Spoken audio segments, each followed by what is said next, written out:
The Beast Master banished from the hero's party is on a journey to meet Beast Girls. Volume 1 by Masquerade at Masquerade Audiobooks. Prologue. The Beast Tamer faces dismissal. Rain, you're fired. It happened right after we defeated Gigabrand of the Earth, one of the Demon King's 4 heavenly kings. After returning to town, we stayed at an inn. Following dinner, I was summoned to the room of the hero, Arios. Inside Arios's room, the other 3 party members were already present. Agus, the warrior who acted as the party's shield, taking the brunt of enemy attacks. Leanne, the mage capable of casting over 1,000 spells, earning her the nickname Walking Strategic Weapon. Mina, the priest said to heal any wound and even resurrect the dead. Each of them turned their sharp, critical gazes toward me as they listened to my conversation with Arios. Wait, hold on. This is so sudden, I can't process what's going on. What do you mean? Is this some kind of prank or something? Do I look like I'm joking? Arios slammed his hand on the table in frustration. Agus clicked his tongue loudly, clearly backing him up. Are you serious? Of course I am. He didn't seem to be joking. Can you at least tell me why? You don't know, Leanne interjected coldly. The reason's obvious. You're dead weight. No, let me correct that. Calling you dead weight would be an insult to actual luggage. You're garbage. That's a more fitting description. Leanne, that's too much, Mina said, though her tone remained cutting. Even if he hasn't been of any use, he does have some pride, doesn't he? What is this? Is this how they've seen me all along? Why? Aren't we supposed to be comrades, so why? Nobody answered. They just kept looking at me like I was trash. I get it now. I was the only one who thought we were comrades. To them, I was nothing. Let me make it crystal clear. Arios spoke again. As Leanne said, you're a burden to this party. You're completely useless. Actually, it's worse than that, you're a minus. Your very existence drags us down. A minus. You must be aware of that, right? Don't tell me you're not. You can't even deal meaningful damage to enemies. Worse, you end up being targeted by them, forcing the rest of us to protect you. The only things you're good for are scouting the area with animals and carrying luggage. You were useless during the fight with the 4 heavenly kings too, Arios added, with Agus chiming in. Remember when we cornered him?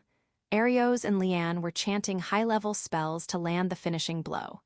And what were you doing, Rain? Instead of protecting them, you charged in recklessly, drawing the enemy's wrath and getting yourself targeted. You did the exact opposite of what you should have done, putting yourself in danger. But Luckily, Arios and Leanne's spells landed in time, and we defeated him. But because of your reckless actions, you got injured. Without Mina's magic, you might have died. Agus is right, Arios said. What else can we call someone like you but useless? If you have a better term, I'd love to hear it. I couldn't argue. Everything Arios and Agus said was true. My profession, beast tamer, involves forming contracts with animals and using their abilities. Like Arios said, I could scout using birds or have bears carry luggage. It's great for support but terrible for combat. During the battle with the 4 heavenly kings, my lack of power became painfully clear. I was helpless. All I could do was run away. I dragged everyone down, it hurt, but Arios was right. We are a party chosen for the noble mission of defeating the Demon King, but you were brought along on a whim. Even then, I had a shred of hope. I thought, maybe, even garbage like you could be of some use. But I was wrong. I see. So please, stop disappointing us. Step aside already, you're just a burden. Honestly, having someone like you around is such a pain. When will you get it through your head? This arrangement was doomed from the start. I opposed it for everyone's sake. And, well, this outcome was inevitable. Barrage after barrage of harsh words from my comrades threatened to break me. It was pathetic, but I could feel tears welling up. Frustration. Sadness. I thought I had been giving it my all, but none of my efforts were recognized by my comrades. It felt as though they had rejected everything about me. My heart ached as if it were being torn apart. Even now, despite everything, I still thought of them as my precious comrades. And yet, this is the result. Still, I couldn't deny it. My lack of power had caused trouble for them. That much was true. I had no choice but to accept it. Fine, I'll leave the party. A wise decision. At least you did something right for once. Good job, ahaha. Leanne, that's too much. Oh, come on. After everything we've been through because of this deadweight, I think I'm allowed to say that. Mina, you're probably relieved too, aren't you? Well, I can't deny that. A GHH. I clench my fists tightly. But the only thing I could do now was leave. Leanne was right, I had no argument to make. Rain, leave your equipment behind. What? Agus's words left me stunned. That equipment was obtained by us. It's not a toy to be handed over to a child without resolve. Fine. It was true, this equipment had been given to me by my comrades. I couldn't take it with me now that I was leaving the party, they would never allow it. Here is this enough. Items returned, Chris dagger. Robe of light. Ring of sky. Each of these was top-tier gear, valuable enough to live a lifetime in luxury from selling just one. I handed them over to Arios. At that moment, I felt the bond between us sever completely. No, maybe we were never truly comrades to begin with. If they had been, they wouldn't have treated me like this. Even if I left the party, real comrades wouldn't say such things. The thought made my heart go cold. As a courtesy for traveling with us until now, we'll cover your stay here at the inn. I appreciate it. Goodbye. I turned my back on the esteemed hero's party. And without looking back even once, I left the room. Chapter 1, A Fateful Encounter. Now then, what should I do next? The next morning, after checking out of the inn, I sat on a bench in the town square, leisurely basking in the sunlight. Incidentally, the hero's party had departed early that morning, heading west to challenge the Forest of Illusions. A farewell. There was no such thing. Well, I don't care about them anymore. What matters now is deciding what I'll do from here on out. I don't have much money. My entire fortune consisted of 5 silver coins and 38 copper coins. 1 silver coin was worth 100 copper coins. A typical inn-stay cost about 50 copper coins per night, so I wouldn't have trouble finding lodging for a while. But after that, without a steady income, I'd eventually run out of money for food and shelter. If I didn't figure out a way to make money soon, I'd be in serious trouble. What's the plan for today? Let's head out to the plains and hunt some horned boars. Though, with reports of killer tigers in the swamps, we'd better avoid that area. As I pondered my situation, a pair of adventurers passed by, their conversation catching my attention. Adventurers, living freely like migratory birds, bound by neither chains nor safety nets. Everything is your own responsibility, and you survive by your own skill and effort. That might not be so bad.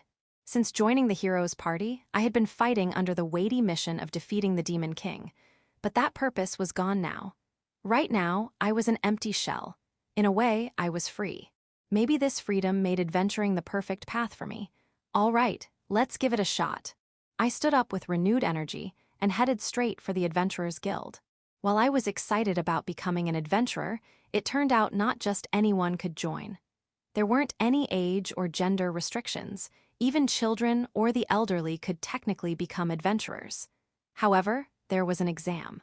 To register with the guild, one had to demonstrate a minimum level of competency. This system was in place to weed out reckless individuals who lacked the necessary skills. Apparently, there used to be no exam. Back then, anyone could become an adventurer. But because of that, rookie adventurers often made reckless mistakes, leading to failed missions and even fatalities. The resulting loss of guild credibility and increased casualties brought about government intervention, forcing the guild to implement the exam system. The exam is to hunt 10 goblins, That was my trial to become an adventurer. Goblins were F-rank monsters, the lowest rank in the hierarchy, which ranged from F to S. These weak creatures could be repelled by an armed adult male, but underestimating them would be a mistake. Goblins were aware of their weakness and compensated by moving in groups of 5 or so. To pass the test, I'd have to take down a group without injury or error, a task requiring sufficient skill. It was a well-balanced and fair test for aspiring adventurers. Well, this should be easy enough. Sure, I had been kicked out of the hero's party for being weak, but I'd been fighting against the Demon King's army just days ago. Even as a beast tamer, goblins wouldn't pose any threat. I ventured into the plains and swiftly hunted down 10 goblins. When monsters were defeated, they transformed into gemstones known as magic stones. These stones served as proof of subjugation for the guild and could be processed into weapons or even everyday items. They fetched a reasonable price, though F-rank goblin stones weren't worth much. I wondered if the stones I collected during the exam would become mine. If so, they'd help fund my new life. But that was something to think about later. Submitting the magic stones to the guild would confirm I had passed the exam. Well then, time to head back to the guild. Starting today, I'm officially an adventurer. A new chapter of my life was beginning. Despite everything that had happened, I couldn't help but feel a spark of excitement. As I was making my way back to town, I heard it.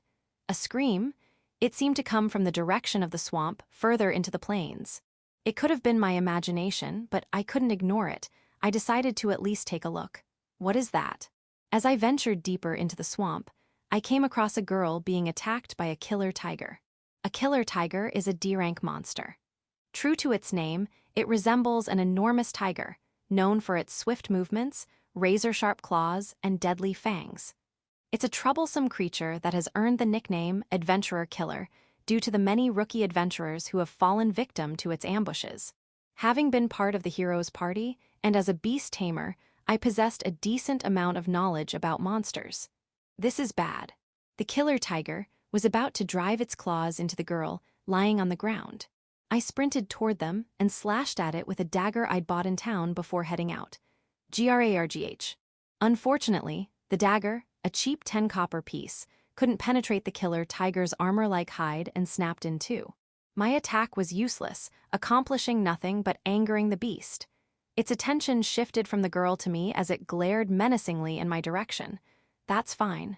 Can you move? Run while you still can. Meow. The girl sluggishly got to her feet. She didn't seem injured, so she should be able to manage an escape. If she could move, she'd likely flee without issue. As for me, well, I wasn't so lucky.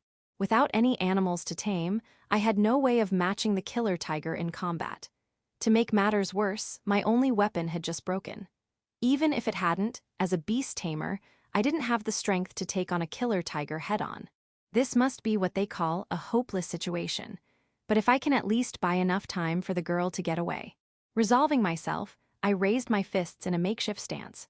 But then, meow with my last bit of strength, Tania. The girl leapt into the air. She soared impossibly high, so high it seemed like she might touch the clouds. And then she descended. Like an arrow, she shot straight toward the killer tiger that was facing me. Boom! The impact was thunderous, shaking the very earth beneath us. How much strength did she put into that? A small crater formed where she landed. Naturally, a D-rank killer tiger had no chance of surviving such a ridiculous attack. Its neck was broken, and it lay lifeless on the ground. Who are you? Tania, I've reached my limit. The girl staggered and collapsed. I rushed to her side, lifting her up. Hey, are you okay? Are you hurt? Tania, I'm hungry. She muttered something absurdly out of place. On her head, a pair of cat ears twitched, and behind her, a tail swayed gently. Section. In this world, there exists a class of beings known as the strongest race. These are races said to rival, or even surpass, S-rank adventurers, of whom there are only a handful in the entire world. It is said that even if 1,000 ordinary people banded together, they couldn't hope to defeat one. It is said that when a member of the strongest race moves, the world moves with them. It is said that they could conquer the world if they so desired. Such rumors abound, and many claim them to be true. The dragon tribe, the spirit tribe, the god tribe. Among the myriad of strongest race in this world, there exists a particularly rare race. The Nekore cat spirit tribe. The name might sound misleading, but they're not ghostly cats. The Nekore tribe is a proper race. They appear human but with cat ears and tails. Their entire race is cheerful and sociable, known for their affectionate personalities. Despite being dubbed one of the strongest race, their adorable nature once made them as popular as idols. But their potential is staggering. They can split the earth with their bare hands, leap into the clouds without tools, and run faster than the speed of sound. Though they cannot use magic, their physical abilities are evolved to such extremes that it's said they could defeat even a demon king in a pure brawl. However, a war in the past led to a drastic reduction in their numbers. Now, they're on the brink of extinction, and sightings of them are exceedingly rare. So rare, in fact, that encountering one is said to bring good fortune. And here in front of me was a girl from the Nekore tribe. Nom nom nom, chomp chomp, gulp gulp gulp, ah. The girl from the Nekore tribe was voraciously devouring the emergency rations I had on hand. She was eating with her entire being, completely absorbed in the act. Her focus was almost intimidating. Apparently, she had collapsed from hunger after wandering aimlessly. That would explain it. If she were truly a member of the Nekore tribe, there was no way she'd be cornered by something like a killer tiger. Phew. Having eaten nearly all of my emergency food, the girl from the Nekore tribe finally seemed satisfied. She flashed me a bright smile. Looking closely, she was unbelievably cute. A stunning beauty, to be precise. She seemed a little younger than me, perhaps around 15. Her face was more charming than elegant, captivating anyone who looked at her. Her hair was silky and radiant, like strands of light bundled together. Her green eyes sparkled like jewels. If not for her cat ears and tail, she could easily be mistaken for a princess from some far-off kingdom.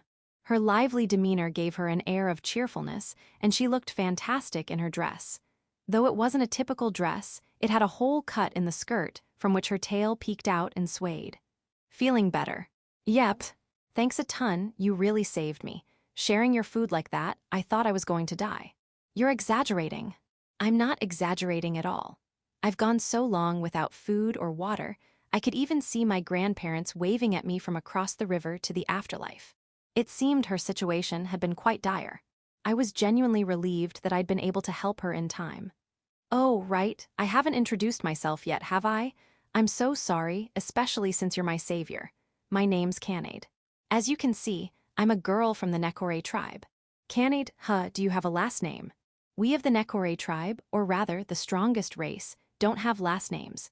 We're different from humans and don't have such customs. I see, sorry, I haven't introduced myself either.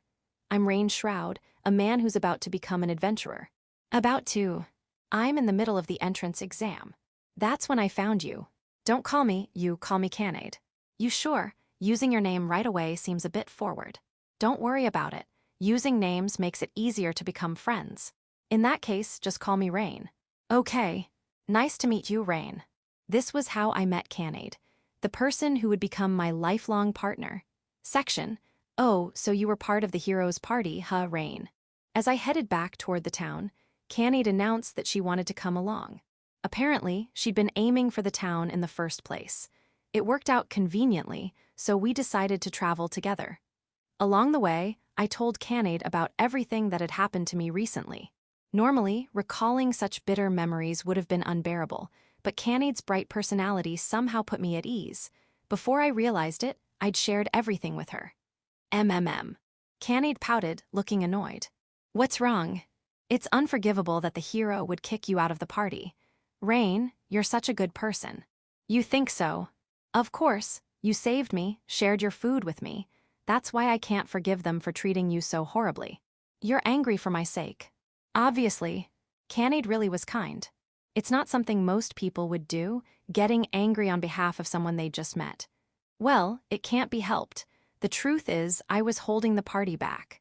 Meow, but it still doesn't sit right with me. Thanks for getting upset for me.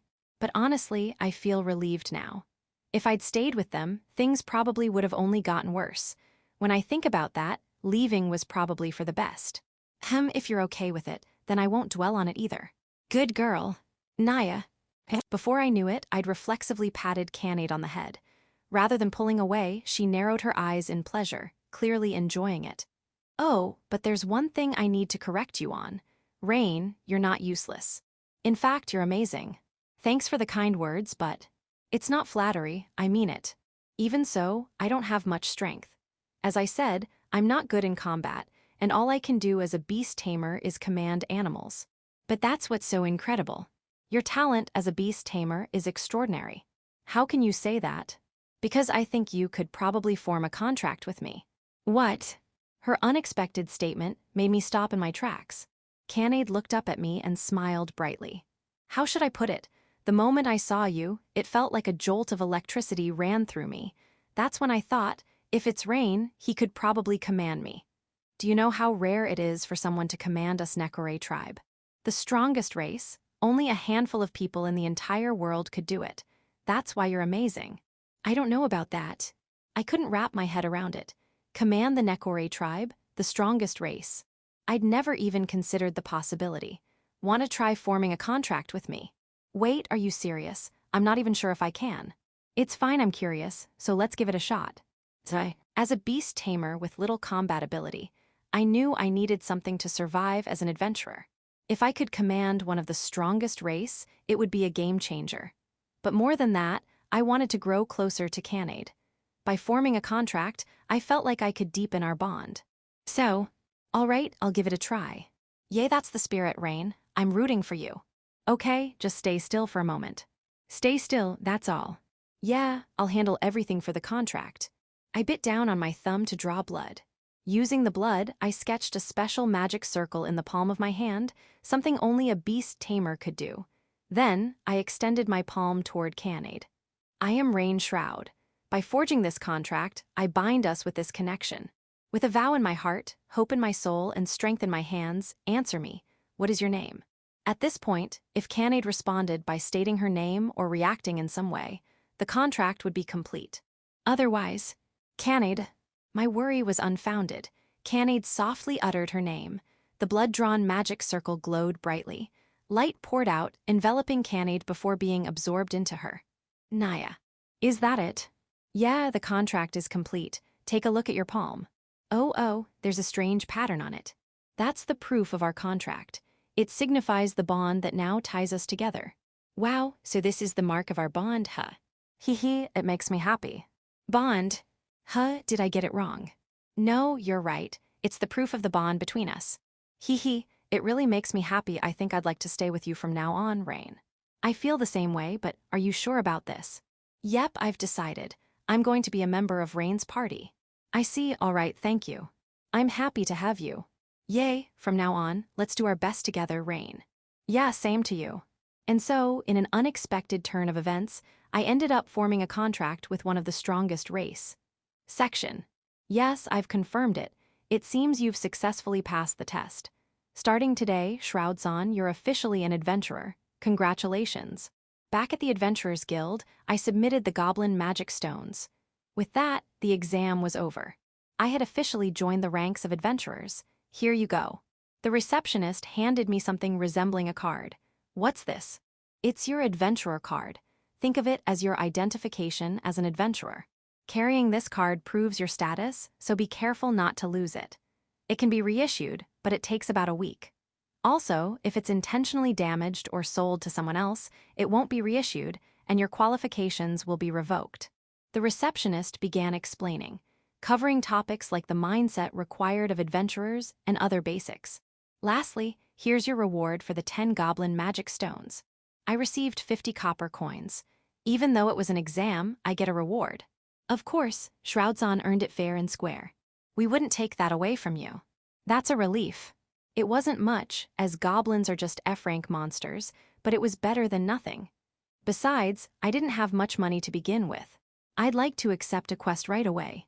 I was strapped for cash, and with Canade now in my party, I needed to start earning properly. Not to mention, I was eager to experience life as an adventurer.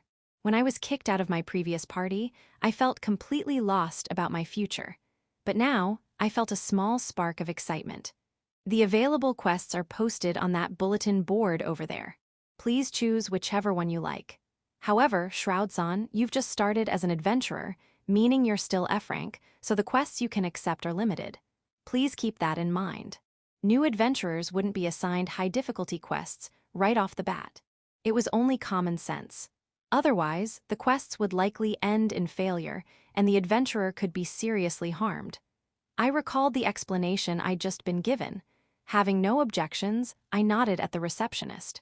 Sorry to keep you waiting. Welcome back. Leaving the counter, I returned to Canade, who had been waiting.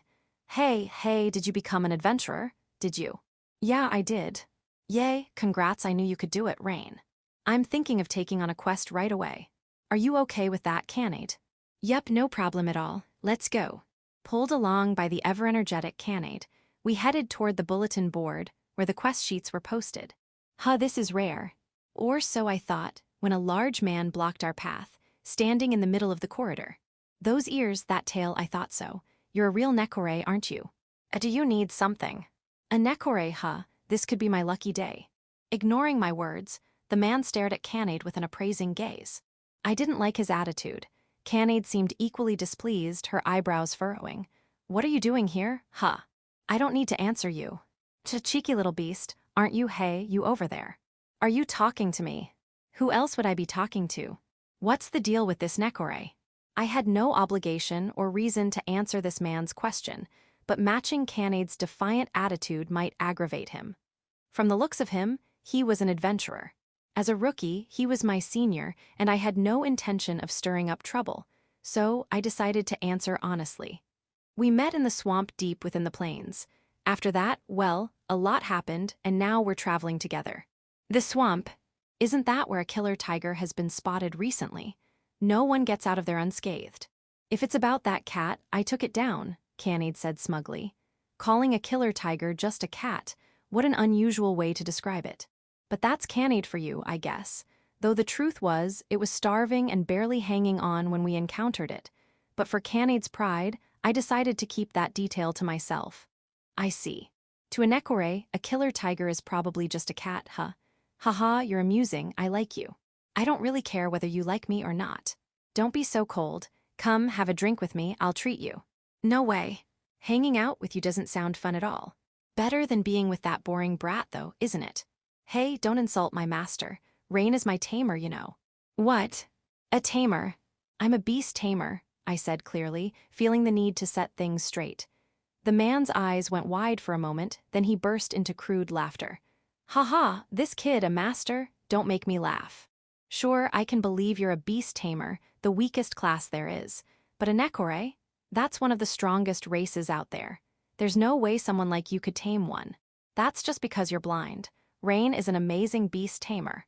He's way stronger than you. Oh, this brat is stronger than me, huh? The man's eyes gleamed dangerously. Then how about we put it to the test? You and me, let's see, arm wrestling. If you're a beast tamer capable of handling a nekore, someone like me should be no problem, right? Of course, Rain won't lose to anyone. Hey, don't just decide things on your own. If I lose, I'll bow down, apologize, whatever you want. But if I win, the nekore is mine. Heth, I'll do whatever I please. Fine, we'll take your challenge. Wait, listen to me for a second. No, you're not listening at all, are you? Canade was too busy staring him down, sparks practically flying, to even glance back at me. An arm wrestling match, against a man whose arms were twice the size of mine. This was insane. I needed to stop this. All right, let's get started. Hey, we'll borrow this table. Rain, smash him to pieces. The situation had spiraled beyond my control. What should I do?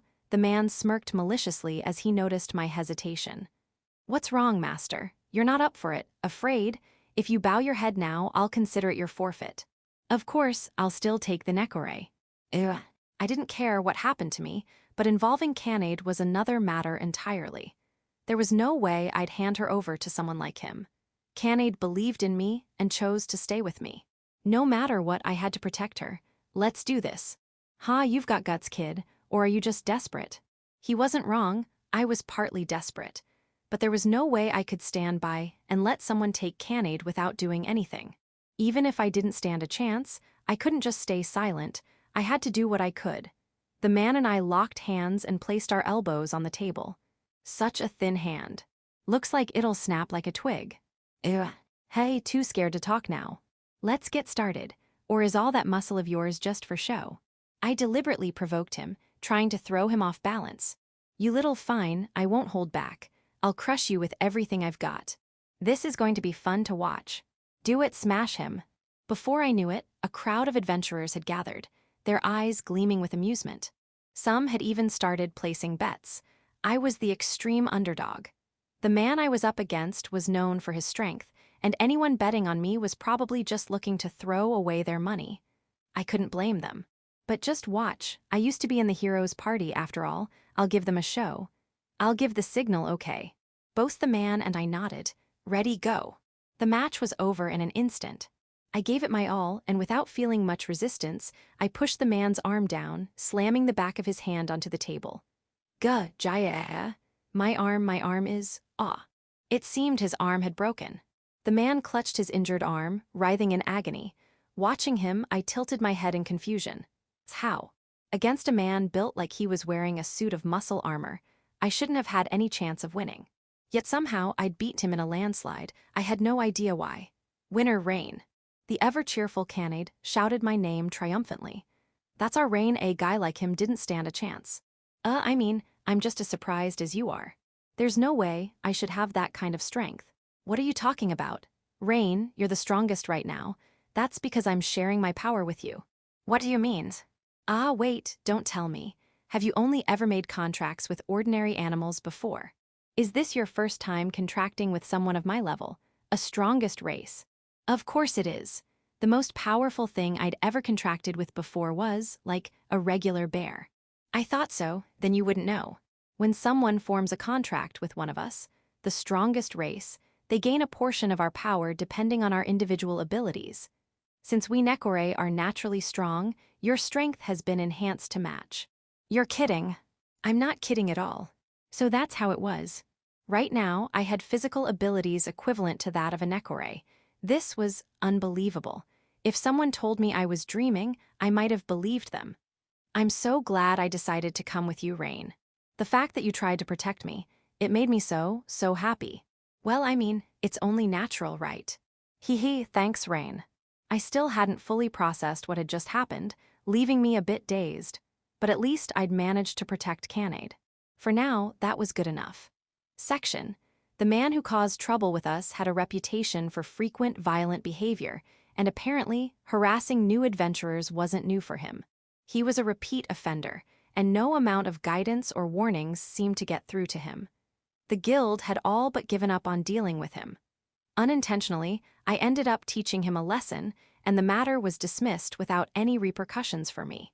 In fact, the receptionist even thanked me, saying, "You really did us a favor." I wasn't sure if that was the right response, but there was no need to stir up unnecessary trouble, so I left it at that. Afterward, we accepted a quest to collect medicinal herbs and left the guild. Hey, why are we collecting herbs? What about slaying dragons or finding legendary swords, something exciting like that? Quests like that don't just fall into your lap. Besides, I can't take on high-ranking quests yet. I'm still just F rank. Nyan. Basically, beginners aren't allowed to take on dangerous quests right away. Everyone starts at the bottom, F rank. At first, you can only accept simple, low-risk quests.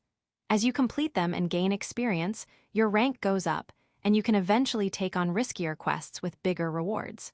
Being an adventurer sounds so complicated. It can't be helped.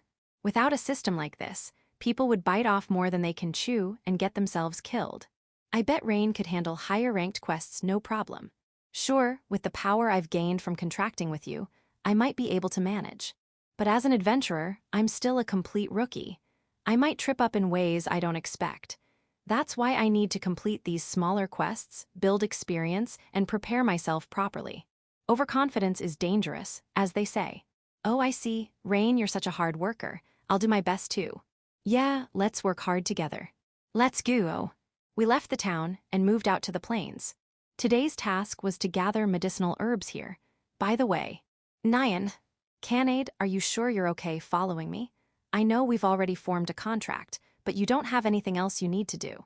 Not at all. Really? Then why were you in that swamp? I was traveling. My kind doesn't have many members, so we used to live quietly in the depths of the mountains. But that kind of life was so boring, so I decided to set out on a journey. That's when I met you, Rain. In this vast world, you just happened to meet me.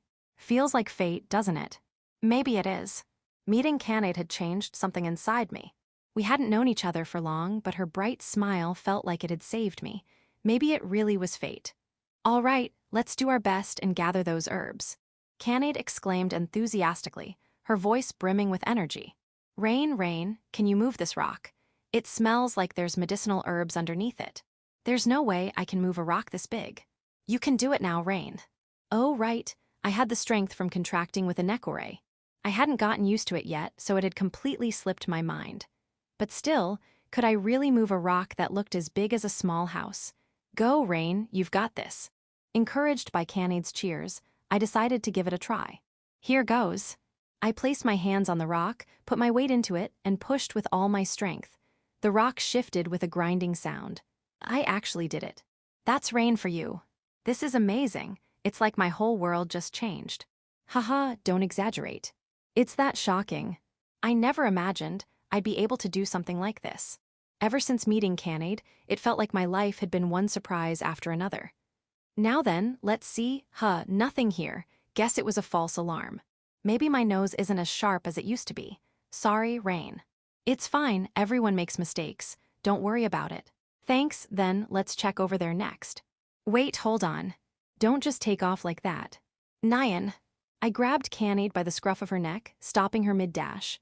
What is it? Running around aimlessly won't help us find anything, will it? But how else are we supposed to collect herbs? I mean, it's not like there's a better way, right? Leave this to me.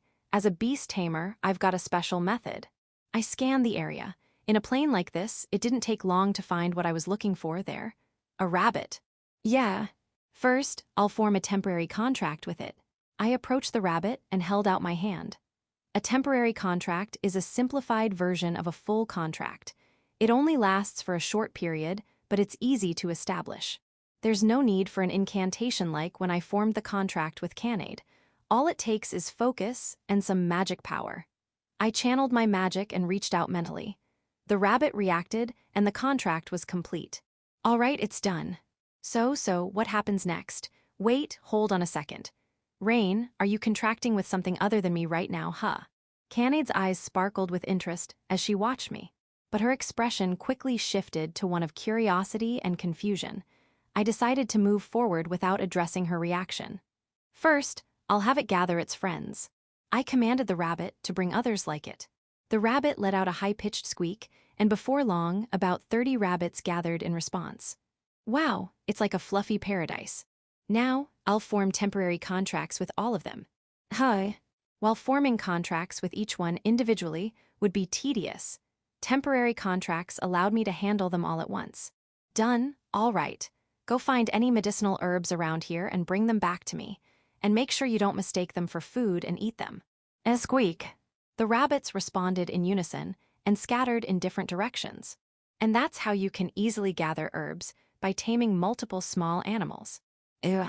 For some reason, Canade was staring at me, completely dumbfounded. What's wrong? How does this even work? What do you mean? I knew something felt off earlier. You've already contracted with me, yet you can still form contracts with rabbits. And not just one or two, you just tamed 30 of them all at once. That's unheard of. Wait, really? Yeah, a normal beast tamer could never do that. Even with temporary contracts, you're only supposed to manage one at a time. Since you've already contracted with me, you shouldn't be able to tame anything else. So how is this possible? Canade seemed genuinely shocked, her head practically swimming with question marks. Was what I'd done really that extraordinary? Oh, they're back.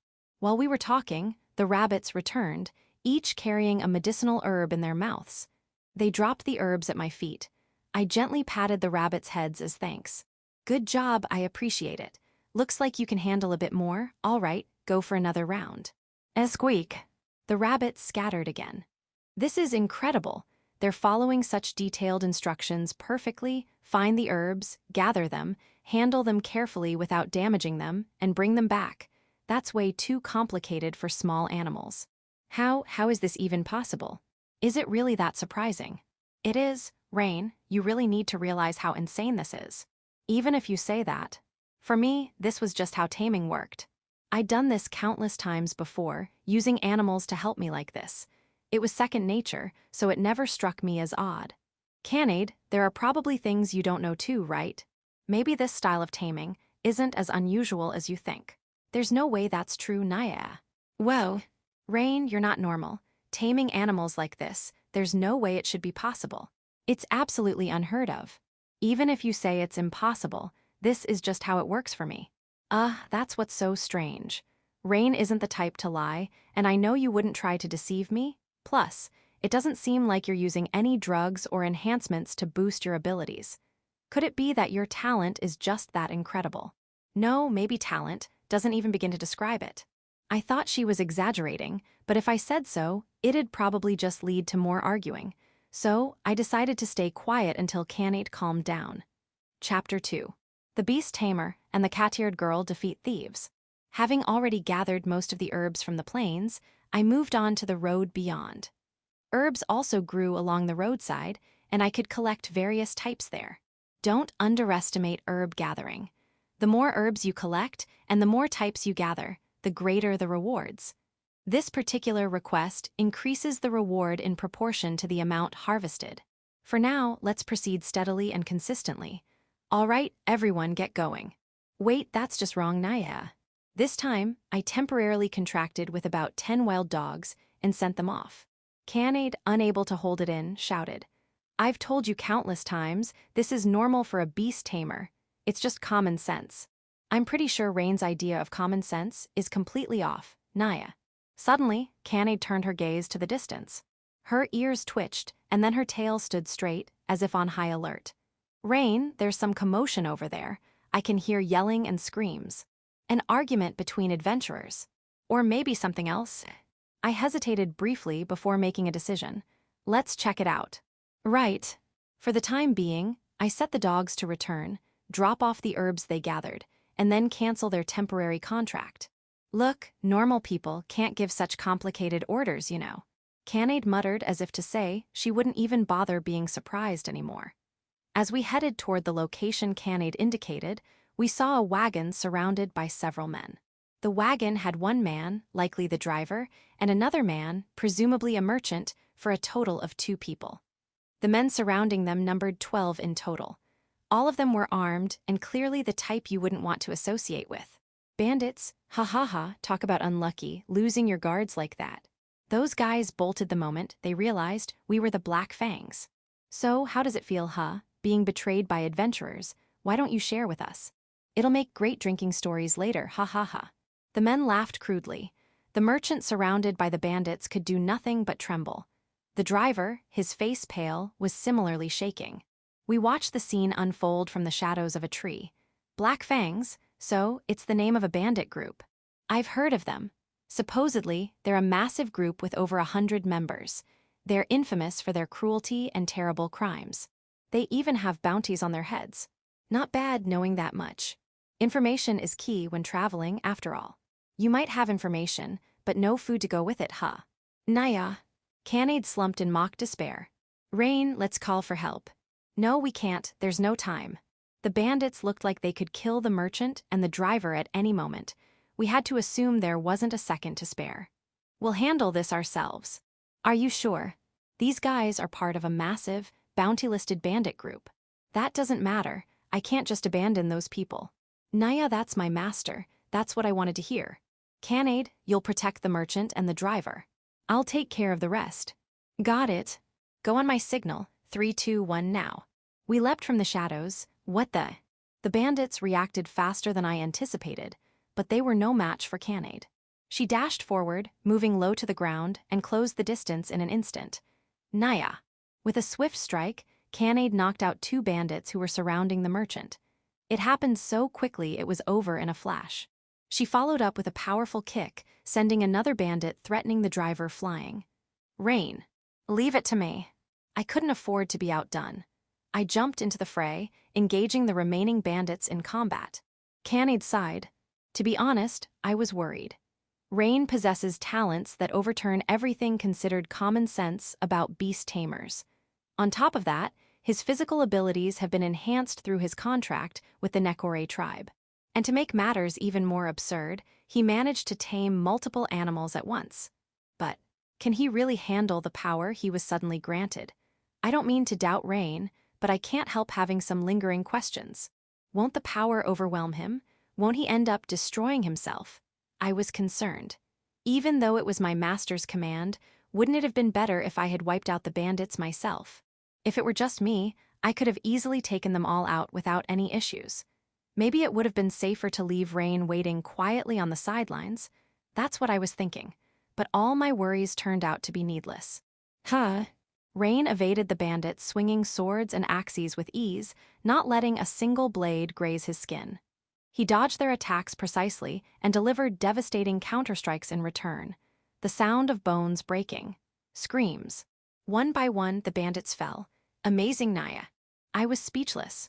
Rain was flawlessly wielding the power of the Nekore. He wasn't being controlled by it but was instead mastering it, precisely, appropriately, and effortlessly. It was an unbelievable sight. For most people, such immense power would overwhelm them. Take this. Rain's fist struck another bandit, sending him to the ground. I'll say it again, Rain was in complete control of his power, and it was nothing short of incredible. Is this something innate? If so, just how vast is Rain's potential? Can you even sum it up with a word like genius? I have no idea, and besides, somehow he looks kind of cool. I couldn't take my eyes off Rain as he fought. Why is this making my heart race? Feeling the heat rise to my cheeks, I instinctively placed a hand over my chest. Section, phew. I let out a breath after taking down the last bandit. That should do it. What kind of strength is this? It hurts, is this guy even human? Damn it. The bandits were all sprawled on the ground. Though still alive, none of them were in any condition to stand. All they could do was writhe in pain, groaning in agony. Canade, are things okay on your side? Why yeah, everything's fine. Both of them are safe. Good, thanks, Canade. Because you secured the hostages, I could fight without holding back. Rain, you're really amazing. Even though you're contracted with me, I can't believe you managed to take down so many bandits all by yourself. I'm fairly confident in hand-to-hand combat. Even if I can command animals, handling them properly requires stamina, so I've trained myself quite a bit. I see, Naya. That makes sense. For some reason, Canade's face turned red as she said, Rain, you looked really cool. She said something so embarrassing that it made me blush a little. Arios sighed. Ha ha ha, what about the pursuers? It's fine, somehow, NGH, we managed to lose them. Leanne and Mina, gasping for air, glanced over their shoulders repeatedly. They turned their gaze toward the beast trail that branched off from the main road. Just a short while ago, several bandits had been chasing them, but now, those figures were nowhere in sight. Leanne scanned for any lingering presences just in case, but there was no response. It seemed the pursuers were truly gone. Phew, looks like we're safe. Yes, there's no issue now. Leanne and Mina had taken on the task of escorting a merchant as a small side job. Arios and Agus were absent, busy preparing for the upcoming challenge in the Forest of Bewilderment. Leanne could wield over 1,000 spells. Mina was said to possess healing magic capable of reviving even the dead. However, neither of them was proficient in close-quarters combat. If an enemy closed the distance, it would be over. That's the reality of those in rearguard roles. They're completely unsuited for melee fights. Against minor enemies, they might manage, but facing skilled bandits like the Black Fangs in close combat was out of the question. Thus, they hired a random adventurer to serve as a vanguard and set off to escort the merchant.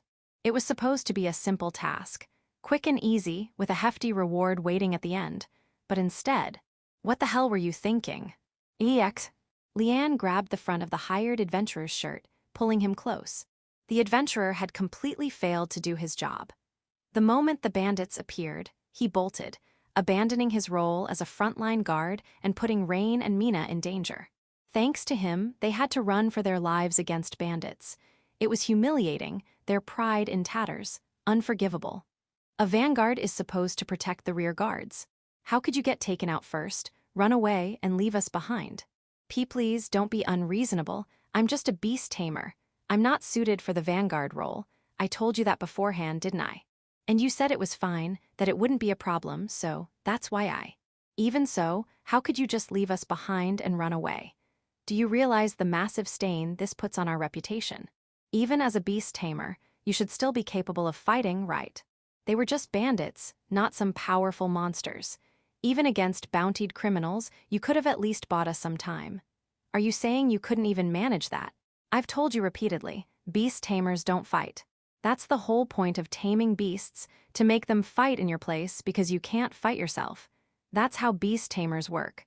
That's why people call it the weakest profession.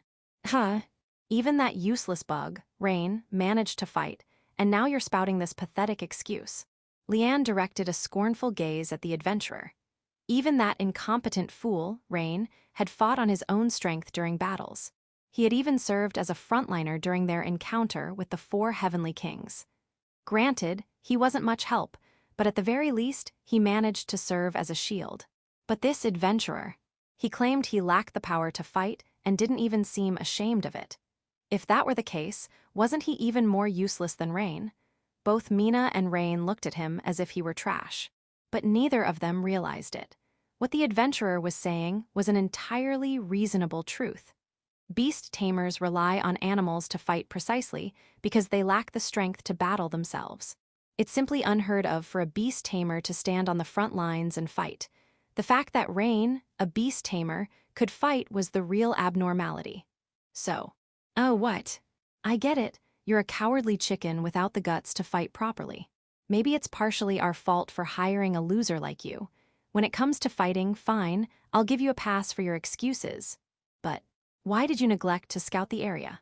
I didn't neglect it. Didn't you? You failed to notice the bandits until they were within visual range. Aren't you a beast tamer? Shouldn't you have tamed some local animals to act as scouts?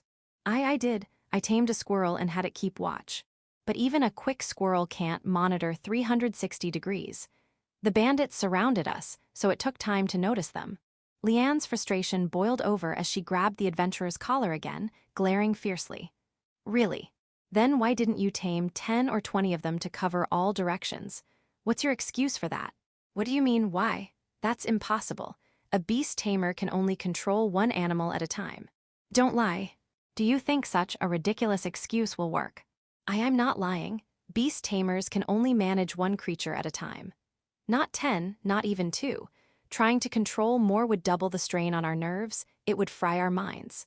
Leanne and Mina exchanged glances, their faces laced with suspicion.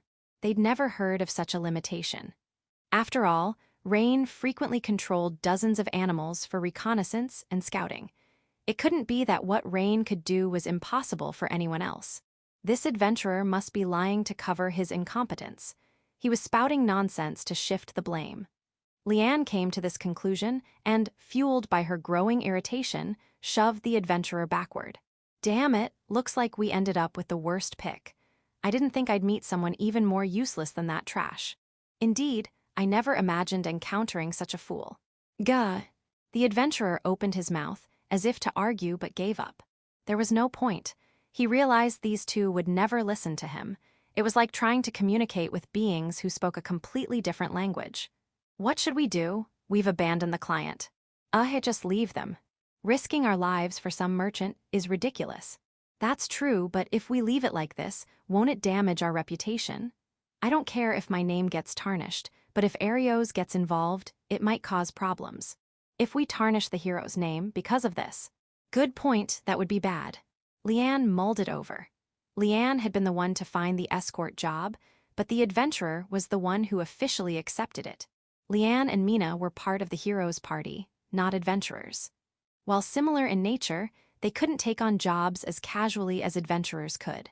To avoid everyone relying on the hero's party, only those with significant authority or power could make requests of them. This rule was in place to prevent abuse of their services. Thus, Leanne couldn't directly accept the job. Instead, she found an adventurer to take it on their behalf. But if this situation tarnished Arios's name, it wouldn't end well. After considering their predicament, Leanne came up with a solution. She approached the adventurer, who was still sitting on the ground, and pointed her staff at him. Hha! The adventurer was bewildered by what seemed like a declaration of hostility. Rienne coldly delivered her ultimatum. We'll say this job was something you took on yourself, that you failed at it alone. Got it. Exactly, you must not mention us. Don't even hint that we were involved. Mina quickly supported Leanne's plan. In short, they would pin the entire failure on the adventurer and claim they had no involvement whatsoever. The adventurer, understandably, was furious. Why, you've got to be kidding me, you're blaming me for everything.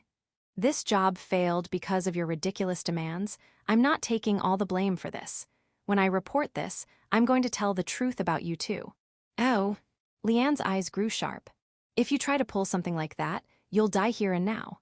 What? With my power, I could reduce you to ash without leaving a single bone. You're joking, right? Do I look like I'm joking? And don't think you can secretly report us later. If you try, I'll hunt you down and kill you. No matter where you run, I'll find you. And no, You have two options, obey us or die here. Which will it be? A flame lit at the tip of Leanne's staff, growing into a fire that singed the adventurer's face. I get it. I'll do what you say. It's all my fault. I'll take the blame. You're not involved. Good boy. Now get out of here. Just looking at someone as useless as you pisses me off. Why, yes. The adventurer fled, stumbling repeatedly in his panic. Do you think he'll keep quiet? After all that, he'd better. There's nothing a useless fool like him can do. True, people like him are limited in what they can achieve. It's clear we shouldn't rely on random people anymore. Indeed, only Arios and Agus are reliable. No one else can be trusted. I'm exhausted. Let's head back. This whole thing was a waste of time, no pay, and it's left me irritated. Agreed. Leanne and Mina failed to realize the adventurer had been entirely truthful. Nor did they understand how unreasonable their demands had been. It would be some time before they came to that realization. After defeating all the bandits, I called out to the merchant. Are you all right? Why, yes. Thank you so much for saving us from such a dangerous situation. Truly, thank you. The merchant seemed to come to his senses and hurriedly bowed his head. The driver followed suit. Neither of you are injured, right? Yes, both the driver and I are unharmed. Still, traveling without proper protection in a place like this is a bit careless, don't you think? Outside the town, it's not just bandits. You've got monsters to worry about too. We did hire guards, but they fled the moment things got dangerous. Some terrible people you hired. It's already in the past. More importantly, the merchant spoke with a trembling voice. Earlier, one of these men mentioned Black Fangs. If they really are the infamous Black Fangs, we need to escape immediately. Oh no, how could this happen? To think we've caught their attention. Are they really that troublesome? Being part of the hero's party, I was a bit out of touch with everyday information. Unlike regular adventurers, I'd spent most of my time dealing with monsters. They're merciless. They kill all their victims, whether they resist or surrender, it makes no difference. They're highly skilled, having taken down many adventurers, soldiers, and even knights. I see. It was an emergency, so I hadn't thought much before fighting them, but now it was clear I'd crossed paths with a dangerous group. I didn't regret taking them on, but leaving things as they were could lead to trouble. Ha ha ha ha. One of the bandits, lying on the ground, sneered, curling his lips. You're finished. I've memorized your faces, your families, relatives, friends. I'll kill them all. Is that a threat? It's a promise of what's to come. Serves you right. He showed no signs of remorse. The others had the same defiant attitude. Judging by this, it was safe to assume the other members of the Black Fangs, who weren't present, were cut from the same cloth. What should we do, Rain? Let's capture all of them. What? The merchant's eyes widened. Canade's eyes also widened in surprise. Excuse me, what did you just say? We can't leave dangerous people like this free to roam. If they seek revenge or try to come after us later, it'll be a hassle. It's best to deal with them now. Rain, isn't that a bit reckless? Canade said, looking flustered. Why would it be? They're part of a group with over 100 members. I might not have a problem, but you're still human, Rain, even with our contract.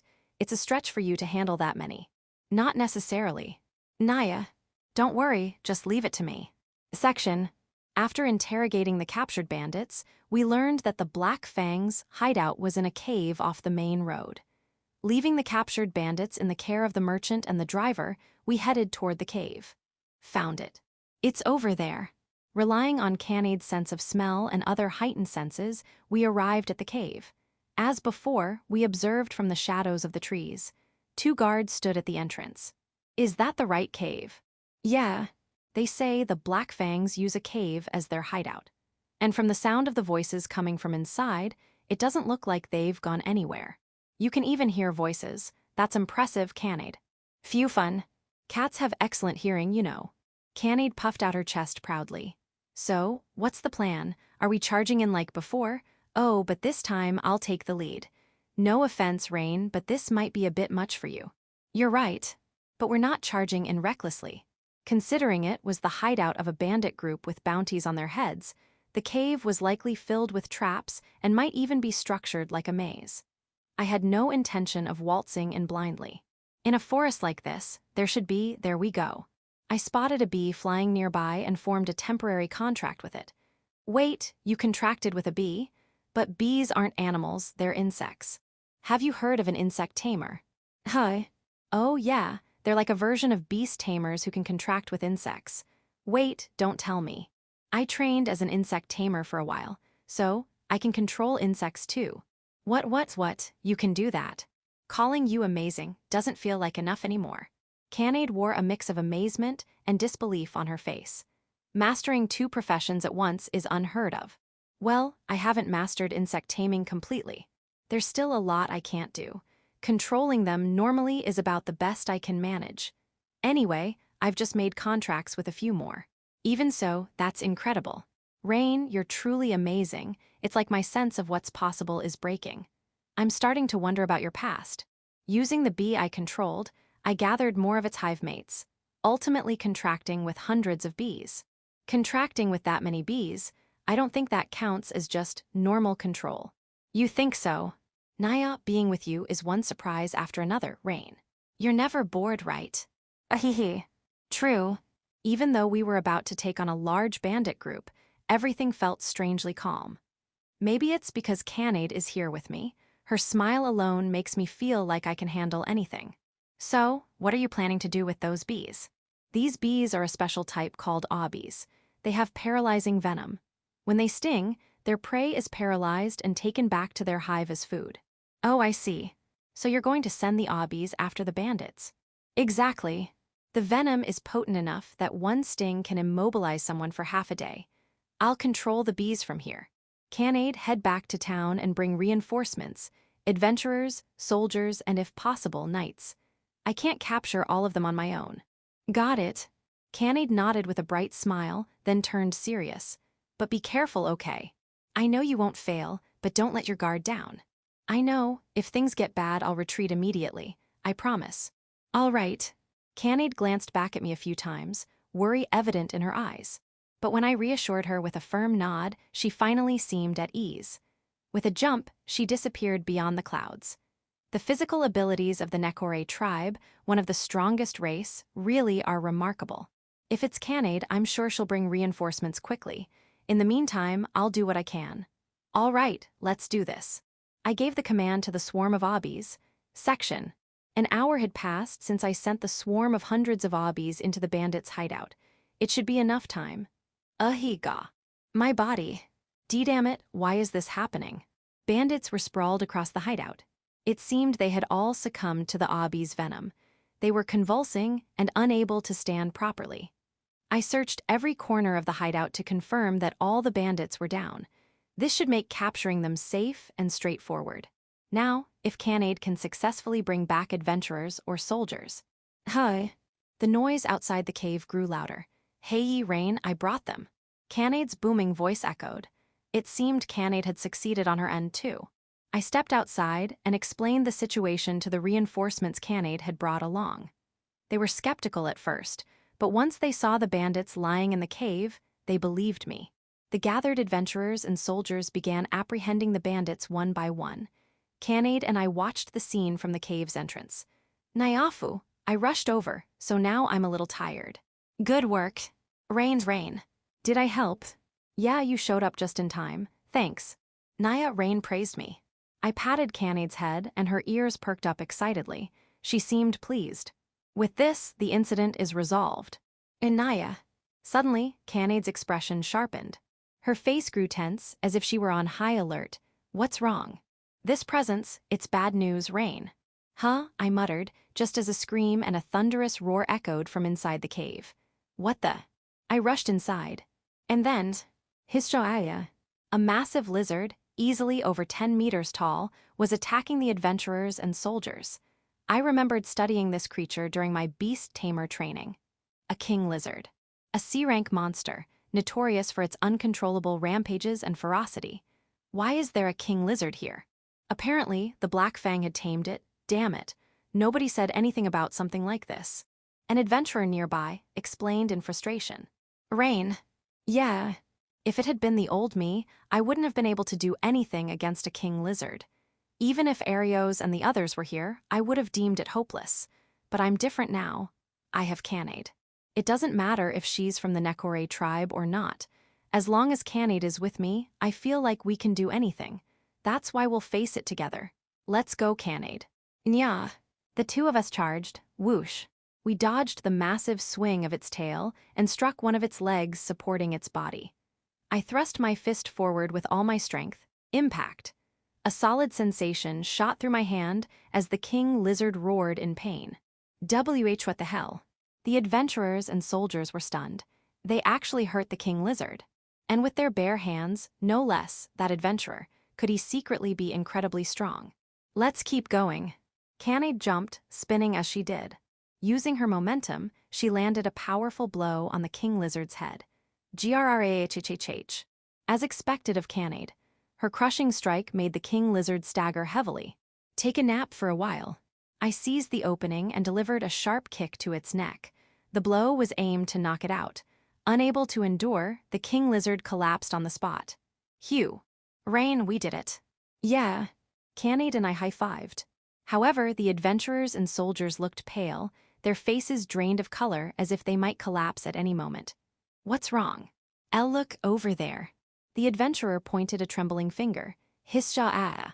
Another king lizard appeared. And it wasn't alone, there were several of them. You've got to be kidding me, how many of these things did they have? Naya, this is going to be a pain. But it's just a pain, right?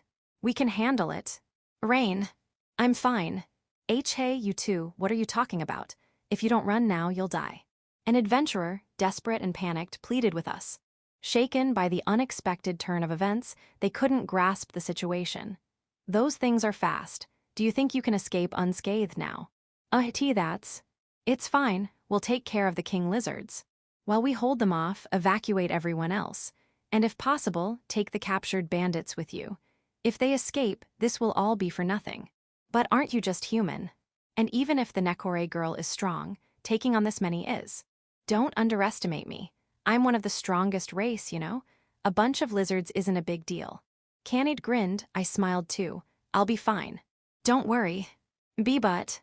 Just trust us with this, we'll handle it. Another side. The adventurers and soldiers desperately fled the cave, dragging the captured bandits with them. Truthfully, they wanted to abandon the bandits and run for their lives. However, two people had risked their lives to protect them. At the very least, they felt they had a duty to fulfill their part. Despite trembling with fear, they managed to escort the captured bandits out of the cave and successfully escape themselves. Huff, huff, huff, what about those two? One of the adventurers glanced toward the cave. Faint sounds of a struggle could still be heard. The fight was ongoing. They were still alive. This realization brought a moment of relief to the adventurer, but they didn't have the courage to check on them. Against monsters like those, there was nothing they could do. All they could do now was pray for the safety of the two who stayed behind. Please stay safe, somehow. It had been years since the adventurer started his career. Not once had he prayed to a god, but this time, from the depths of his heart, he prayed for the safety of those two. And then, the sounds of battle echoing from deep within the cave came to an abrupt stop. The fight seemed to be over. Who had won? Logically, it would be the king lizards. No ordinary human could possibly face multiple king lizards in a fair fight. They would be mercilessly overwhelmed. Even with a member of the Nekore tribe, the outcome wouldn't change. Facing that many monsters was impossible. Even the strongest race couldn't withstand being surrounded and crushed by sheer numbers. That must have been what happened. Fear weighed heavily on the adventurer's heart, making him think of nothing but the worst. Minutes passed, but no one emerged from the cave. Just as despair began to creep over him. Someone shouted, footsteps could be heard, 2 sets of footsteps, and then, the two who had stayed behind to protect them appeared from the cave. Upon seeing them, everyone present erupted into cheers and applause, their relief and gratitude spilling out in a thunderous roar. Section. Congratulations, Shroud-san. I had spent an entire day handling the aftermath of the bandit group incident.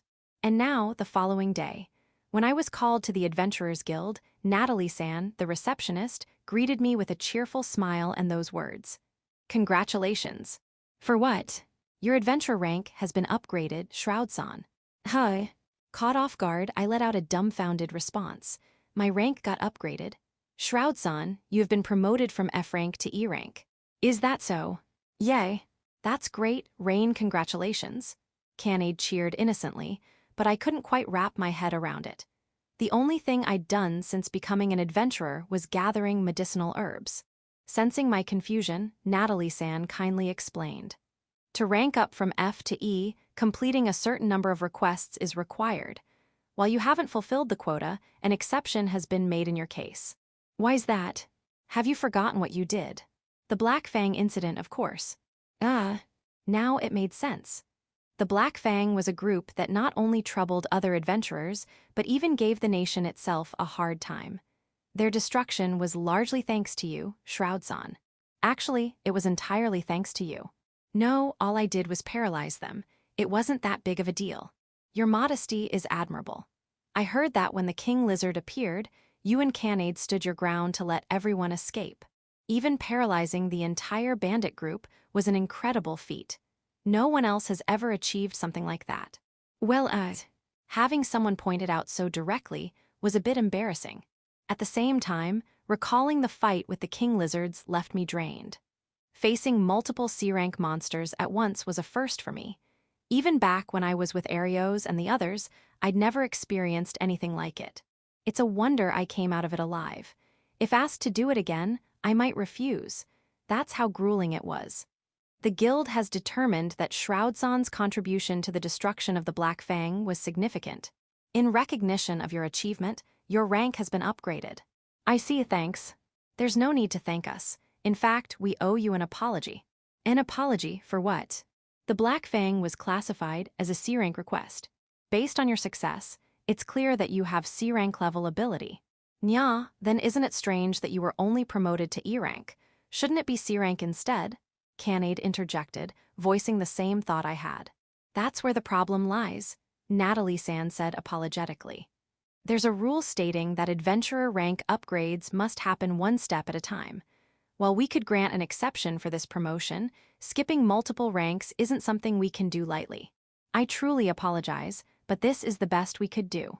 No matter how strong someone is, becoming a top-tier adventurer requires a foundation of experience. High-ranked adventurers are expected to meet rigorous standards. As such, skipping multiple ranks is prohibited. Allowing it would deprive adventurers of the necessary growth and experience. That was the explanation given. I personally thought D rank might be acceptable, even if C was too much, but again, I'm very sorry. It's fine. There's no need to apologize. I'm not upset. I appreciate you saying that. Honestly, I'm happy I was able to rank up at all. What's wrong? You're very kind, Shroud-san. You're saying that to make me feel better, aren't you? So I don't feel bad. That's not true. If you say so, let's leave it at that. Natalie-san's gentle smile was stunning, and I couldn't help but stare. Ouch. Nya. For some reason, Canade stomped on my foot. Despite everything, I'd managed to rank up and earn a reward. Wow, that's a lot of money, Canade said, her eyes sparkling. They couldn't rank me up further, but they prepared a special reward instead. 3 gold coins. That was the reward for resolving the incident. Considering 1 gold coin is worth 100 silver coins, it was quite a fortune. Canade looked delighted but suddenly froze as if she remembered something. Her tail drooped. New. What's wrong? I'm hungry. Haha. Her usual antics made me laugh. Nya, laughing at me is mean. I worked really hard, you know. Sorry, you're right. You did great, Canade. Let's get some food. Yay, food, I'll eat a lot, so much food. Canade's face lit up with a radiant smile, though a bit of drool was trickling down. What a straightforward girl. Still, it's part of Canade's charm, her bright and cheerful personality. Rain, I want fish juicy, tender fish, just thinking about it is making me drool. You're already drooling. Oops, you caught me. Let's go home, Rain. Dinner tonight is fish. Section, Naya. Canade, sitting across the table from me, let out a gloomy sigh, her expression looking as though the world was about to end. I had forgotten due to the bandit incident, but we had also completed the medicinal herb collection request. Remembering this, I reported it to the guild just a while ago. Thanks to securing a large quantity of herbs, the reward was tripled. I earned 1 silver coin. Compared to the reward for taking down the bandits, it was a small amount, but for a simple herb collection job, it was exceptional. Added to the 3 gold coins from the bandit incident, we had more than enough for food and lodging for the time being. Still, if we were aiming for a stable life, there was a long way to go. If it were just me, I wouldn't care about living as I pleased. That's what I had planned at the start, after all. But now I have Canade. Letting her live uncomfortably would be unforgivable. I wanted to aim for a somewhat stable life. But for now, with this being our first reward, I thought we'd celebrate with a good meal to lift our spirits. There's no fish nayao. That's the problem. This town, Horizon, is deep inland, far from the sea, so seafood isn't available. Occasionally, merchants from coastal regions bring some, but it's a rare occurrence. In Horizon, fish are considered a luxury item. They're rarely seen, and even if they appear in the markets, nobles snatch them up immediately. A fish dish was out of the question in a tavern frequented by regular adventurers. Canade, having fully set her heart on eating fish, was utterly dejected. My fish, my fish. The meat looks good though, right? Look at this herb-roasted chicken on the menu. Doesn't just hearing the name make you hungry? I want fish, I'm not in the mood for meat.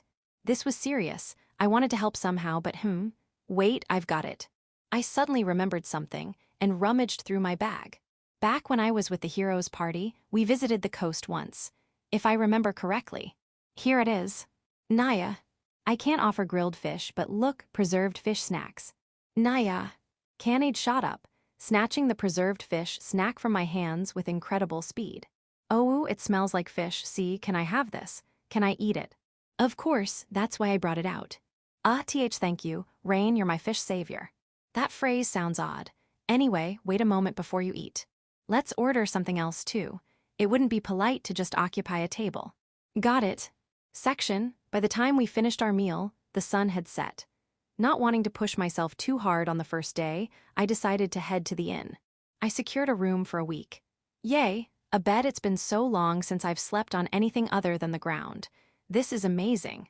Canade, sharing the room with me, immediately jumped onto the bed, giggling like a child. How did it come to this? Meanwhile, I felt like burying my head in my hands.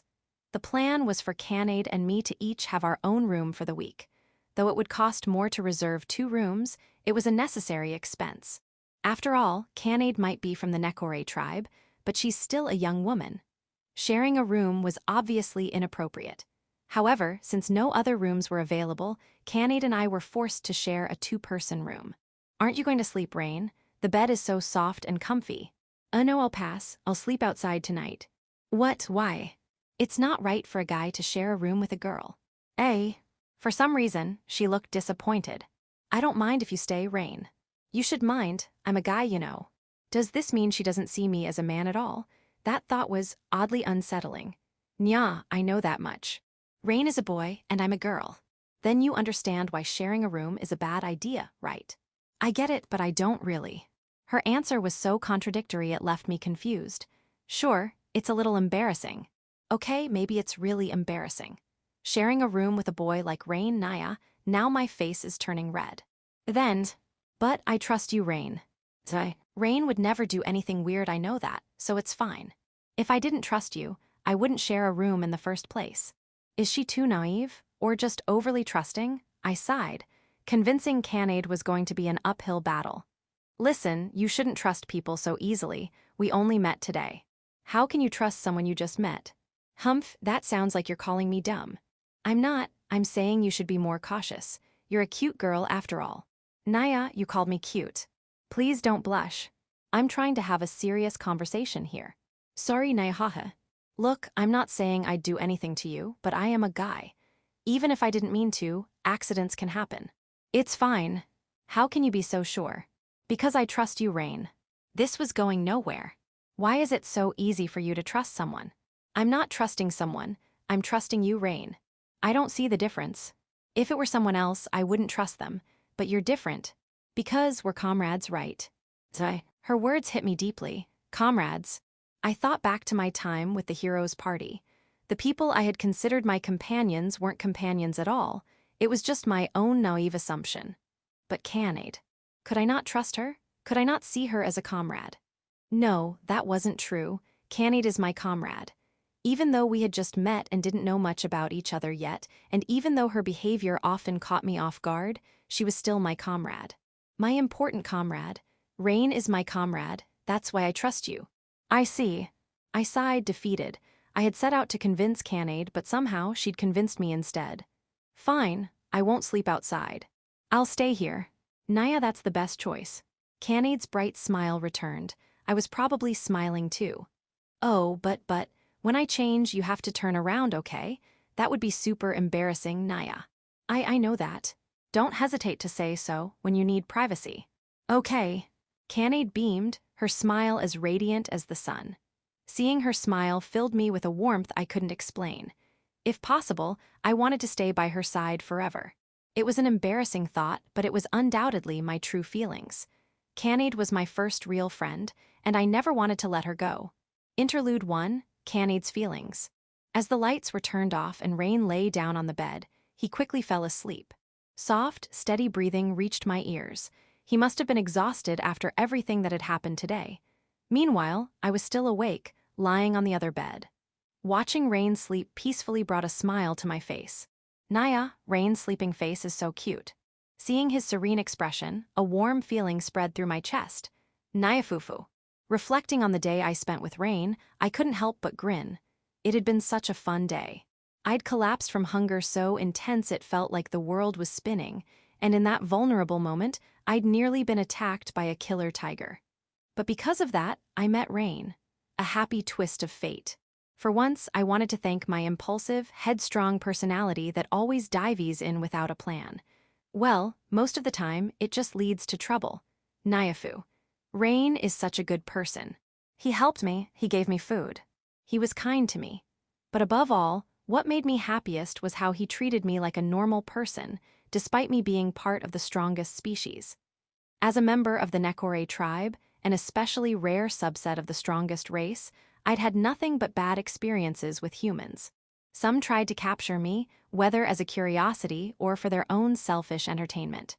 Of course, I physically removed those people. Others tried to ingratiate themselves with me, hoping for favors or handouts.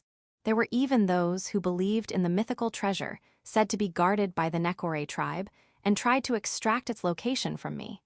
Every human who approached me had some sort of agenda. Wealth, desire, fame, I'd seen enough of humanity's greed to lose trust in them. And then I met Rain. Rain was surprised to learn I was from the Nekore tribe, but that was all. Out of pure kindness, he saved me, and even after that, he didn't show a hint of the greed I was used to seeing. He treated me like an ordinary girl. I can't even begin to describe how much that meant to me. If I told Rain, he'd probably laugh, but meeting him felt like the world had turned upside down. Rain dispelled my distrust of humans and brought a smile back to my face. No matter how much I thank him, it will never be enough. If Rain hadn't been there, who knows what would have happened to me? Even if I'd survived, I probably would have lost faith in people and gone back to my village. I felt something close to reverence for Rain. That's why I wanted to help him. If Rain was in trouble, I wanted to do whatever it took to remove those obstacles. Rain is still hurt by being kicked out of the hero's party, isn't he? When I learned that Rain had been part of the hero's party, I was surprised. At the same time, it made sense. Rain's beast tamer abilities are extraordinary, controlling not just one or two animals but dozens of rabbits simultaneously. Unheard of. On top of that, he can command insects too. It's absurd. With those skills, it's no wonder he'd been part of the hero's party. But apparently, they'd kicked him out for lack of ability. Unforgivable Naya. I felt like storming up to the hero's party and giving them a piece of my mind. I wanted to find them right now, beat them all to a pulp, and make them grovel before Rain. I was seriously considering it, that's how angry I was, but my anger didn't last. It gave way to sadness. When I called him my comrade, Rain looked so conflicted. Thinking about it, I could tell Rain was still hurting from being exiled. Not because they called him weak, but because he was betrayed by people he thought of as his companions. I want to heal that wound. I want to be the one to heal it. But how? What can I do to make Rain truly smile again? Naya, why am I thinking about Rain so much? Why indeed, my face felt warm, my heart was racing. Oh well, it doesn't matter, right? Right now, my feelings don't matter. What matters is Rain. What can I do for him? I don't know, Naya. No matter how much I thought about it, I couldn't come up with a good solution. Moments like these made me curse my lack of intelligence. Maybe I should have studied more back in the village. I don't know what I can do, but no matter what, I'll stay by Rain's side. I'm his true friend. That much I couldn't waver on. I made a vow to myself to always stay by Rain's side. Chapter 3. The second strongest race. Arios sighed. Damn it. In the shadowy depths of the forest, Arios clicked his tongue in frustration. It had been a week since they began their attempt to conquer the forest of illusions. Yet they still hadn't defeated the boss. To be precise, they hadn't even managed to reach the boss's location. As its name suggests, the Forest of Illusions was like a maze designed to confuse adventurers. Once someone set foot inside, they would never find their way out, doomed to wither away. That was the reputation this forest carried. Under normal circumstances, they would have avoided such a place, but Arios's party had a compelling reason to challenge it. Information had reached them that the legendary armor needed to battle the demon lord, the Shield of Truth, was in the possession of the boss lurking in the forest's depths. And so, their journey to conquer the Forest of Illusions began. But what the hell is with this forest? No matter how much we search, we can't find the right path. Is the legendary armor really here? It should be. The information came from a reliable source. Damn it. I never thought we'd be stuck in this cursed forest for a week. This is such a drag. I want to take a bath. Leanne, you mustn't complain. We are on a noble journey to save the world. I know that, but it's been a whole week. Aren't you getting sick of this? Well, Lean's frustration resonated with Mina. Mina herself was growing weary of the unreasonable difficulty of navigating the Forest of Illusions. Even as they advanced, creating maps, the paths would change over time, rendering their work useless and pushing their destination further away. This cycle of futility left them unable to make any real progress. As if only he were here. Him, Agus, who are you referring to? Don't play dumb, Arios. You know I mean Rain. Arios bit his lip, irritation evident. With Rain's abilities, we could explore every corner of this forest. From the sky, we might discover new paths. He was useless otherwise, but for something like this, he would have been helpful. Don't be ridiculous. Are you saying we have to rely on that incompetent fool? I refuse to accept that. Exactly, I hated having him around. Getting rid of him was the right call. Yes, I agree with Leanne. Letting him go was the right decision. True, I don't disagree with banishing Rain. But don't you think the timing could have been better? Arios fell silent, unable to refute the point. Deep down, he knew Agus was right. No matter how powerful Arios's party was, their strength was meaningless in this forest. Without finding the correct path and reaching their goal, it was all for naught. And as things stood, there was no one else but Rain who could accomplish that. Rain truly lacked combat ability and often became a liability in battle. However, his beast tamer abilities provided extraordinary support. For example, he could tame animals to carry their supplies. By taming bears, they could transport loads tens of times heavier than what humans could manage. This was an invaluable skill for adventurers. More supplies meant longer expeditions, ensuring they never ran out of water or food, allowing them to fight without limits. Rain had single-handedly sustained their supply lines. But the party failed to recognize this and cast him out. Now, they were beginning to realize his importance. Yet, Arios refused to admit it. No, he didn't want to admit it. How could anyone acknowledge that the man they had banished as useless had actually been crucial to their success? Arios's pride got the better of him. He had been hailed as a hero and showered with respect for so long that he sometimes lacked consideration for others. This situation with Rain was a perfect example of that flaw. How could that piece of trash be useful? That's ridiculous. Absolutely ridiculous. Leanne shared a similar mindset. A prodigy capable of mastering over 1,000 spells, she had been praised since childhood, and her arrogance grew with her talent. To her, the idea of someone as exceptional as herself caring about an ordinary, or less than ordinary, person was inconceivable. She genuinely believed this. Our efforts must be lacking. To think we can't conquer this place without someone like him, it's unthinkable. Mina, too, was no different. She had undergone rigorous training to become a hero's companion and believed it was her mission to save the world. For someone like Rain, who couldn't fight properly, she saw him only as a hindrance to her noble mission. I understand what you're all saying. I understand Arios's feelings too, but isn't there no other way? Agus's words weighed heavily on the three of them. For a week, they had attempted to conquer the labyrinth. However, not only had they failed to defeat the boss, but they couldn't even make proper progress. At this rate, their journey to defeat the demon lord would come to a halt. And in a way, it would imprint the notion in Arios's mind that their failure was because Rain wasn't with them. That, above all else, was something they could not allow. Irritated, Arios struck his fist against a nearby tree. Just once can't we use him, not to bring him back into the party, just as a guide for this area. Don't you think that's a reasonable compromise? Agus's suggestion left the three in silence. But do you really think he'd come back now? Yeah, especially after everything that was said. That won't be an issue. True. Agus's confidence prompted Arios to agree. That guy's so stupidly kind-hearted. If we just say something like, "We were wrong back then, it wasn't how we really felt," he'll probably come right back. Then, once we've cleared the forest of illusions, we can just toss him aside again. Wow, that's cruel. Then, Leanne, do you want to stick around with him? No way. There's no chance I'd want to stay with someone like that. Just the thought of him coming back, even for a moment, is exhausting. We have no choice. It's impossible to proceed without him, just this once.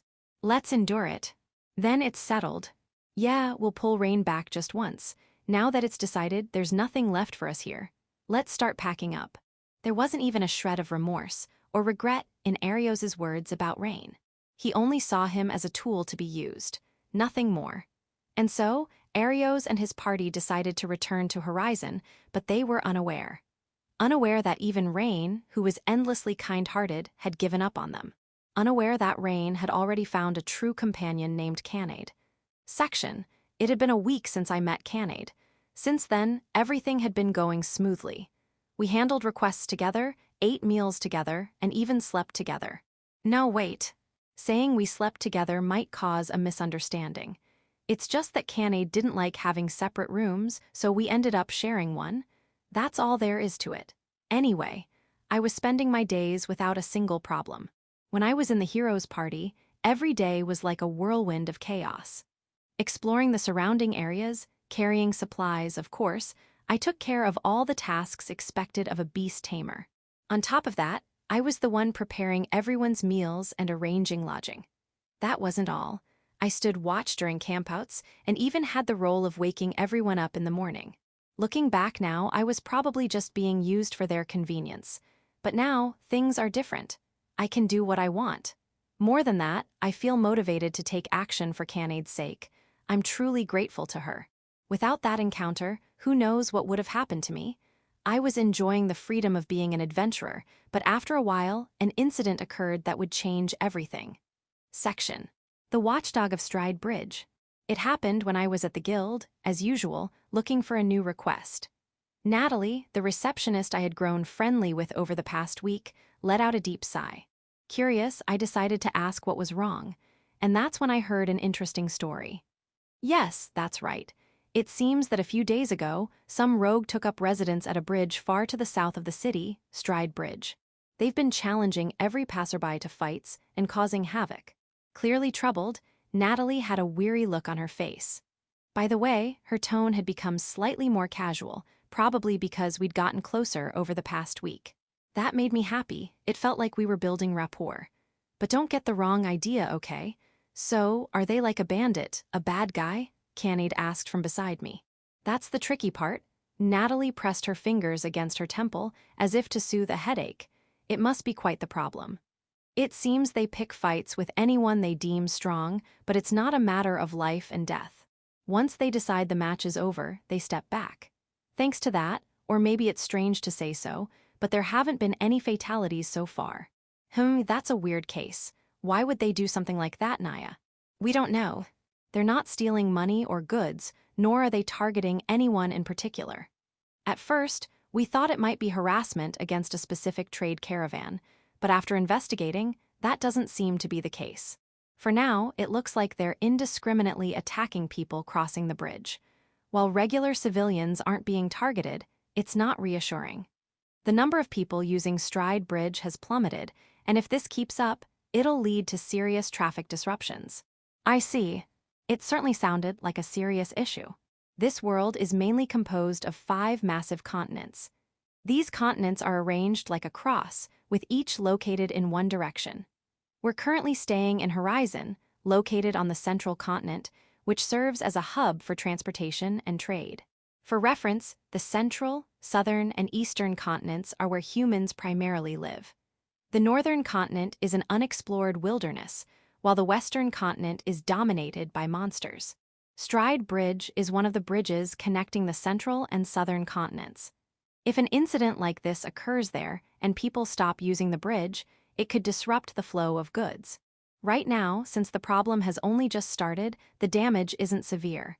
But if left unchecked, it could grow into a significant issue. So that's why this has been troubling you. And that's why we need your help, Shroud and Company. Natalie leaned forward, almost vaulting over the reception counter in her enthusiasm. Was she always this aggressive? Maybe she had just been wearing a polite facade until now? Still, it made me happy to see a new side of her. It felt like we'd gotten even closer. The guild has been tasked with resolving this issue. So, how about it? Would you take on this request? Wait us. Naya. We were both bewildered by the sudden proposition. From what I just heard, this was clearly a significant matter. Was it really okay for us, who had only just become E-rank, to accept such an important request? This is a special request, which means there are no rank restrictions. A quick resolution is needed, so anyone willing to take it on is more than welcome. Additionally, multiple adventurers can accept the request simultaneously. It's first come, first served. The first person to complete the request will receive the reward. Cooperation to achieve the goal is also allowed. Is it really okay to be that flexible? We don't have a choice. At first, we issued this as a high-difficulty request, but no one could solve it. We're out of options. I see. From the guild's perspective, they just want someone, anyone, to resolve the issue. Apparently, many adventurers had already been defeated, which explains their desperation. Even so, I'm not sure we can handle it. You can. I secretly have high hopes for you too. Really? Of course. Canade-chan from the Nekore tribe, and Rain, the beast tamer who's managed to bond with a superior race. You're rising stars right now. And it's not just me. Other adventurers have their eyes on you too. What do you think? Naya. Canade tilted her head, confused. Was she even paying attention? So there's a bad person causing trouble, right? That's right. Then I want to stop them. Doing bad things is wrong. That was such a typical Canade answer. Oh, but I'll respect Rain's decision too. All right, by the way, Natalie, what's the reward? Prepare to be amazed. It's 5 gold coins. We'll take it. I admit the reward was tempting, but I also genuinely wanted to help those in need. Besides, if there haven't been any casualties so far, I don't have to worry about Canade getting hurt. Though there's always the possibility that it's just been luck so far, so we can't let our guard down. And so, Canade and I made our way to Stride Bridge. Wow, it's such a huge bridge. Rain. It's enormous. Canade was bouncing around like a child. I couldn't blame her. Between the central and southern continents lies an immense canyon. Its depth is unknown. Scholars have attempted to measure it, but its staggering depth has left everyone baffled. As for its length and width, it's about the size of a small town. The massive fissure cutting through the land is truly overwhelming. The bridge built across it is so massive it could be mistaken for a castle or fortress. Its structure consists of countless iron pillars, intricately combined and further reinforced with magic. Not only is it incredibly sturdy, but it's also wide enough to serve its purpose as a vital transportation route. The bridge is so broad that more than 10 large trade wagons can travel side by side. This is amazing. It's my first time seeing something like this. Really? I heard the Nekore tribe's village is on the eastern continent. Didn't you cross a bridge to get here? The eastern continent is also separated by a canyon. I didn't cross a bridge. There's a toll after all.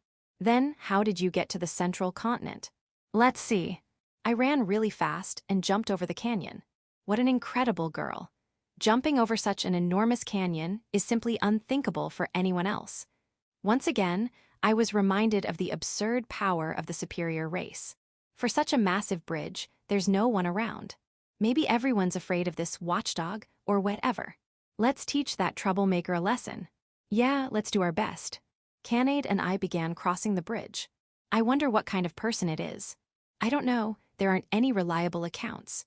Since there haven't been any casualties, there should be witnesses, but the adventurers who were defeated seemed too demoralized to provide any coherent details.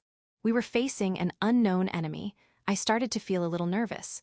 We don't know what might happen. Let's stay on guard. Got it. We cautiously walked for about 30 minutes. When we reached the middle of the bridge, it finally appeared. Rain, look. A roar echoed through the sky. A massive pair of wings blocked out the sun. A body sliced through the air, soaring high above. A dragon. One of the superior race, a dragon, descended before us. Section. Cold sweat trickled down my face. The pressure I felt now was incomparable to when I faced the killer tiger the other day. Even though it wasn't doing anything, even though it was just staring at me, I felt like I could pass out from that alone. The ruler of the skies, the sovereign of the heavens, the destroyer of worlds, the superior race, the dragon. Why is there a dragon in a place like this? Do you think that dragon might be the bad guy? If so, we need to punish it. I don't think that's the case. Even in this situation, Canade's carefree attitude helped me regain a bit of composure. The story we'd heard was about someone causing trouble on the bridge.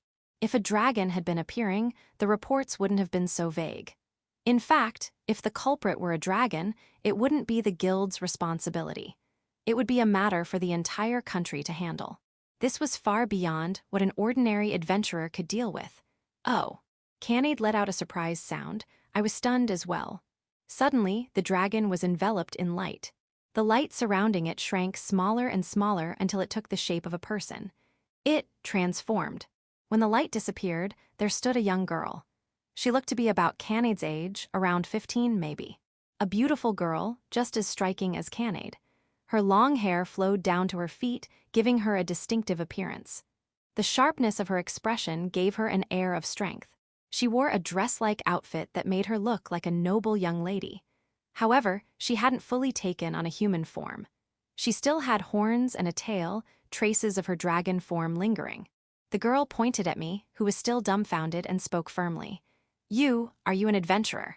Hi. Are you listening to me? Sorry, I was just a bit surprised. If you can hear me, answer properly. Honestly, so, are you an adventurer? Yeah, I am. For now, I decided to answer honestly. I needed information. I gave her a small nod. Then fight me. Fight you? What do you mean? A fight is a fight, don't you get it? I'm saying, let's have a test of strength. I understand what you mean, but I want to know why you want to do this. Because I want to. There's no reasoning with her. This is giving me a headache in a whole new way. Tania. Could you be a red dragon? Canade asked, seemingly piecing something together. Oh, you know about my species. Yep, red dragons are famous for loving battles. Could you not make it sound like I'm some kind of battle maniac? And you're a Nekore, aren't you? Yup, I'm Canade from the Nekore tribe. Nice to meet you. I'm Tania from the dragon race. If you insist, I might consider returning the courtesy. Canade's communication skills are incredible. She even got the dragon to reveal her name. Though knowing Canade, it felt more like she was speaking on instinct rather than planning anything out.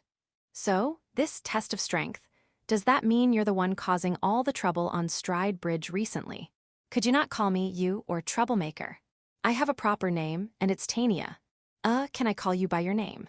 Yes, I'll allow it, as a special privilege. All right then, Tania, are you the one responsible for the incidents on this bridge? I don't like the word responsible, but yes, that's basically correct. She admitted it so easily. This is a problem. I was deeply troubled. To think the opponent was a dragon, how could we possibly complete a request like this? At first, I thought we'd just punish some troublemaker, but that clearly wasn't an option. The girl Tania energetically spun her arms in circles. Now, let's have a test of strength. Wait a second. I still don't quite understand. Why are you doing this, Tania? Red dragons have some annoying traditions, Canade unexpectedly answered. When they turn 15, they're supposed to go on a journey to become strong and distinguished dragons. It's some kind of rite of passage. Oh, you know quite a bit. You're absolutely right. I'm in the middle of that journey. It's been about a year since I started. I'm still traveling and training to become stronger. By the way, Canade, was it? Yup, I'm Canade. A top-tier adventurer, and a Nekore. You'll make excellent opponents to help me grow stronger. Hold on a second. Are you telling me you've been picking fights with adventurers passing through here to get stronger? That's right. She answered with a completely straight face. Being a full-fledged dragon is a vague concept, isn't it? But being a strong dragon is clear. So, I've been training by fighting humans. Humans are surprisingly strong, you know. Sometimes, they even produce heroes capable of defeating demon lords. And to make this training more effective, I learned transformation magic to take on a human form. Fighting in dragon form wouldn't be fair. It's like giving myself a handicap. And you just happen to find this big bridge that's convenient for duels, so you decided to stay here. Exactly. You're quite perceptive for a human. This girl was completely reckless. In a way, she reminded me of Canade. But seriously, a dragon using humans as training partners? I'd never heard of such an absurd thing. And yet, she seemed entirely serious. Tania's determined eyes showed no signs of deception. By the way, if a dragon like you appeared, wouldn't there normally be rumors about it? Oh, that? I'm not stupid, you know. Most of the time, I stay in my human form. Today, I happened to be flying around when I felt two incredible presences, so I swooped down in a hurry, and that's why you saw my true form. I see. Can I ask one more question? What is it? Why was there so little information about you? Did you threaten the adventurers you fought? I'd never do something so barbaric, but well, all the ones I defeated kept mumbling things like, I can't believe I lost to a child, and then sulked. How rude. I'm already an adult, you know. Ah, I see. Judging by appearances, Tania looked like a noble young lady, a cute girl, even. Losing to someone like her must have been a huge blow to their pride. It explained why the defeated adventurers had all been so demoralized. Even though her horns and tail clearly marked her as a dragon, they were probably too shocked by the loss to remember the details. Is that all? Then let's fight. A test of strength. Wait. We weren't planning to. Besides, Canade might be fine, but I'm not qualified to face someone like you. What's that? Humility. Sure, you're human, but you're a top-tier adventurer, aren't you? No, I only just became an adventurer. I'm a total rookie. You can't fool me. My intuition tells me you're a phenomenal adventurer with incredible power. I have a good eye for these things. Naya, maybe Tania, noticed Rain's talent as a beast tamer. That's why she thinks he's a top-tier adventurer. Even if you say that, it's a misunderstanding.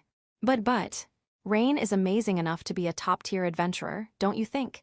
He's talented, not just as a beast tamer but as an adventurer too. Naya. Canade's agreement only made things worse. I could feel my escape routes closing one by one. Now, fight me? I don't mind if it's 2 against 1. What should I do? Tania was brimming with enthusiasm, already in a battle stance. Give up, Rain.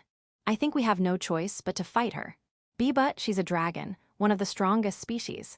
If that's the case, I'm one of the strongest species too. You might get hurt, but you'll protect me, won't you? I believe in you. You say that so casually. Is that a no?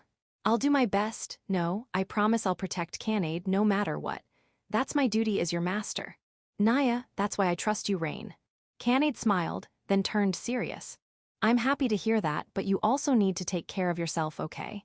If you got hurt, I'd be really sad. I'll be careful. Nyan, why did it come to this, fighting a dragon of all things? I wanted to bury my head in my hands and cry, but there was no point in regretting it now. I had to do what I could. It'll be okay, I'm not alone anymore. Canade is here with me. Section. All right, here I come. Tania took the initiative. She kicked off the ground, charging straight at us. What the? With a whoosh, she closed the distance at an extraordinary speed. I could barely track her movements. I scrambled to the side, narrowly dodging her attack. Not bad. For the record, half of the adventurers dropped out after this first strike. Does that mean I passed the first trial? This is just the beginning. The real test starts now. Come on. Tania inhaled deeply, as if preparing for something. Gwoosh, like a true dragon, she spewed a fireball from her mouth. Is that even allowed? She's in human form. Shouldn't she stick to what humans can do? I dodged with all my might. Right, left, back. I somehow managed to evade the barrage of fireballs she hurled at me. Naya, it's hot, Naya. Canade. The tip of Canade's tail was singed and smoldering. Panicking, I slapped the flames out with my hand. Nya, my beautiful tail is all singed. Are you okay? Yeah, it's no big deal, but now I'm angry. What? Phew fun. Ready to fight now. For the sake of my tail's revenge. This time, Canade charged forward. Her momentum was like a massive cannonball being launched at close range. However, Tania stood her ground and took the attack head-on. That one left a bit of a sting. Naya, my tail. Canade unleashed a furious flurry of punches. Thanks to my contract with Canade, my physical abilities were enhanced, but even I couldn't keep up with the speed of her fists. And yet, Tania managed to block the barrage with just her hands. Not only Canade, but Tania too, both of them were incredible. As expected of a dragon, they were evenly matched. Or so it seemed, until Tania suddenly spun around and delivered a powerful strike with her tail. Naya! A dragon's tail alone is a deadly weapon. Covered in scales harder than steel, it's as formidable as the finest weapon. Canade, struck by the whip-like blow, was sent flying through the air. Canade. I caught Canade midair. Even so, I couldn't completely stop the momentum, and we were both sent flying. Damn it. I pressed my hands against the ground to create friction and slow us down. Finally, I managed to stabilize and land firmly on both feet. Thanks, Rain. Don't charge in on your own. Naya, sorry. This time, we'll go together. Got it. We locked eyes, synchronizing our timing, then charged. We flanked Tania, attacking from both sides. I couldn't help but feel a little hesitant. She looked like an innocent girl after all. But I couldn't afford to think like that. She might look delicate, but she was a dragon on the inside. Hesitating against the strongest of the dragon race would mean defeat in seconds. I threw a punch with everything I had. Ha! Yeah. Emily. Tania caught both mine and Canade's punches with her hands. Tania was blocking attacks from both sides, each with one hand. Was the dragon race even more monstrous than the Nekore tribe? Take this. Tania grabbed both mine and Canade's hands, spun us around on the spot, and whirled with enough force to create a small tornado before throwing us high into the air. Naya, this is bad. No matter how strong our physical abilities were, neither of us could fly. We were sitting ducks. From the ground, Tania prepared to launch another fireball, aiming at us midair. Canade. Got it. We spread our arms and adjusted our trajectories mid-fall. I managed to reach Canade, and we kicked off each other's feet in midair, using the momentum to veer sideways. Just as we moved, a fireball grazed past the spot we'd been. We landed on the ground, avoiding another fireball aimed at our landing point, and created some distance from Tania. Canade. Nyan. You understood my intentions perfectly. I'd improvised the idea of kicking off each other midair to dodge Tania's attack, but I hadn't had time to explain. Canade had reacted flawlessly, as if we'd planned it in advance. Of course, I'm your partner. I see. Partner, it was a comforting word. I felt a sense of fulfillment I'd never had back when I was in the hero's party. You too are impressive. You've lasted this long against me. No one's ever done that before. I'll give you some praise for that. Then how about we call it quits? I feel like we can talk things out with you, Tania. Huh? What kind of nonsense are you spouting? There's no way I'd stop when I'm having this much fun. You're enjoying this. Of course, training has to be fun or I'd never stick with it. I'm a pretty fickle person. Tania's straightforward declaration left Canade somewhat exasperated. Still, in its own way, it was an admirable trait. I figured you'd say that. I'd asked for a truce just in case, but it was rejected immediately. Well, I'd expected as much. There was no choice but to find a way to win. Let's go all out, Tania shouted, charging at us again, but this time I was ready. Gotcha. As Tania lunged, I sidestepped into a safe zone, grabbed her arm and shoulder, and used her momentum to slam her into the ground. Ouch, that caught me off guard, but don't think it'll work again. Let's see about that. You're confident. Tania spun around and lashed out with her tail. I narrowly avoided the whip-like strike by rolling low to the ground, then closed the distance. This time, I grabbed her with both hands and flipped her over with a shoulder throw. That hurt. I was giving it my all, yet Tania only reacted with mild discomfort. She didn't seem to take any significant damage. Did dragons have infinite stamina? You're good, then I'll get serious. You've got to be kidding me, that wasn't serious. Let's see how you handle this. Tania inhaled deeply, and light began to gather. Wait, is that? It's dragon breath. The dragon's ultimate attack was about to be unleashed. The roar of its buildup, the booming explosion, and the surging blast of heat, it all rushed toward us. Rain. Got it. Canade glanced at me briefly. I immediately understood her intentions. Was this what it meant to have a true partner? Say ye I. Together, Canade and I threw punches with perfect synchronization. A strike filled with all our strength. The combined force of the Nekore tribe's power and my own created a massive shockwave that collided with the dragon breath, canceling it out. Tania's eyes widened in astonishment. Unbelievable, to think you'd block my ultimate attack with such a method.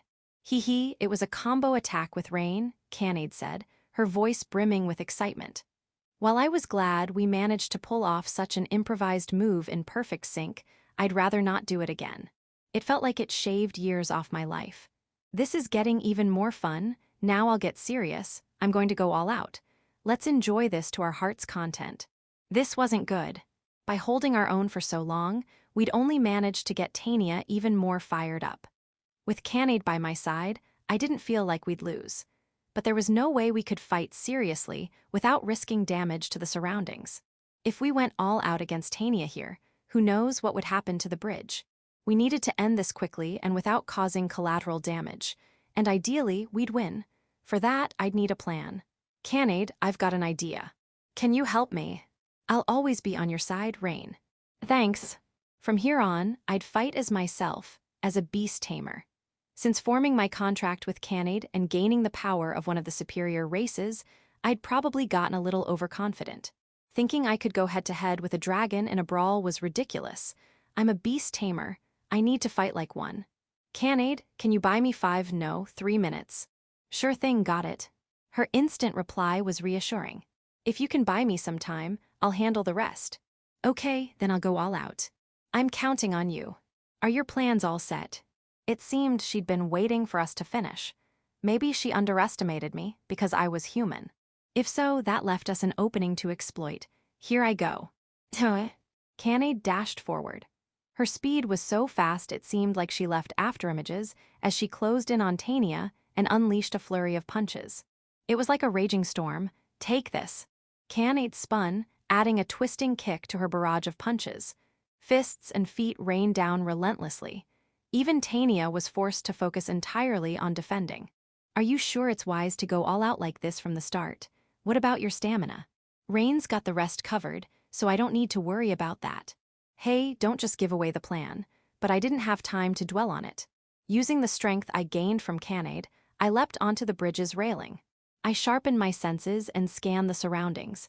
My target was a certain bird. Thanks to Canade's power, my focus was sharper than ever. I extended my awareness across several kilometers, searching for the presence I needed. There. I spotted it, a faint silhouette of a bird soaring through the sky.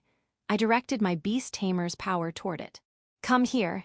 Contrary to common belief, beast tamers don't need to form a full contract to exert some control over a target. Commands like stay, come here, or leave can be issued to simple creatures without a formal bond. Although temporary contracts have a range limitation and require the target to be nearby, this ability allows me to reach far-off creatures. Of course, this only works on ordinary animals. It's useless against beings like Tania, one of the strongest species, but for now, this was more than enough. K. In response to my call, the bird flapped its wings and flew toward me. It wasn't alone, around 10 of them approached. The birds, known as pidu, had an extreme black and orange coloration. I'd noticed them during the scuffle with Tania, and it seemed my hunch was correct. Good. I formed a temporary contract with the 10 pidu birds. With this, I could issue more complex commands. The time spent so far was roughly 3 minutes. Perfect timing. I climbed down from the railing with the pidu birds and called out to Canade. Canade, leave the rest to me. Got it, Naya. As Canade stepped back, Tania flashed a confident smirk. Oh, so you'll be my opponent now? I'll give you credit for commanding a Nekore, but in the end, you're just a human. Can you really stand against me when I'm serious? I won't be your opponent, they will. Birds, those weren't here before, were they? I called them. You called them, that's impossible. What are you even saying? For some reason, Tania was giving me a puzzled look. This much was just standard for a beast tamer, wasn't it? Rain's misunderstanding something again, Naya. I did call them over. That's possible. No, it's not. Wait, so you can summon creatures remotely? That's unbelievable. It's completely outside the norm. Wait, isn't this normal? No, it's not. Canade and Tania chorused in perfect harmony. You're quite the skilled adventurer, aren't you? I think I underestimated you a bit. For that, I'll apologize. But do you really intend to fight me with those birds? Exactly. All right, it's up to you guys. I gave the Pidu birds their command. With a flurry of wings, they swarmed Tania, attacking with their sharp beaks and claws. What the heck is this? Why are they all coming at me at once? Because I've contracted with all of them. Right now, they'll do whatever I say. You tamed all of these birds. That's ridiculous. Even Canade looked surprised. Was it really that strange to tame multiple animals at once? To me, it seemed perfectly natural, but I wasn't sure anymore. Still, what's the point of this? Sure, it's impressive you tamed them, but what can a bunch of birds do? Just so you know, they're not hurting me at all. Or is your goal to block my vision? Even if that were the case, you could wipe them all out in a second, right? True, it's a pointless tactic. In fact, maybe I should just do that already. Too late. You should have done it sooner. What? Tania's face twisted in confusion. The next moment, her expression contorted in pain. What is this? My body, I can't. She staggered, wobbling on her feet before collapsing to her knees. What did you do to me? You underestimated them because they're just birds. But these guys are Pidu, a species known for their deadly poison. Poison. Their striking black and orange coloration is a warning sign. It's called a postmatism. They're signaling, I'm poisonous, stay away. That's what Pidu are. Damn it, to think I'd be brought down by some birds. It's useless. The Pidu's poison is strong enough to kill a person in some cases. And this was 10 of them. Even for a dragon, there's no way you're coming out of this unscathed. You won't die because you're a dragon, but you won't be moving for a while. It's over. I signaled the Pidu to leave, and they flew high into the sky before vanishing into the distance. Left behind, Tania slumped to the ground, barely able to maintain her posture. I let my guard down to think I'd lose to such a tactic. Fighting alone isn't the only way. Working with others, relying on their strengths, this is how a beast tamer fights. Don't you think that's a good way? Maybe so. So, do you still want to continue? And no, I don't think I'll be able to move for a while. I'm exhausted. Then it's our win, me and Canade. Fine, Tania, admit defeat. Tania admitted defeat, surprisingly easily.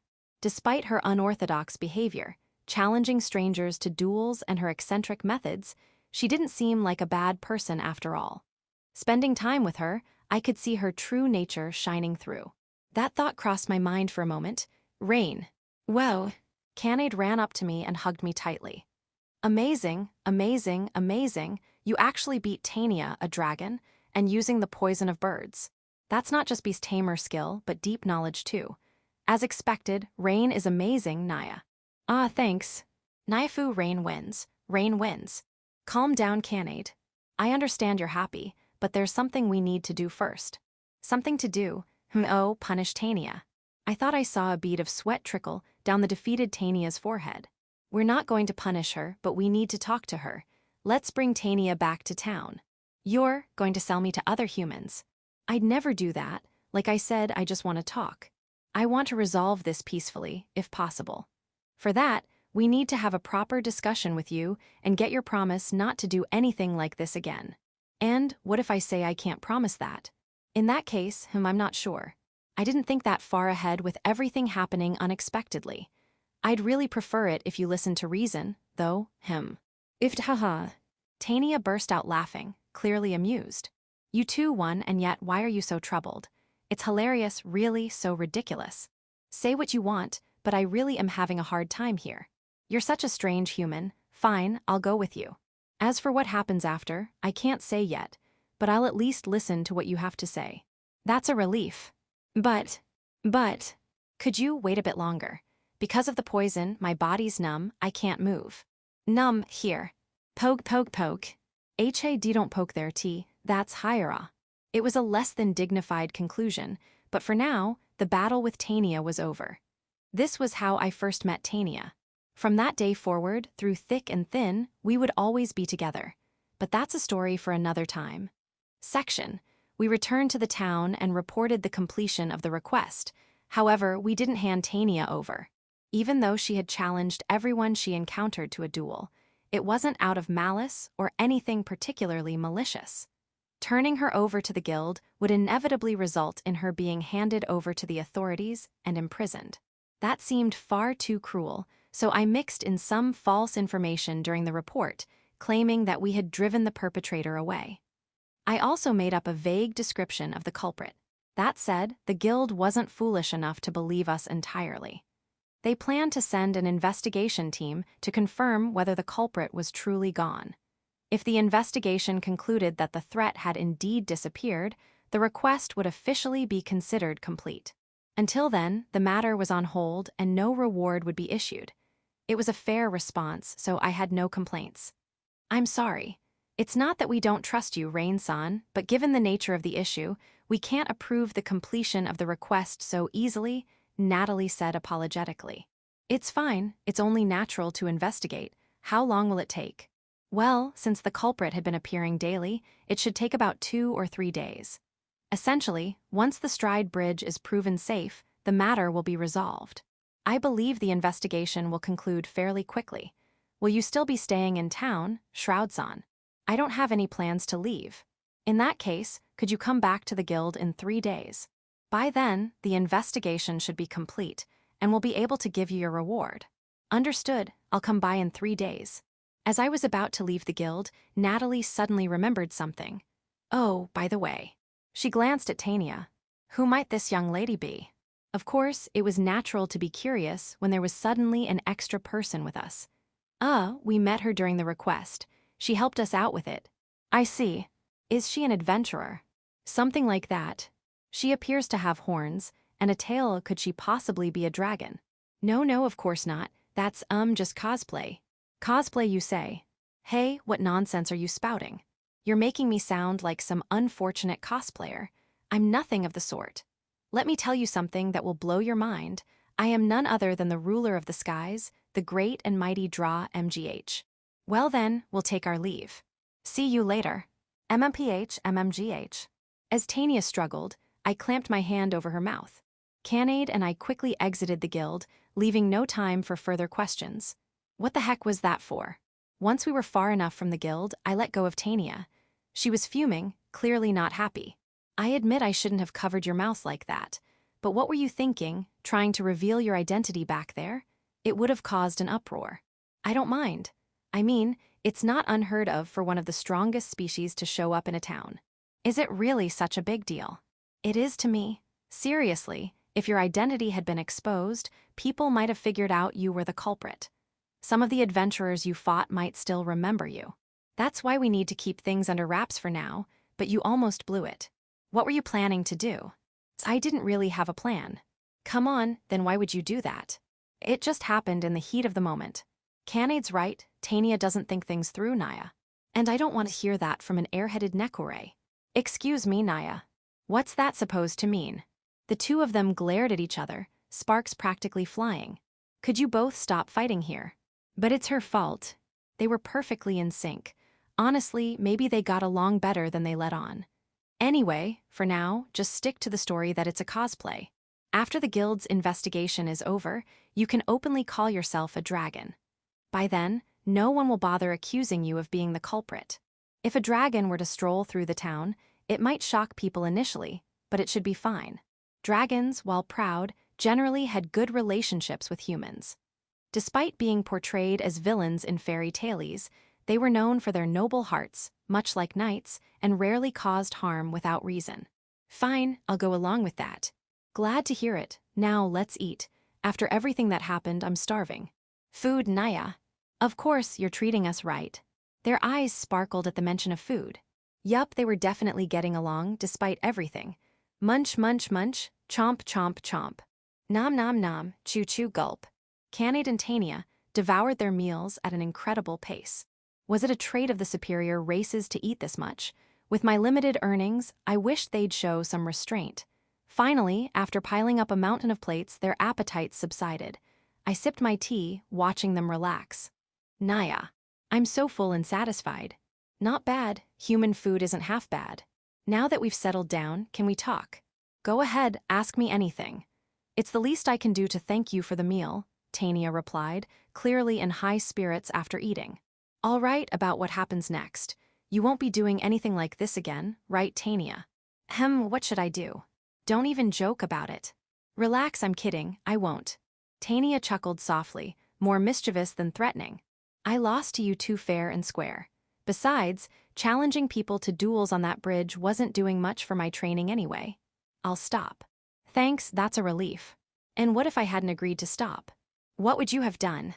In that case, we'd have taken you on again. Do you really think you could beat me again?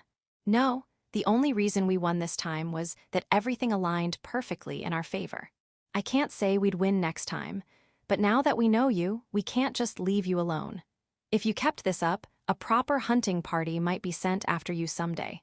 Worse, someone might try to exploit you for being a dragon. I don't want to see that happen. You're such a soft-hearted guy. That's what makes Rain great, Naya. I won't deny it. Honestly, I kind of like that about you. Thanks. I thanked her earnestly, and Tania's face turned red. W8, I didn't mean like that. I don't want you as a boyfriend or anything. I just meant I like your personality. That's all. I get it. I'm not so full of myself to think otherwise. HMPH, but when you accept it so easily, that's annoying in its own way. What does she want from me? Hey, Tania, what are you going to do now? You're going to continue your training journey, right? Canade asked, sipping her tea after the meal. Maybe because she's a Nekore, she seemed to dislike hot tea, blowing on it repeatedly to cool it down. Yes, I'm still in the middle of my journey. It's only been a year, so I can't return home yet. For the dragon tribes, or for a red dragon, how long does this journey to become a full-fledged adult usually take? It varies from person to person, but on average, it takes about 3 years. After that, we usually return to our home and receive the approval of the clan leader. So you've still got a long way to go on your journey. Exactly. Satisfied with her now lukewarm tea, Canade pressed on with another question. Are you going to go around picking fights again? I won't. Rain already lectured me about it. Besides, I've found something much more interesting. Nyan, something interesting. I'm going to follow you guys. The sudden declaration almost made me spit out the tea I was drinking. Why would you decide something like that? Because I'm interested. Being with you two seems like it won't be boring, and it sounds like it'll be a lot of fun. What about your training? Being with you two feels like it is training. And most importantly, Rain, was it? I've taken a liking to you. Naya. Tania suddenly stood up, wrapped her arms around my neck, and hugged me. Seeing this, Canade bristled, her tail puffing up for some reason.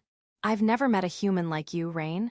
You didn't just beat me, but you helped me afterward, and you've been so kind since then. I can't help but be curious about you. Hey, can I stay with you? Get away from Rain. He's my master. What's the harm in a little closeness? It's a big deal, hiss. Are you jealous? That's ah. Fufufu, clingy girls aren't very popular. Not popular. Rain, are you going to hate me? Canade's cat ears drooped, and her tail hung limply as if all the energy drained out of her. Despite the situation, I found her reaction heartwarming. Her response showed how much she didn't want to be apart from me. I'd never hate you. Really? Of course, Canade, you're an important companion. Naya, Rain is so kind. Hey, don't ignore me, Tania interjected, pouting. Then stop teasing her like that. As I said, Canade is an important companion. Fine, I'm sorry, okay. Good, apology accepted. Without thinking, I patted Tania's head as I usually do with Canade. Wait, would she be mad about that? I cautiously looked at Tania, but instead of anger, she seemed flustered, her cheeks tinted red. Why, you can pat me more if you want. Not that I want you to. It's just, a sign of reconciliation. Yeah, that's it. Is that so? Then pat. Hiya. Tania's eyes glazed over, a pleased expression spreading across her face. This is dangerous. It feels so good, as expected from a top-tier beast tamer. Does being a beast tamer really have anything to do with this? Also, I'm far from being top-tier. So, about what happens now, Canade? Well, I don't mind. Tania teased me a little, but I don't dislike her. I don't have any objections either. just a hunch, but I think things will work out with Tania. It was the same feeling I had when I met Canade. With Tania, I had a sense that she might become a true companion. Then it's decided, Tania said with a bright smile. Now, let's make the contract. Wait, what? How did it come to that? Canade has a contract with you, right? Then it's only natural for me to have one too. Or, are you planning to leave me out? But, Rain already has a contract with me. Then cancel it. Naya, excuse me. I'm joking. But still, I really do want to make a contract with you. I'm curious about it, and with you, Rain, I think it might be worth it.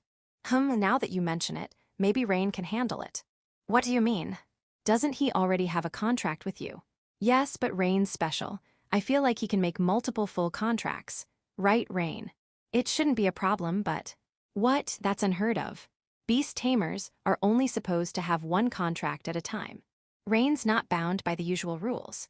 Now that I think about it, you were commanding those birds during our fight. Could it be that you can handle multiple contracts? You're an extraordinary tamer. I'd prefer not to have strange titles like that. So, there's no issue with making a contract with Tania. Hold on, don't get ahead of yourselves. I'm not against it, but I'm not sure if I can form a contract with a dragon. You can, Rain. I believe in you. This unconditional trust, why do they both have so much faith in me? Let's give it a try. If it doesn't work, it doesn't work, but I don't think it'll fail. Rain will be fine, Canade assured me. A contract with the dragon tribe, I wasn't entirely confident, but with their encouragement, I had to try. All right. Tania, sit in that chair. Got it. Tania sat down and faced me. I bit my finger, drawing blood, and used it to draw a magic circle. I raised my hand toward Tania. I am Rain Shroud. By forging this contract, I bind us with this connection. With a vow in my heart, hope in my soul, and strength in my hands, answer me, what is your name? Tania. The magic circle glowed and dissolved into particles of light, which were absorbed into Tania's body. Is that it? Yeah, the contract is complete. Not only with a Nekore, but now with a dragon, I might have used up all my luck in life. So this is what it feels like to be bound. It's strange, like I'm always connected to you, Rain. But it's not bad. Tania smiled at me, her expression warm and full of trust. Looking forward to working with you, Master. Chapter 4, An Adventurer's Daily Life. The day after Tania joined our party, the three of us accepted a new request and moved to the plains. This time, our task was to exterminate slimes.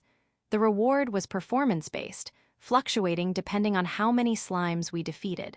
Slimes were F-rank monsters, weak enough that even children could defeat them. For that reason, they were often overlooked and left alone. However, this time, they had been neglected for too long and had multiplied uncontrollably. Now there were over 100 of them. They were attacking animals, livestock, and farmlands, even threatening the local ecosystem. On occasion, they were said to attack humans as well. The situation had become severe enough that the guild could no longer ignore it, leading to this request. Naya, slimes, huh? Canade let out an unenthusiastic groan. What's this, Canade? Are you scared of something as trivial as slimes? Nio, that's not it. Tania teased, prompting Canade to puff out her cheeks in protest. There's no way a cat spirit like me would lose to slimes. If I get serious, I'll tear them to shreds. But slimes are all squishy, sticky, and gross, Nio. They'll make me all slimy. Ah, I see. I found myself nodding in understanding. Apparently, just imagining the scene made Tania grimace as well. True. Those things are basically lumps of slime. For someone like Canade, who specializes in physical attacks, they're an unpleasant opponent. Naya. Well, don't worry. I'll take care of them, all with my fireballs and breath attacks. Wow, Tania, you're so reliable. Phew fun, you can praise me even more, you know. Tania is amazing. Tania is the best. Considering how they met, I'd been worried about how well the two of them would get along, but it seemed my concerns were unwarranted. Tania could be a bit blunt, but she was kind at heart. She genuinely thought about Canade and was willing to step in to handle what Canade couldn't. These two might make a great team. Slime, where are the slimes? I'll wipe them out in one fiery sweep. Canade and Tania sang a strange song as they searched for slimes. However, there wasn't a single slime in sight. With over 100 in their group, there shouldn't be any place for them to hide. That said, the plains outside the town were vast. They were probably lurking somewhere out of sight. Naya, I don't see any. Should I just burn this area down with my breath and clear them out? Don't even joke about that. Oh, I'm serious though. Looks like I'd have to teach Tania some common sense later. We don't need to do anything so extreme. There's a simple way to find them. You sound pretty confident. What are you planning to do? We'll search from above. I summoned a regular wild bird, unlike the highly venomous one I had called before. Then I established a temporary contract. Hey, what are you going to do? Are you going to use it to search? So, are you going to give it commands like, find the slimes, or take us to them? That's one way to do it, but it's a bit inconvenient. Using animals for guidance can be tricky. Sometimes they misunderstand the commands and lead you completely astray. Then what are you going to do? I'll assimilate. Huh? Tania gave me a puzzled look, clearly not understanding what I meant. It would be faster to show them than to explain. I focused my consciousness on the temporarily contracted wild bird and assimilated with it. My perspective shifted from that of a human to that of a wild bird. Through my new bird's eyes, I could see Canade, Tania, and my own body. Rain's presence just disappeared all of a sudden, but he's still here. Wait, Rain looks weird. He's like a doll or something. That's because my soul is currently inside this wild bird. Wah! The two of them frantically looked around, their eyes eventually fixing on me, the wild bird. Could it be? Rain became a bird. Close but not quite. I moved a part of my soul into this bird and fixed my consciousness there. In simpler terms, my consciousness is now inside this bird. For now, this bird is my body. Both of them reacted in unison, as though a question mark had appeared above their heads. This is one of the beast tamer's techniques, called assimilation. I've never heard of such a thing, Naya. I've never heard of that either. Their loud exclamations startled me so much that I reflexively pulled back. Right now, I was in the body of a wild bird, so from my perspective, the two of them appeared much larger and more intimidating. Not only controlling animals, but transferring your consciousness as well, What? Rain, you're completely absurd, Naya, to pull off such an unbelievable feat so effortlessly. Naya, how is this even possible? That crazy trick you used earlier to summon the bird seems like child's play now. Rain, you're totally incredible. I've acknowledged your abilities to some extent, but to think you could do something like this, using techniques that even the strongest species don't know about, is no ordinary feat. If Canade recognizes you, I suppose it's justified. Seriously, you're amazing. Assimilation isn't that impressive a technique, though. It's not something that deserves so much praise. It absolutely is. Once again, they shouted in perfect unison. To me, this was just a completely ordinary technique. Of course, it's not something that an average person without any training could do right away, but I thought it was a standard skill for any beast tamer. Could it be that my understanding was off? Wait, are you saying regular beast tamers can't perform assimilation? At the very least, I've never met a beast tamer who could do such a thing. Neither have I. Both Tania and Canade confirmed. They've traveled extensively, so if they haven't seen it before, it might really be the truth. Does that make me unusual? I'm not sure how to feel about that. By the way, how are we even talking right now? I'm sending you thought waves. While I'm assimilated with an animal, I can't speak, so I'm using magic to compensate and transmit thought waves instead. Beast tamers don't have a lot of magic power, but I can at least manage to send thought waves to people nearby. I see, Nyan. Wow, that's pretty impressive. Canade and Tania nodded, a mix of admiration and amazement on their faces. All right then, I'm going to search the surroundings for a bit. Look after my body while I'm gone. Got it. Take care. Seeing me off, the two waved as I soared high into the sky. Another side. Canade and Tania watched as Rain, assimilated with the wild bird, flew into the distance. As Rain disappeared beyond the sky, Tania murmured as if remembering something. Come to think of it, Rain made it sound simple, but transmitting thought waves requires quite a bit of magic power. When we fought yesterday, he didn't seem to have that much magic power. Well, it's not impossible, but if your magic is low, the signal should be noisier. But somehow, his voice came through crystal clear. What does that mean? Let's check on it later. Section. After circling the area within a 1 kilometer radius twice, I returned to Canade and Tania. I release the assimilation with the wild bird and return to my own body. Phew! It's always nice to be back in my own body. Assimilation gives me a strange sensation, like I've actually become the bird, and I might not be able to come back. Good work. So what's the result? Yeah, I found them. About a kilometer east of here, there's a huge group of slimes. It's definitely the target from the request. All right, let's head over there. Let's make it a race to the spot. Whoever loses has to treat everyone to a meal. Ready, go. I'm not losing, Naya. The two of them dashed off and disappeared into the distance in an instant. There's no way I can beat those two. Not to mention, I'm the only one in this party who actually has money, so no matter what, I'll be the one paying in the end, right? With a sigh, I started chasing after them. After running for a short while, I finally caught up to them. Even though my physical abilities were enhanced thanks to my contract with Canade, it was still impossible to catch up with them. Rain came in last. Thanks for the meal. You too, well, whatever. So that's the... At the edge where the forest met the plains, there was something slimy wriggling around. Slimes. Over 100 slimes had gathered in a swarm, melting the grass and trees and corrupting the land. I see now. This can't be ignored. It's practically a small-scale disaster. Well then, let's take care of this quickly. Canade picked up a nearby rock with a casual heave-ho. Despite the rock being many times her size, she lifted it effortlessly, as though it weighed nothing. Are you planning to throw that? Yeah. I don't want to touch them. I feel like this is going to cause a massive mess, but I can't deny its destructive power. Our opponents were over 100 slimes. If we attack them one by one, it'd take until nightfall. Tania, can you attack them with fireballs or your breath?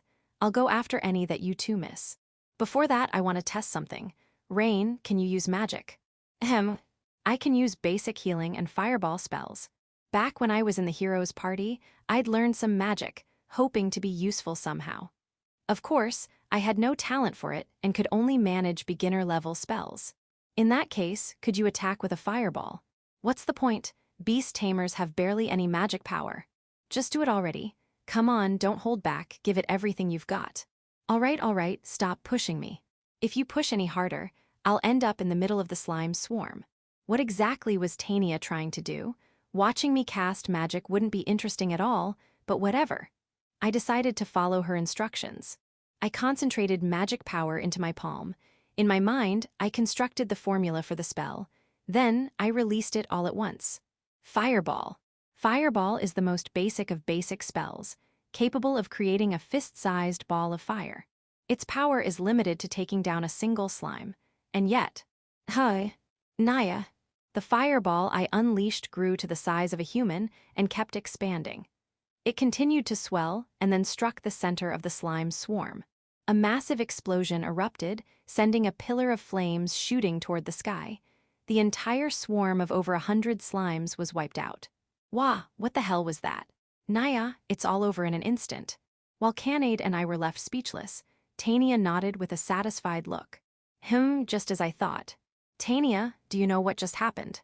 Rain, you made a contract with Canade, and that gave you the physical abilities of the Nekore tribe, right?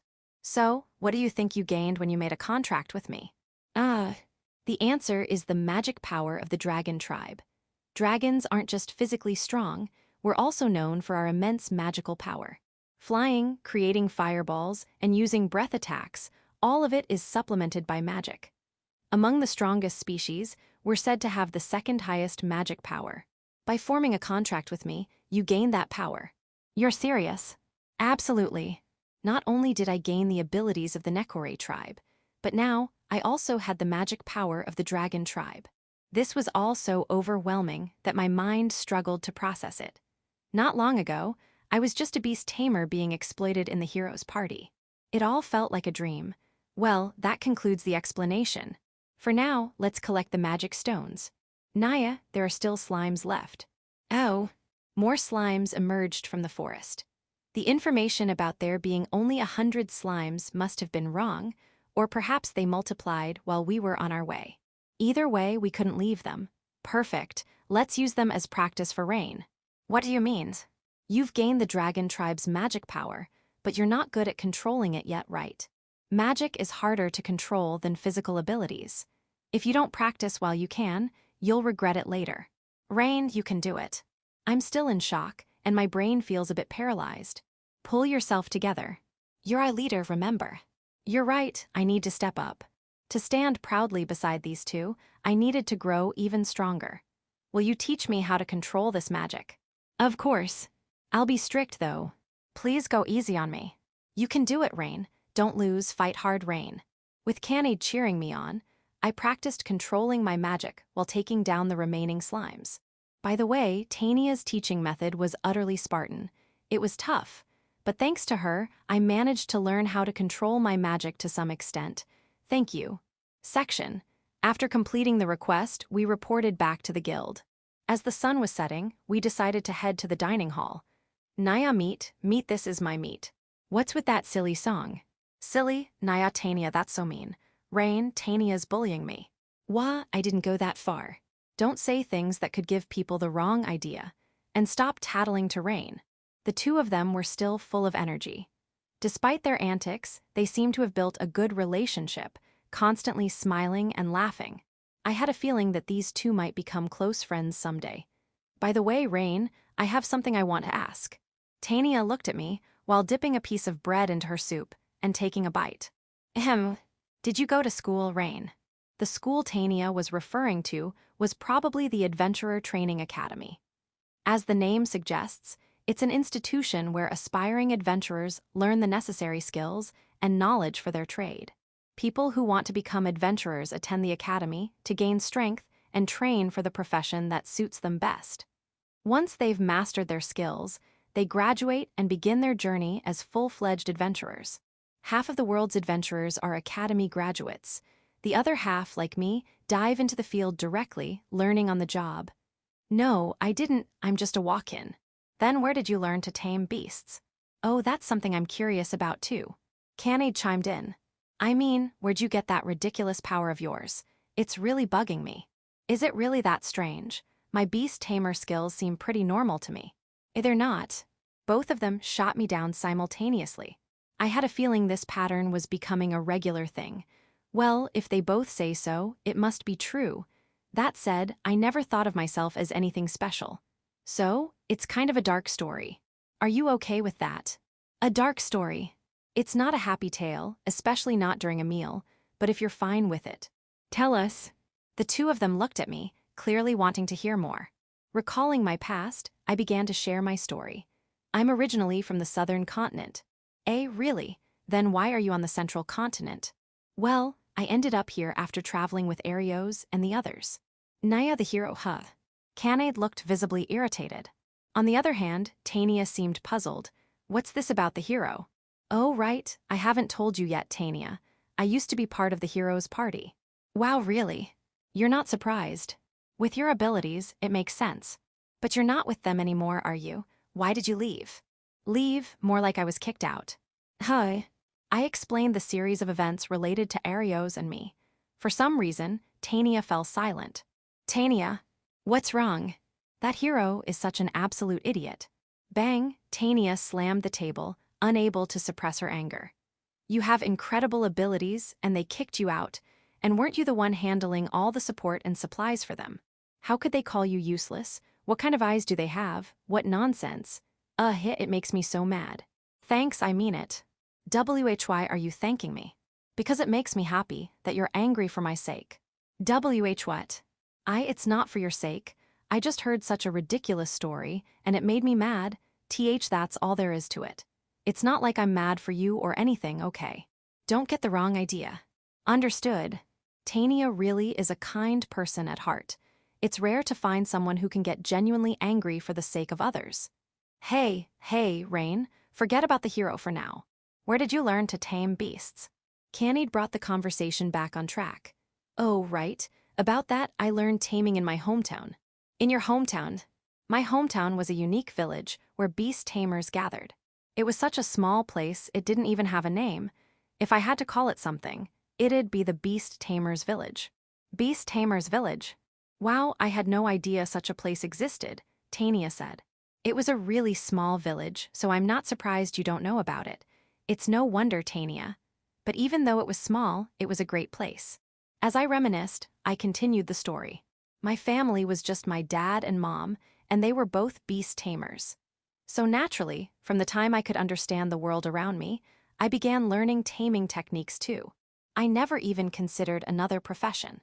Wow, so you followed in your parents' footsteps. Rain, the perfect family man. I think you mean filial son. How much food do you have on your mind? Anaya, I'm eating right now, so I got it wrong. How embarrassing. For some time, I hadn't thought much about my hometown. I got along well with my parents, and the villagers were kind too. There weren't any bad memories. But whenever I thought about the village, I couldn't help but recall that incident. That's why I naturally avoided talking about it. I thought I couldn't speak of it peacefully anymore.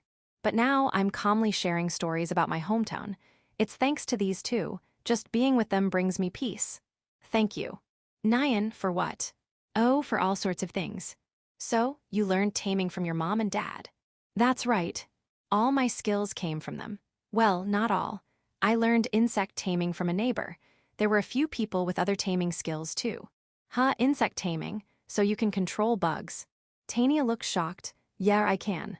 Didn't I mention it before? You didn't. Right, it's pretty surprising, ahaha.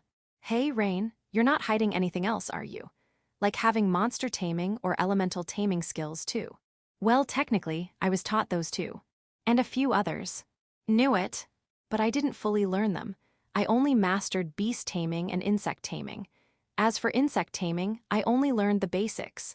I ran out of time, so that's as far as I got. Even so, being able to master 2 taming types is incredible. Unbelievable, really.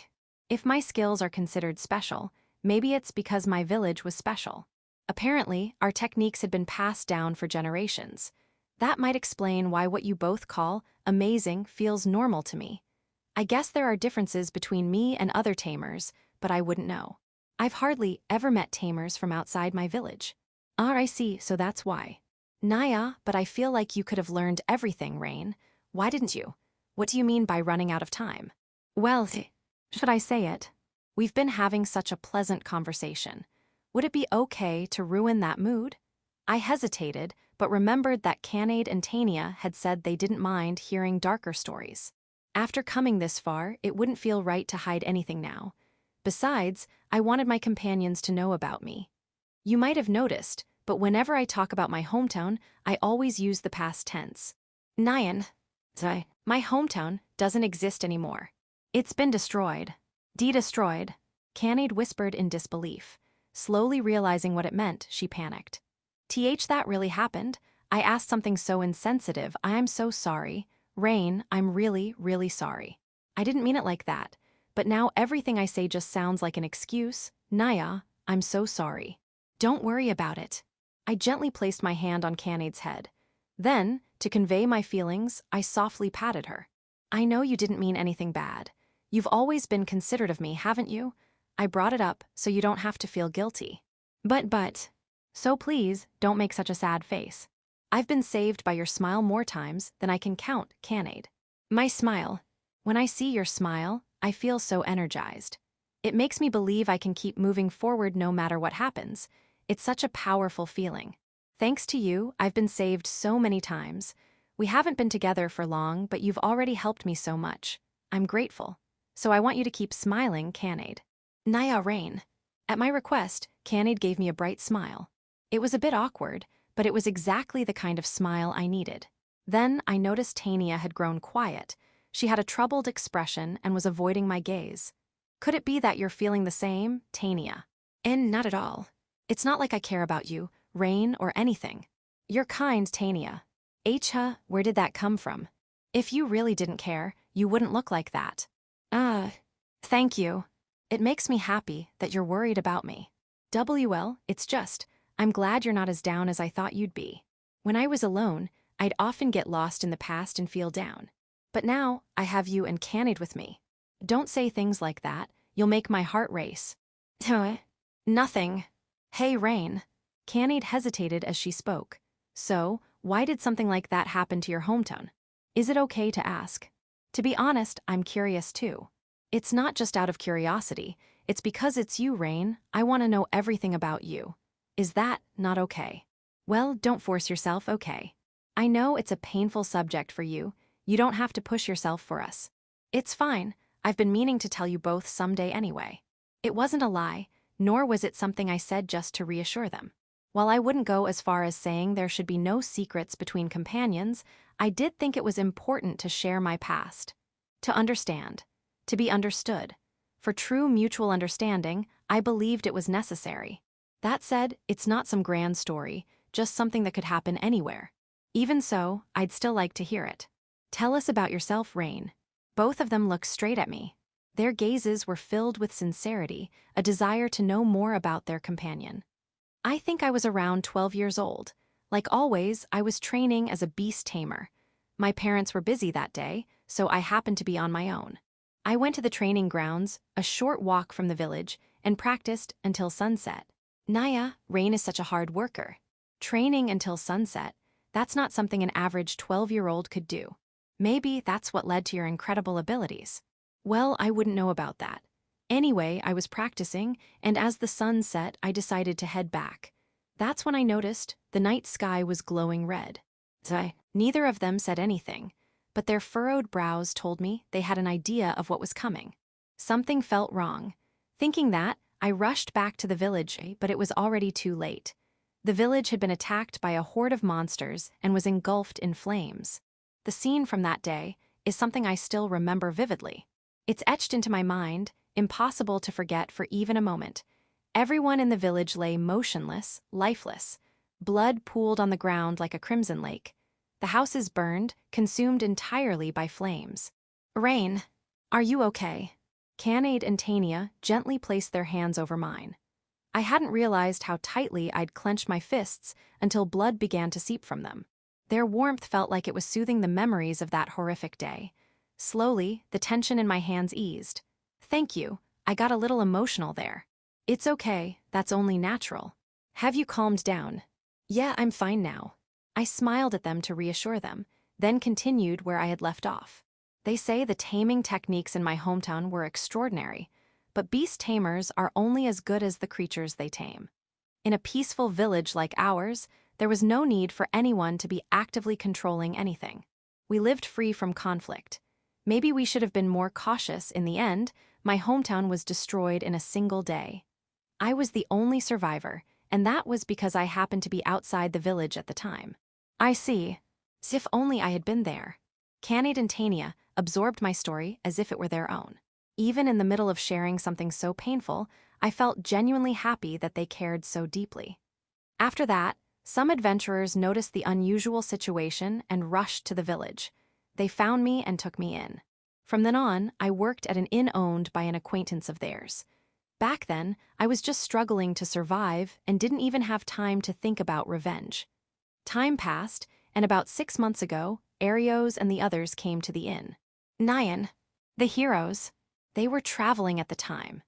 Arios and his group happened to be looking for new members. Looking back, they probably just wanted someone they could use as a convenient pawn. Anyway, when Arios found out I was a beast tamer, he invited me to join them. Even though it's called the weakest job, it's still recognized as being great for support roles. I agreed immediately. I had thought about revenge against the monsters, but more than that, I didn't want such a tragedy to happen again. I thought that by working with Arios, a hero, I could do something to help prevent it. I see, Rain, you're so kind because of what you've been through, huh? Kind? I'd say it's more like being a pushover, but I don't hate that about you. After that, well, you two know the rest. I joined Arios's party, did my best, got kicked out, and then I met Canade. And here we are. I told them everything. This was the full story of my past. For a moment, both of them fell silent, as if organizing their thoughts. The sound of the surrounding customers felt unusually loud. Then, softly, Canade spoke. I finally get it. Get what? Why Rain stayed in that hero's party. Even though they treated you so horribly, you never tried to leave and kept working so hard. I couldn't understand it before, but now I feel like I do.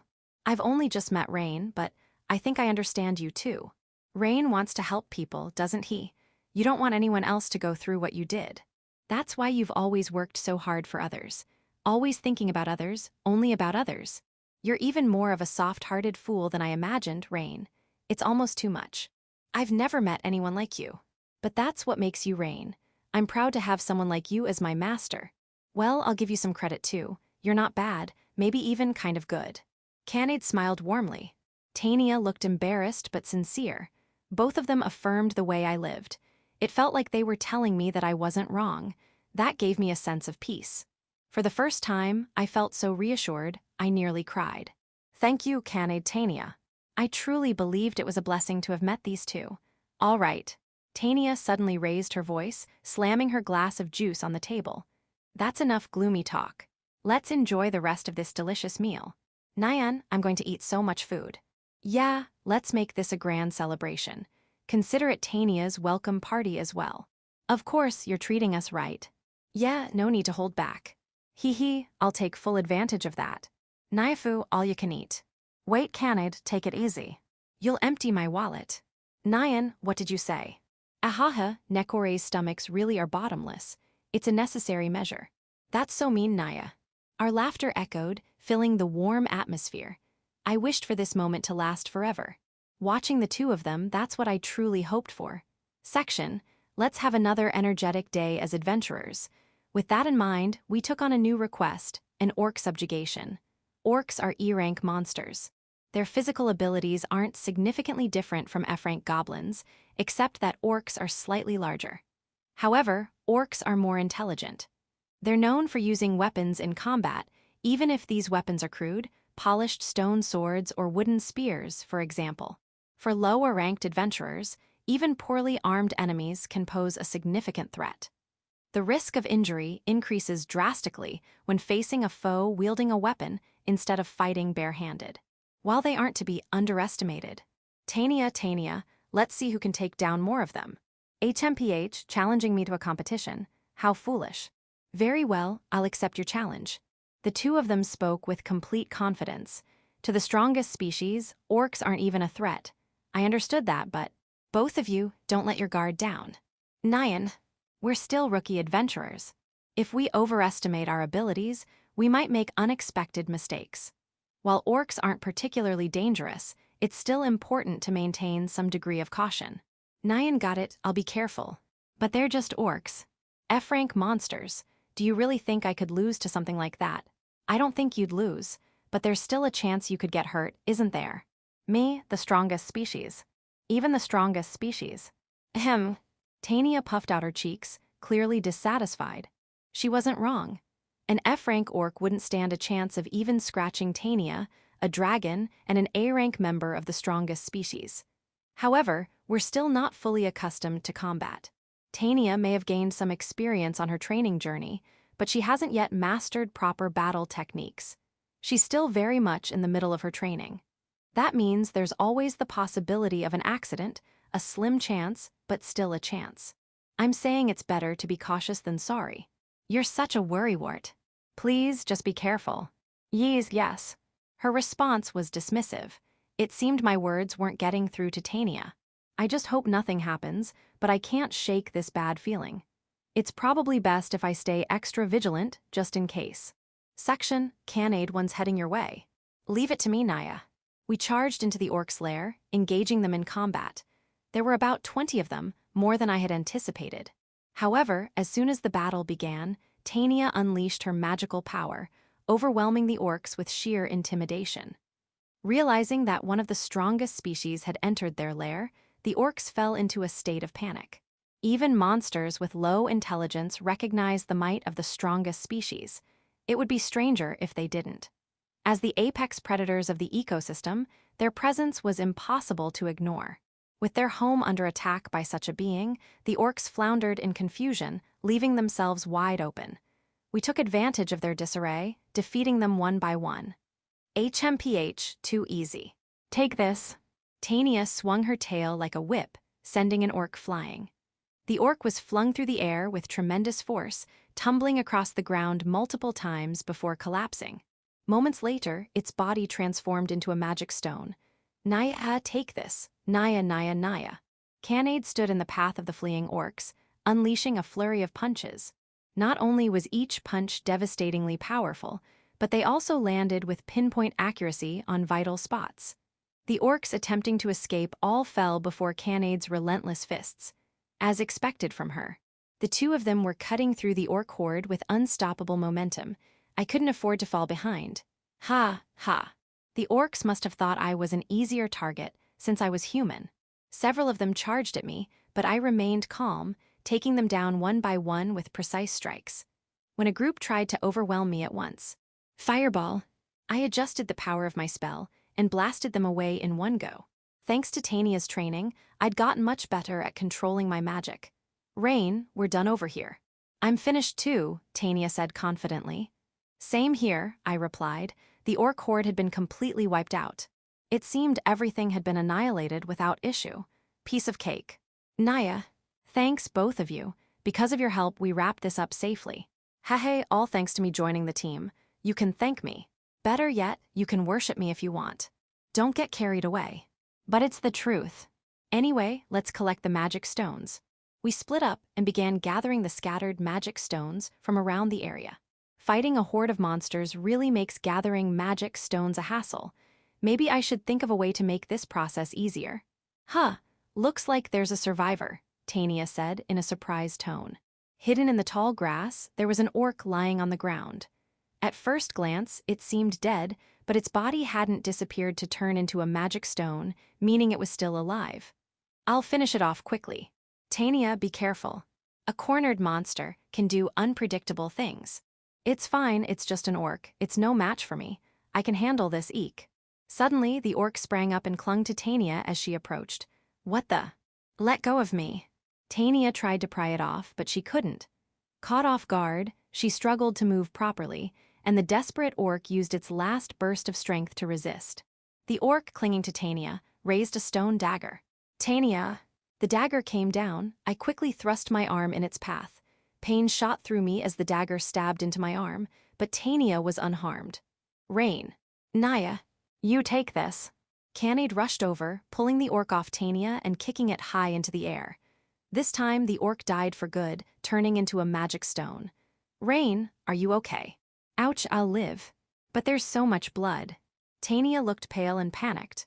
It's fine. But, don't you remember? I can use healing magic, even if it's basic with Tania's magic power. Heal. I placed my hand over the wound, focusing my magic. The spell worked quickly, and the wound closed up, thanks to Tania's abundant magic power. This is amazing. It's almost as effective as advanced healing magic like X-Heal. See? Good as new. Rain, are you sure it doesn't hurt? You're not suffering. Thanks for worrying, Canade, but I'm really okay. Naya, I'm so glad. While Canade looked relieved, Tania wore a dark expression. What's wrong? She hesitated slightly. I'm so sorry. Hi. Rain, you told me, didn't you?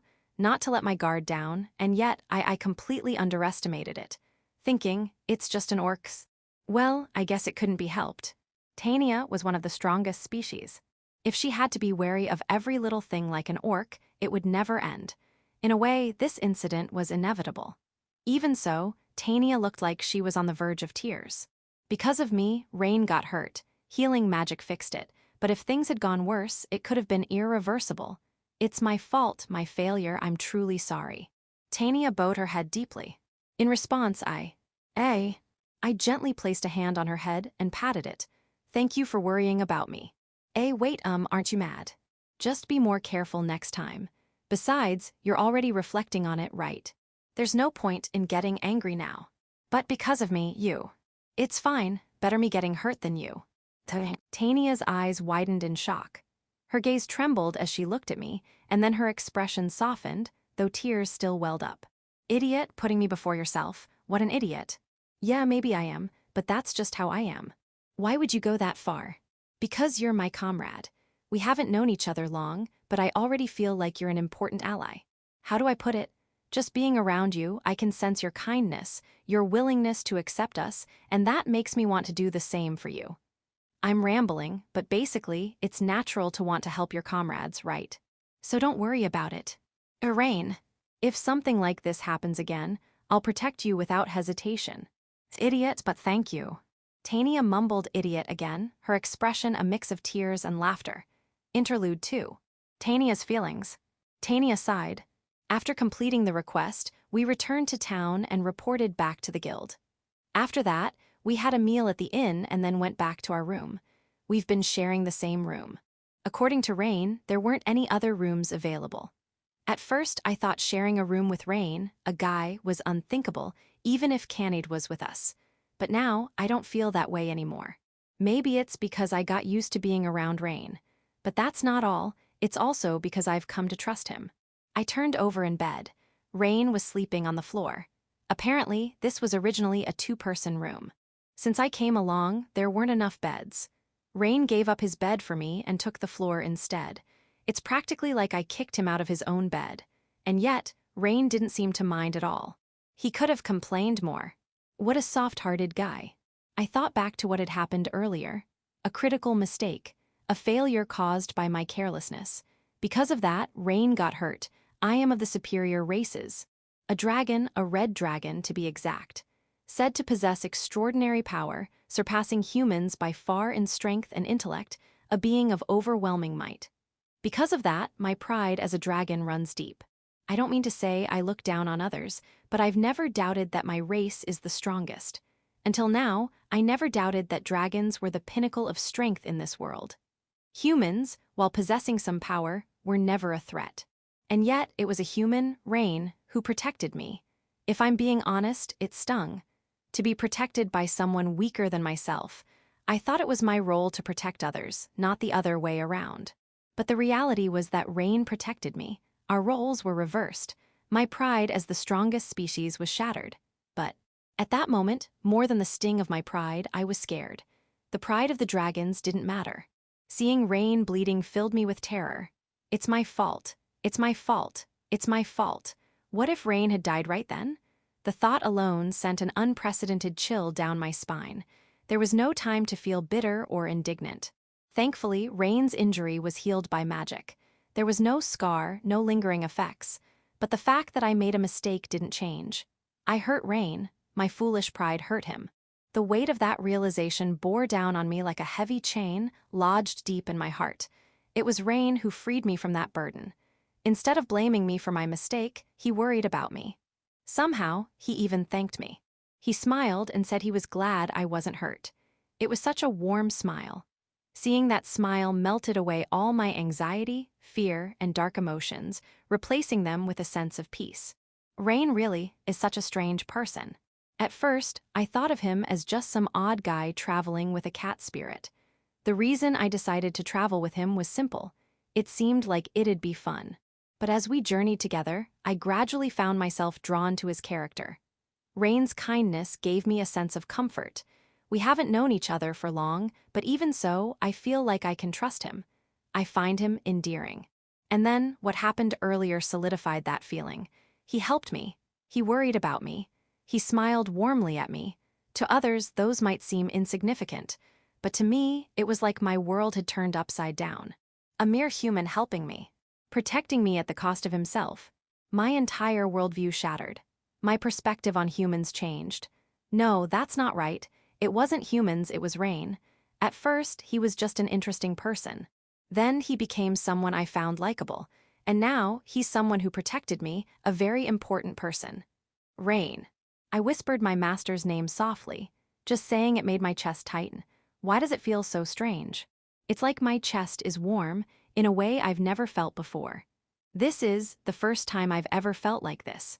These feelings growing inside me, I can't put them into words yet. They're sprouting, slowly taking root in my heart. What am I even thinking? It's like I can't get Rain's smile out of my mind. I can't forget it. It's burned deep into my heart. My cheeks grew hot. No way, impossible. I shook my head vigorously. Rain is a good person. I really like that about him. He's the perfect master and someone I deeply trust as an important companion. But that's all. Nothing more than that. That's right, I don't feel anything beyond that. Nothing more. Even as I said that, I couldn't help but imagine something beyond. My face grew even hotter. Impossible, this isn't like me. I'm not that simple, this is wrong. Sure, maybe I'm a little interested in him, but that's it. Nothing more, definitely not. The more I tried to deny my feelings, the more flustered I became. My heart raced, unable to settle down. My body felt hot. My heart felt even hotter. Enough already. I pulled the blanket over my head. The best solution was to sleep and clear my mind. I chased away all my swirling thoughts. With my mind empty, I closed my eyes tightly. But, just this once, I whispered quietly, "Good night, Rain." Chapter 5, Versus the Hero. Arios sighed. 3 days after abandoning their attempt to conquer the Lost Forest, the hero Arios and his party returned to the city of Horizon. It had taken them 3 days because they had lost their way back and wandered aimlessly. Until now, ensuring they had a secure return route had been Rain's job. Now that Rain was gone, someone else had to take over. But everyone assumed it wasn't their responsibility. Someone else will do it. That attitude, leaving things to others, led to their failure to secure a return route. It was the kind of amateur mistake that would make any adventurer laugh in disbelief. For a hero, it was inexcusable, a significant blunder they couldn't afford anyone to know about. Arios was frustrated with himself and his party for causing this mess. Damn it. Calm down, Arios. If a hero like you loses composure, the others will think something's wrong. Shut up, don't give me orders. It wasn't an order, it was advice. Advice? That sounds like an order to me. A mere warrior has no right to lecture me, a hero. Agus clicked his tongue softly, just loud enough that Arios wouldn't hear. Watching their exchange, Leanne and Mina averted their eyes. It was clear they didn't want to get involved or take responsibility. Without Rain, Arios' party was beginning to fall apart. And not just that, cracks were forming within the group. None of them seemed aware of it yet.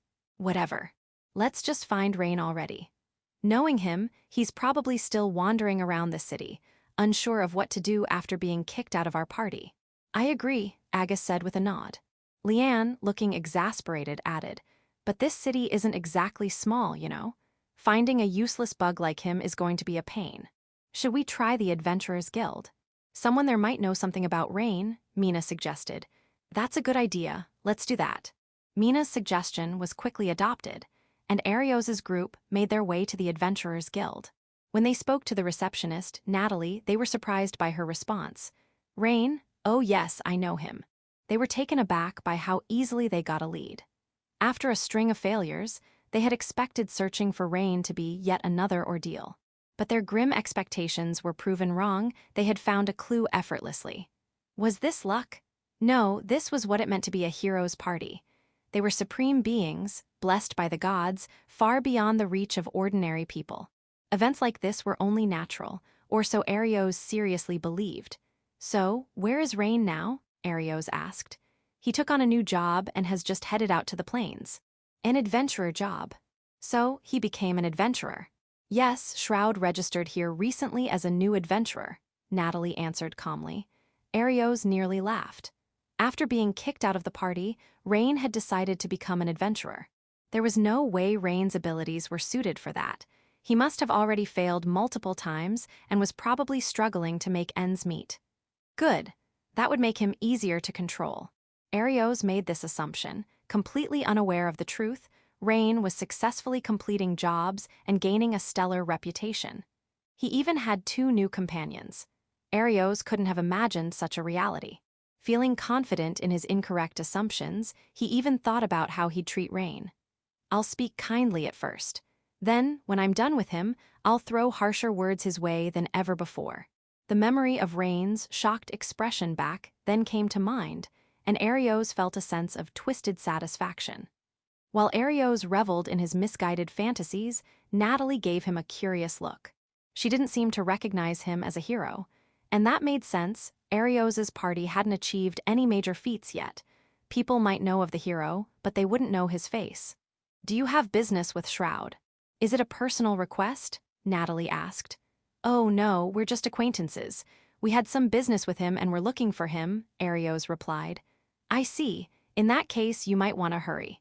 He only just left for the plains. You should still be able to catch him. I'll do that. Yes, please take care. Section 9 Yora, 9 Yora, 9. As usual, on the way back to town after completing a request, Canade, leading the group, hummed a strange tune. What's that song? I'm not sure really. You don't even know yourself. It's like how you naturally smile when something makes you happy. Humming just comes out on its own. Was there anything to be happy about? All we did was complete a request. Tania remarked with a puzzled look. Which means lots of rewards, which means lots of food, Nyafu. Ah, so that's it. Tania and I exchanged a wry smile. Canade is such a straightforward person. But that's her charm, pure, childlike, and with a bright smile that lifts the spirits of everyone around her. It's something I could never do. Hey, hasn't your wallet started to fill up by now? Out of nowhere, Tania asked that question. Well, yeah, I think we've earned a fair amount. Currently, I have 8 gold coins, 34 silver coins, and 80 copper coins. For now, I don't need to worry about lodging expenses and can afford some decent meals. You seem comfortable. Yeah, but why do you ask? Are you craving something good to eat? Not at all. Don't lump me in with a perpetually hungry, careless cat. Careless? I wasn't talking about food. I meant your equipment. It's time to upgrade it, isn't it? I mean, look at you, Rain. You don't even have proper gear. Now that you mention it, my legendary equipment was confiscated when I left the hero's party. After that, the dagger I scraped together enough money to buy broke against a killer tiger. With everything that's happened since, I completely forgot about upgrading my equipment. We don't need equipment after all. We're already the strongest with or without it. But you're not the same, Rain. Even though you've gained blessings by forming contracts with us, having proper gear is still a must. Got it. Once we're done reporting this request, we'll check out some weapon shops. Naya, what about food? We'll eat first. Naya, Rain, you really get it.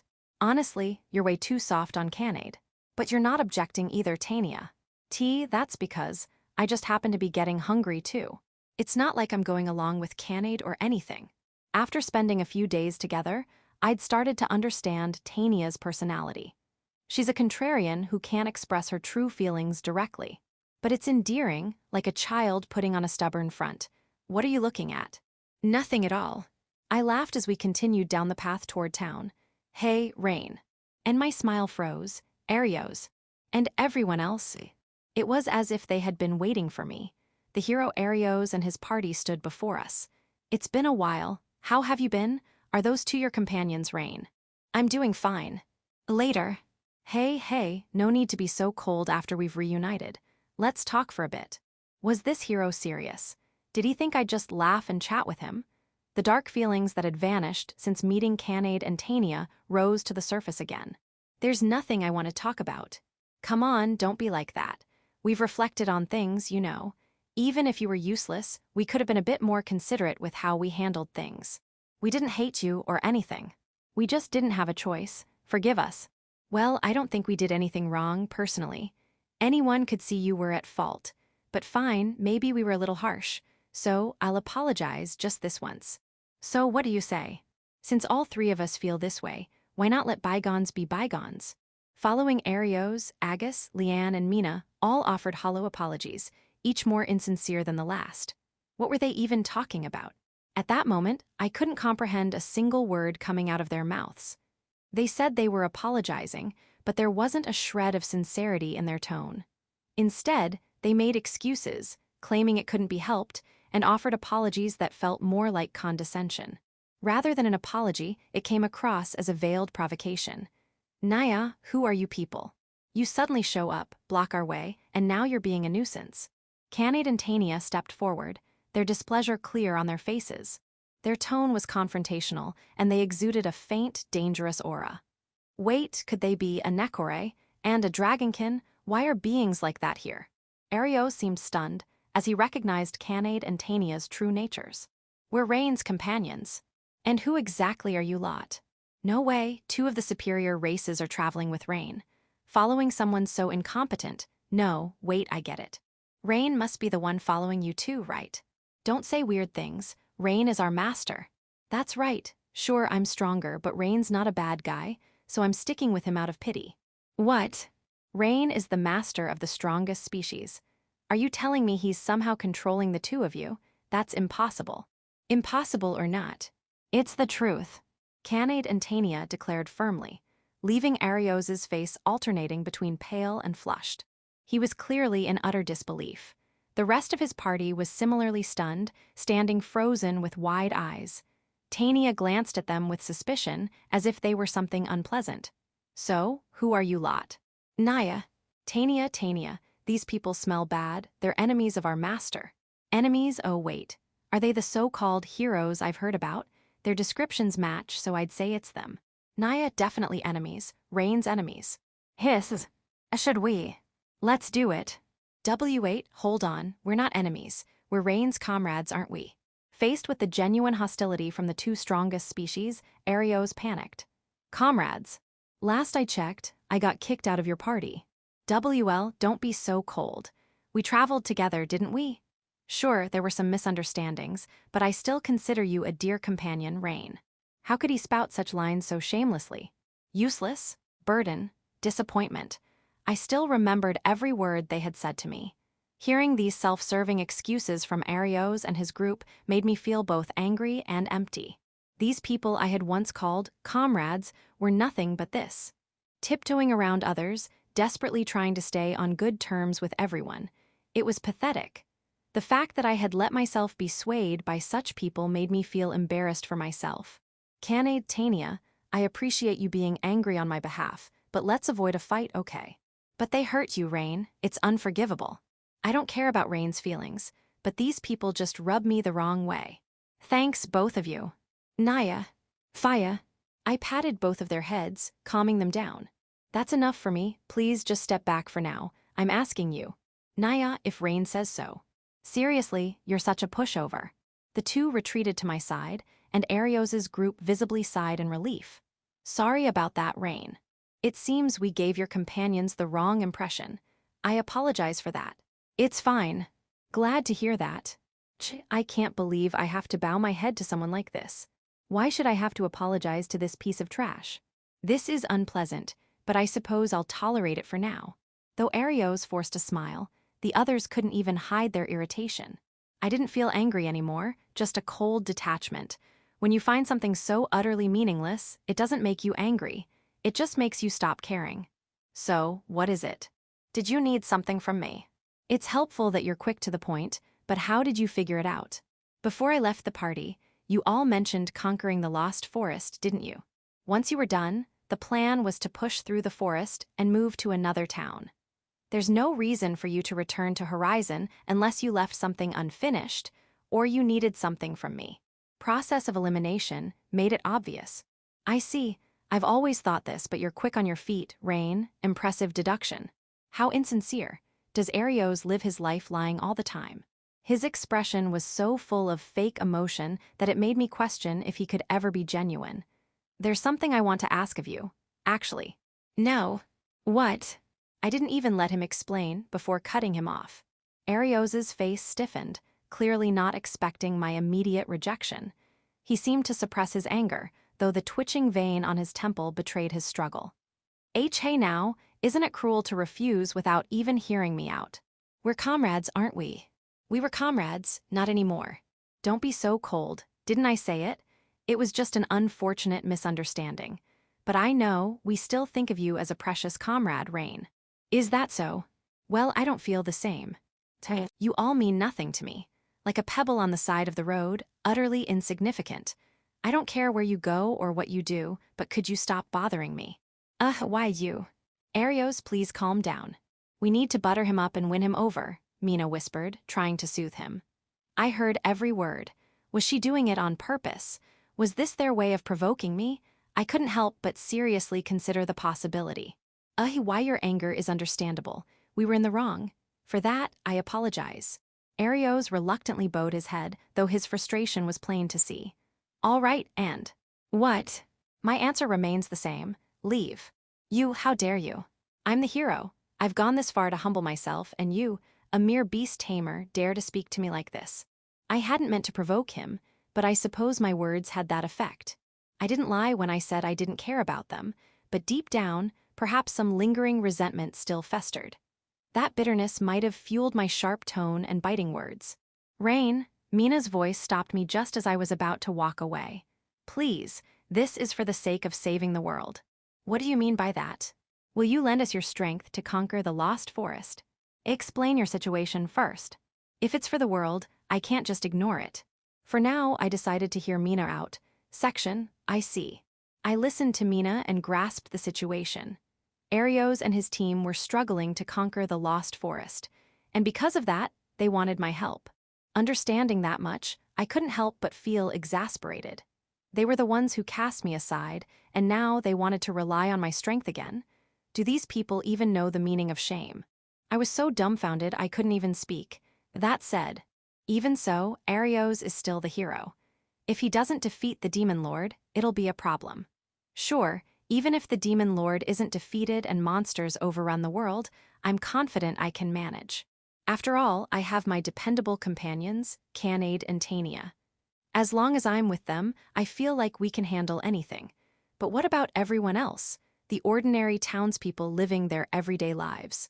To those without power, the Demon Lord is an overwhelming threat. Unless the Demon Lord is defeated, they won't be able to live in peace. Disrupting the journey to defeat the Demon Lord isn't ideal. I might have to prioritize the greater good over my personal feelings. As much as it irks me, if Arios and his group are stuck, I might have no choice but to lend a hand. I can't let a tragedy like the one I experienced happen again. Fine, just this once I'll help. Really, thank you so much. Acting so high and mighty, why must someone like me stoop to this? Mina smiled in gratitude, though it was likely an act, while Arios remained puffed up like a sulking child. He must have been really upset about how things went earlier. Does this guy even understand his position? I don't expect him to grovel or kiss up, but there's a certain attitude one should have when asking for help. Hey, hold on a moment. Just as the conversation seemed settled, Canade and Tania stepped forward. Their faces were incredibly displeased. They weren't even trying to hide their anger, and there was a faint, threatening aura radiating from them. What is it? Arios replied, clearly annoyed. I'd really prefer to object to this, but if it's something Rain decided, then I'll let it slide. I won't oppose it. But we have one condition. Haha, a reward is it? Fine, how about 20 gold coins? Not a bad offer, wouldn't you say? For you, it's probably more money than you've ever seen in your life.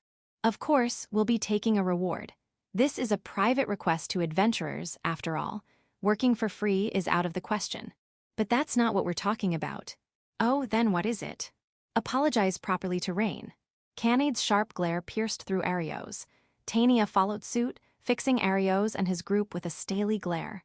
You treated Rain horribly. None of that half-hearted nonsense from earlier. Apologize sincerely. From the heart. It's fine if I tease Rain, but I can't stand it when others belittle him. So apologize. What are you talking about? I already apologized earlier, didn't I? No, that wasn't enough. Get on your knees and bow. Wah. Tania's outrageous demand left Arios and the others speechless. Ignoring their reactions, the two continued. Naya, if you don't properly apologize to Rain, we won't forgive you. I've heard you did some awful things to my master. Normally, I'd reduce you all to ash with my breath, leaving no trace. The fact we're letting this slide with just a bow is generous, don't you think? Right. We're so kind, aren't we? Now, get on your knees and bow. Oh, and make sure your forehead touches the ground, okay. Though their tones seemed calm, there was no mistaking the fury beneath them. They weren't just angry, they were absolutely livid. I appreciated them standing up for me, but honestly, it was a little terrifying. I silently vowed never to make them this angry. Ha ha, don't mess with me, ye. This time, it was Arios who snapped.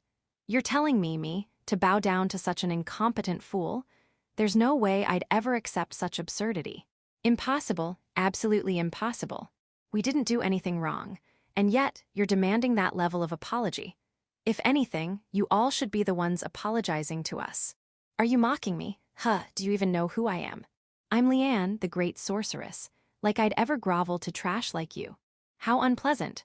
To speak so brazenly without knowing one's place. As expected, lowly beings cannot be trusted. The heated words flew back and forth. Arios's party had also lost their cool, and the situation was quickly spiraling out of control. What am I supposed to do here? Hey, Rain. What is it? Do you seriously agree with this ridiculous demand to bow down to me? I wouldn't go that far. Then get your pets to take back their stupid demands. You're the one holding their leash, aren't you? Pets, you say. Canade and Tania are my precious comrades. They're the first ones I've ever truly trusted from the bottom of my heart. And yet, he had the nerve to call them pets. You've got to be kidding me. What? Canade and Tania are not pets. They're my important companions. Take back what you just said. Ha, ridiculous. Have you lost your mind, living with these non-humans? Even if they're among the strongest races, they're not human. Calling them pets isn't wrong. HMPH, they do look nice, though. Maybe you're keeping them around for amusement. Honestly, getting aroused by beasts, GRRK. Shut up. Before he could finish his vile remark, I punched Arios square in the face. I won't forgive anyone who insults my comrades. Why use you hit me? You, a mere beast tamer, dared to strike me a hero. As expected of a hero. Even after taking a full-strength blow from me, someone whose physical abilities have been enhanced by a contract with a Nekore, Arios was still standing. If that's the case, I don't need to hold back. I'll hit you as many times as it takes. And so, with me finally losing my temper, the two parties clashed head-on. Another side. HMPH, so you're my opponent. Naya. Canade faced off against Agos. Rain was up against Arios. Tania was battling Leanne and Mina simultaneously. Canade was filled with determination. These people had insulted her precious Rain. She couldn't forgive them. She absolutely had to win. Perfect. I've always wanted to cross blades with one of the strongest races. I won't hold back. I'm not holding back either. I'm going to beat you to a pulp and make you apologize to Rain. Both of them kicked off the ground at the same time, clashing head-on. Guyua. Naira. Canade's ultra-fast charge was intercepted by Agos using his massive sword as a shield. Even so, he couldn't completely negate her power. It was as if a giant cannonball had struck, and Agos's body trembled and was pushed back. Not bad, you're strong. I'm just getting started. This is nothing yet. Nyan. Canade unleashed a flurry of punches. From above, below, right, and left, she attacked from every angle. Even someone like Agos couldn't fully block them all. Her punches hit his shoulder, his side, and other spots, causing his face to contort with pain. Gah.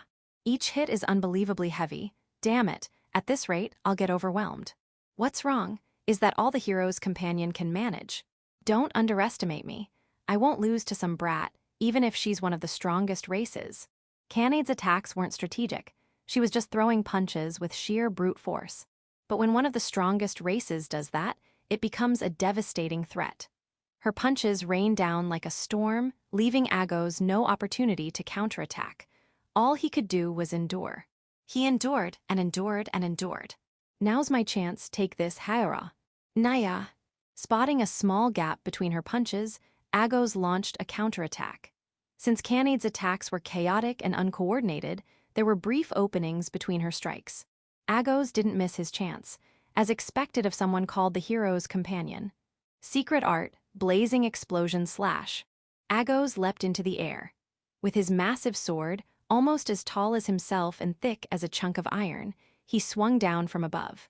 For an ordinary person, dodging would have been impossible. They wouldn't even realize what had happened before their body was sliced in two. However, Naya. What? With a loud smack, Canade swatted Agos's sword to the side. She didn't seem to exert much effort, casually brushing aside his so-called ultimate attack as if swatting away a fly. What? Impossible.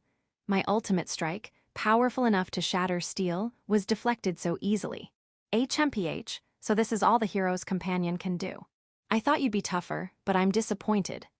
Fine then, I'll get serious. I've been holding back because I thought Rain needed you alive, but no more. I can't let myself be humiliated like this. I'm going all out. Don't blame me if you die. In that case, I'll use about half my strength. What did you just say? Agos froze, his movement stopping as he stared at Canade in disbelief. If you're going all out, I'll get a little more serious too. Let's say half my strength. Don't blame me if it hurts, okay? Nyahaha. Canade deliberately mimicked his earlier statement, provoking him with a sly grin. Agos was visibly shaken. She had shown such overwhelming power already, yet she wasn't even using her full strength? Not even half. That couldn't be possible. It shouldn't be possible. If what she said was true, then there was no way he could possibly win. Agos's face twisted in fear. W8, I can't do this anymore. You insulted Rain so much, I'm really mad, you know. You'd better reflect on what you've done, Naya. Canade's blow, fueled by her anger, struck Agos directly. He flew through the air like a rag doll before collapsing unconscious. Meanwhile, Tania stood before Leanne and Mina. So my opponents are you too? I'd prefer to take on that so-called hero, but oh well, I'll leave him to reign. What's with this girl? She's so full of herself, it's infuriating. To speak so insolently about Arios, the hero dragons really are arrogant and foolish creatures, aren't they? You have the nerve to say that. Tania sighed deeply, exasperated. Come at me. She curled her finger provocatively, taunting the two. Though she often spoke with a haughty tone, Tania truly held Rain in high regard. It wasn't just his skill as a beast tamer who had managed to tame her, a dragon. She also respected his character and personality. He had once risked his own safety to help her, saying she was important to him. If asked directly, she would undoubtedly deny it, but deep down, Tania felt admiration for him, perhaps even a respect similar to Canade's. She believed him worthy of being her master. And yet, these people had mocked Rain. They hadn't just belittled him, they'd hurt him emotionally and laughed as if it were only natural. Now, they sought to use him for their own convenience once again. There was no way she could forgive that. Her fury ignited, Tania decided from the start that she wouldn't hold back. She would go all out, sparing no effort. You miserable lizard, you'll regret this. Behold the power of my magic, which commands over 1,000 spells. Gravity burst. You'll regret underestimating our power. Repent for your foolish actions. Gather, purifying light, holy flare. The two unleashed overwhelming high-level magic, strong enough to obliterate hundreds of monsters at once. Black and white lights swirled together, destructive and consuming, as they surged toward Tania. But Tania didn't panic. She didn't even attempt to dodge.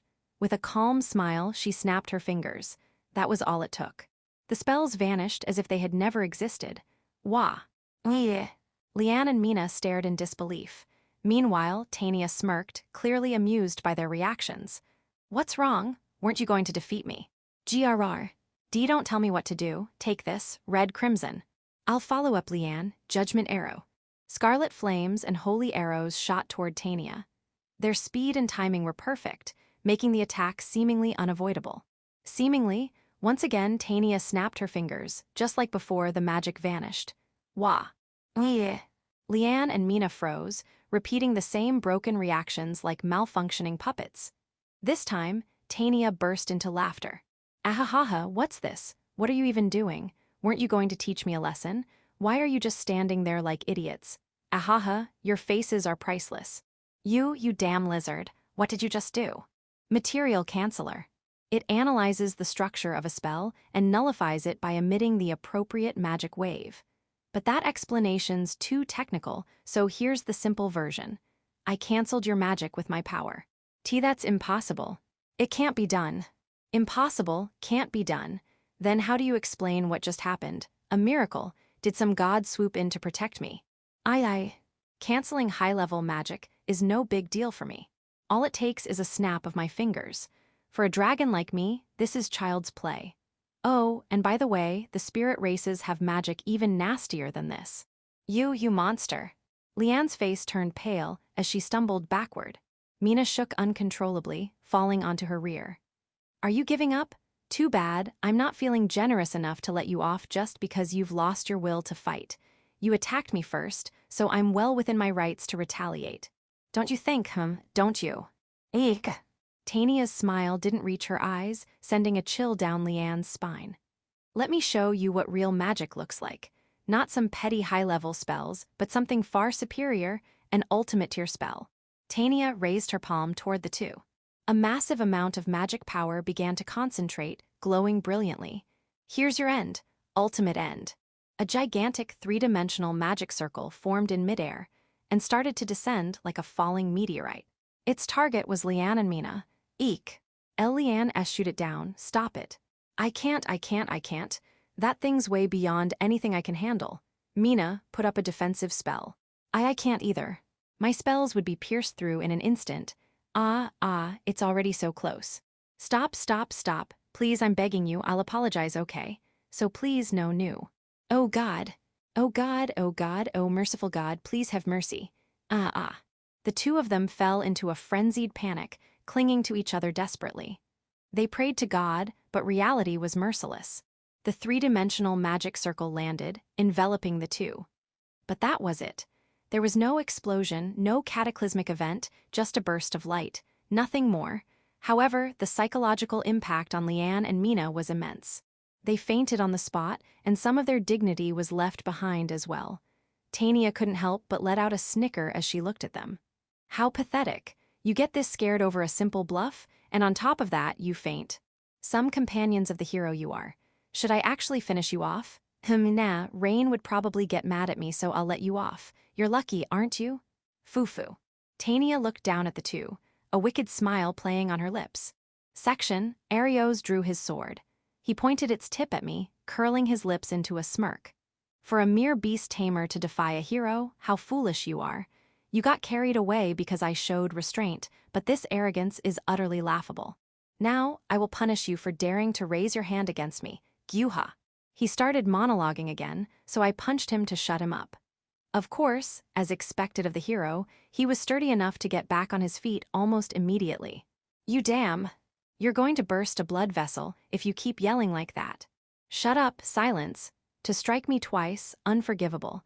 You should be the one groveling at my feet and begging for forgiveness. Arios charged at me with his sword. He was fast. Having fought alongside him before, I had seen his swordsmanship firsthand. But being on the receiving end of it made me realize just how threatening it was. I'd fought thieves before, but Arios was on an entirely different level in terms of speed. And it wasn't just speed. His strikes were unpredictable, coming from every angle. One moment, he'd slash downward diagonally, only for his blade to rebound as if hitting something and slash upward from below. As much as I hated to admit it, his swordsmanship was impressive. He truly lived up to the title of hero. More and more of his strikes came close, grazing my skin and drawing blood occasionally. What's wrong, huh? What's wrong, what's wrong, what's wrong? All you can do is run away. Couldn't even land a hit without catching me off guard, huh?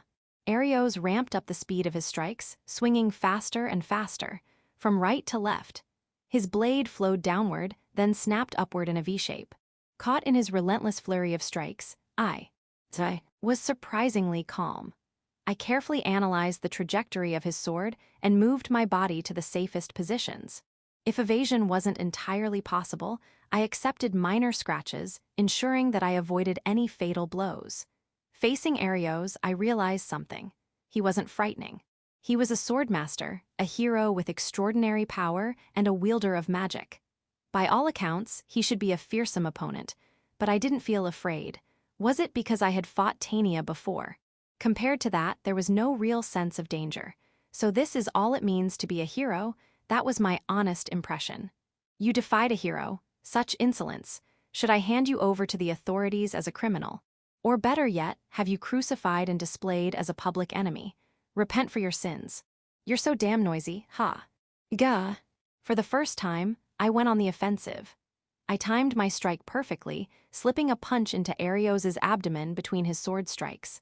The blow landed cleanly, halting his movements. Not wasting the opportunity, I followed up with 2 more punches and then stomped on his knee. Gua! Arios managed to leap backward just in time, avoiding serious injury. I underestimated you. To think I let myself get hit in the middle of combat, I've been too careless. Enough playing around. Bring it on, now it's my turn. You insolent inferior species. How dare you defy me, a hero of the highest order? It's true, I'm just a regular human, not someone chosen like a hero. Even so, who says an inferior being can't defeat a superior one? Say, ya haya. Ha, ja ga a higu. Arios' sword could no longer touch me, not even a scratch. I avoided his strikes entirely while landing clean counterattacks. With each hit, Arios grew weaker, accumulating more damage. Damn it, this can't be. How is this happening? Why can't I hit you and why are your attacks landing? It doesn't make sense. This is impossible, absolutely impossible. Damn it, a mere beast tamer defeating me. Yeah, you're losing to that mere beast tamer. Shut up. Arios leapt back and sheathed his sword. Even he wasn't foolish enough not to realize he couldn't win in close combat. So, what would his next move be? Burn to ash, gigabolt. Lightning shot from his hand, crackling like a ravenous beast as it streaked toward me. I leapt to the side with all my strength to dodge it. The moment I landed, Gigabolt. Arios unleashed another lightning spell, aiming for the moment I couldn't evade. Fireball. I retaliated with magic of my own. Arios clenched his fists so hard they seemed ready to draw blood and glared at me. But then he smirked. Even so, I'm still at an advantage. If I recall, you can only use Fireball and heal, right? I might not be as adept as Leanne, but I can use a fair variety of spells. How long can you hold me off with basic spells? He wasn't wrong. No matter how much magic power I had, it would be difficult to keep defending against his relentless attacks using just 2 basic spells. As a hero, Arios had vast magical reserves and an array of offensive spells. In close combat, I'd have the upper hand, but he wouldn't allow that.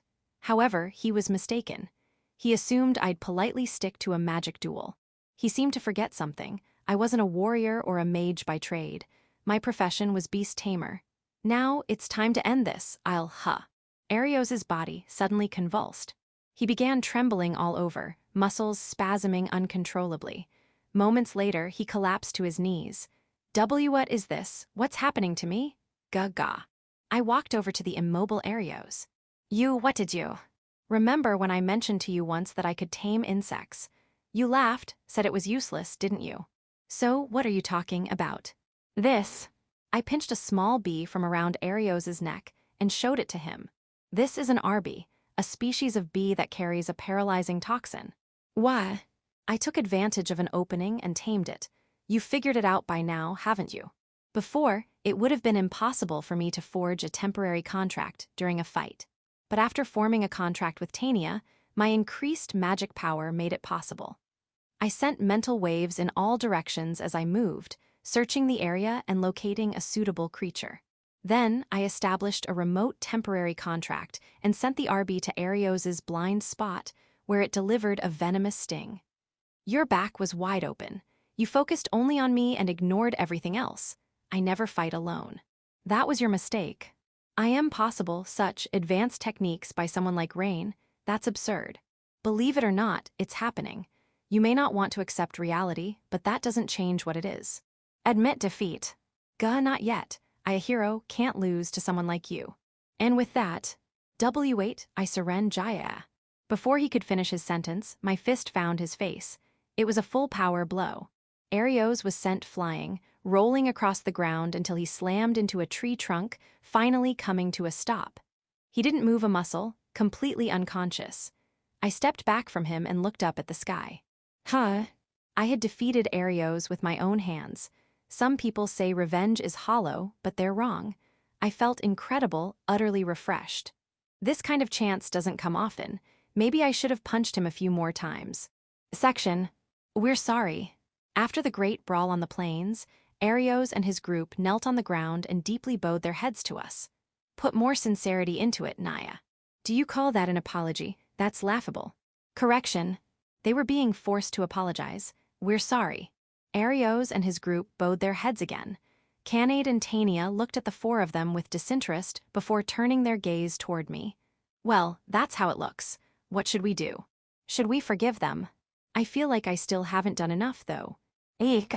Leanne and Mina flinched, trembling with fear and contorting their faces in terror. What exactly did Tania do to them? I was curious, but too scared to ask.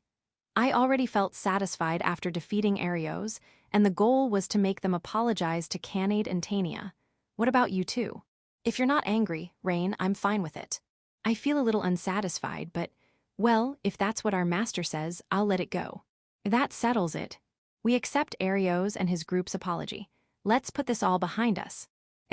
Arios's face twisted with humiliation. Still, he understood that acting out now would only result in another beating, so he grudgingly restrained himself. Arios and his party dusted off their knees and stood. Taking a deep breath to suppress his lingering frustration, Arios finally spoke. We've fulfilled your demands, Rain. Now we can discuss our matter, can't we? Yeah, go ahead. About the Lost Forest. Oh, right, we were talking about that. With everything that had happened, I'd completely forgotten. Of course, you'll cooperate, right? The fate of the world is at stake. Refusing isn't really an option. Tania, that sounds pretty high and mighty. Should I hit him again? Okay, calm down, you two. Canade and Tania readied themselves for another round. and I hurriedly stopped them. I had no intention of dealing with Arios and his group again, but this is a different matter. It's true that the fate of the world is at stake.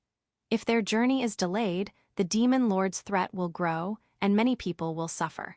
I don't want that to happen. See, you understand. I'll cooperate. A wise decision. Honestly, if you just agreed from the beginning, things wouldn't have escalated like this. This hero sure acts high and mighty for someone who lost Tania. Thinking of him as a sore loser doesn't make it any less irritating. Should we crush him? Stop jumping to that conclusion. Canade and Tania looked displeased, while Arios' expression revealed a simmering anger. If these three keep interacting, it's always going to be like this, isn't it? Please spare me that. I don't have any objections to cooperating, but I have a proposal. What is it? Leave retrieving the shield of truth to us. What do you mean by that? We'll handle the lost forest. Oh. Arios' face lit up with intrigue. From what you've described, it seems that a smaller group would be better suited for navigating the forest. With a larger group, people might get separated or lost. So, you think your group is better suited for the task? Exactly. And I glanced at Canade and Tania. Arios followed my gaze. Those two dislike you. Forcing them to work with you would only cause problems. You're blunt. It's the truth, isn't it? Fine. Being disliked by beasts is of no concern to me. Arios, don't lump Canade and Tania in with beasts. Clicking his tongue, Arios refrained from saying anything further. Perhaps it was out of frustration, or maybe he didn't want things to escalate again. Likely both. So, what's your answer? After a brief moment of deliberation, Arios nodded slightly. Fine. I'll leave the lost forest to you. Then it's settled. But don't think about running off with the shield of truth. It's useless to you. Only a hero like me can wield it. I'm not planning anything like that. You just make sure the reward is ready. HMPH, of course. A hero like me wouldn't default on a reward. Speaking of which, the reward is 20 gold coins, as I mentioned earlier, and payment will be made upon completion. Is that acceptable? Yeah, no complaints. And make sure you finish quickly. We don't have time to waste standing around. Understood. We'll prepare today and start the task tomorrow. Good. As if to signal the end of the discussion, Arios turned his back on me. Hey, Rain. When I turned around, Canade and Tania both wore expressions that suggested they had something to say. I already had a sense of what they were thinking, even without hearing it. Are you really going to help that hero? I'm not feeling great about this. Thanks. I patted both of their heads, Naya and Nyan. Wait, why are you patting my head all of a sudden? You're angry on my behalf, aren't you? You're worried about me, right? That makes me happy, so thank you. Naya Rain. That's not true. I don't care about you at all. It's not like I'm worried or anything, okay? I'm grateful for how you feel, but I'm sorry. This time, I need you to let me help Arios. Why? Tania asked, looking slightly dissatisfied. Like I said earlier, Arios is the hero. If his journey is delayed, more people somewhere will end up suffering. I don't want that. I hate the idea of helping him, but if my actions can save people, if I can make a difference by supporting him, then I'm willing to lend him my strength. Rain, you're such a pushover sometimes. But it's so like Rain. Sorry for dragging you both into this mess. No, it's fine. I'm your familiar, after all, so feel free to give me as many orders as you like. Good grief, what a soft-hearted master I have. But if taking care of you is part of my job, I'll stick with you to the end. Canade and Tania both smiled, and I found myself smiling with them. I was truly glad I met these two. From the bottom of my heart, I meant it. Arios sighed. Damn it, damn yao woo-woo. Night, outside the town, Arios was hunting goblins alone. With a single swing of his sword, the goblins were rendered unable to fight. But Arios didn't stop. He kept stabbing them with his blade, over and over, even as the goblins screamed in agony. Even so, his frustration didn't subside. His irritation only grew, and the dark emotions swirling within him continued to build. How could I, a hero, lose to that piece of trash? Impossible. I will never accept this. Thud, thud, thud.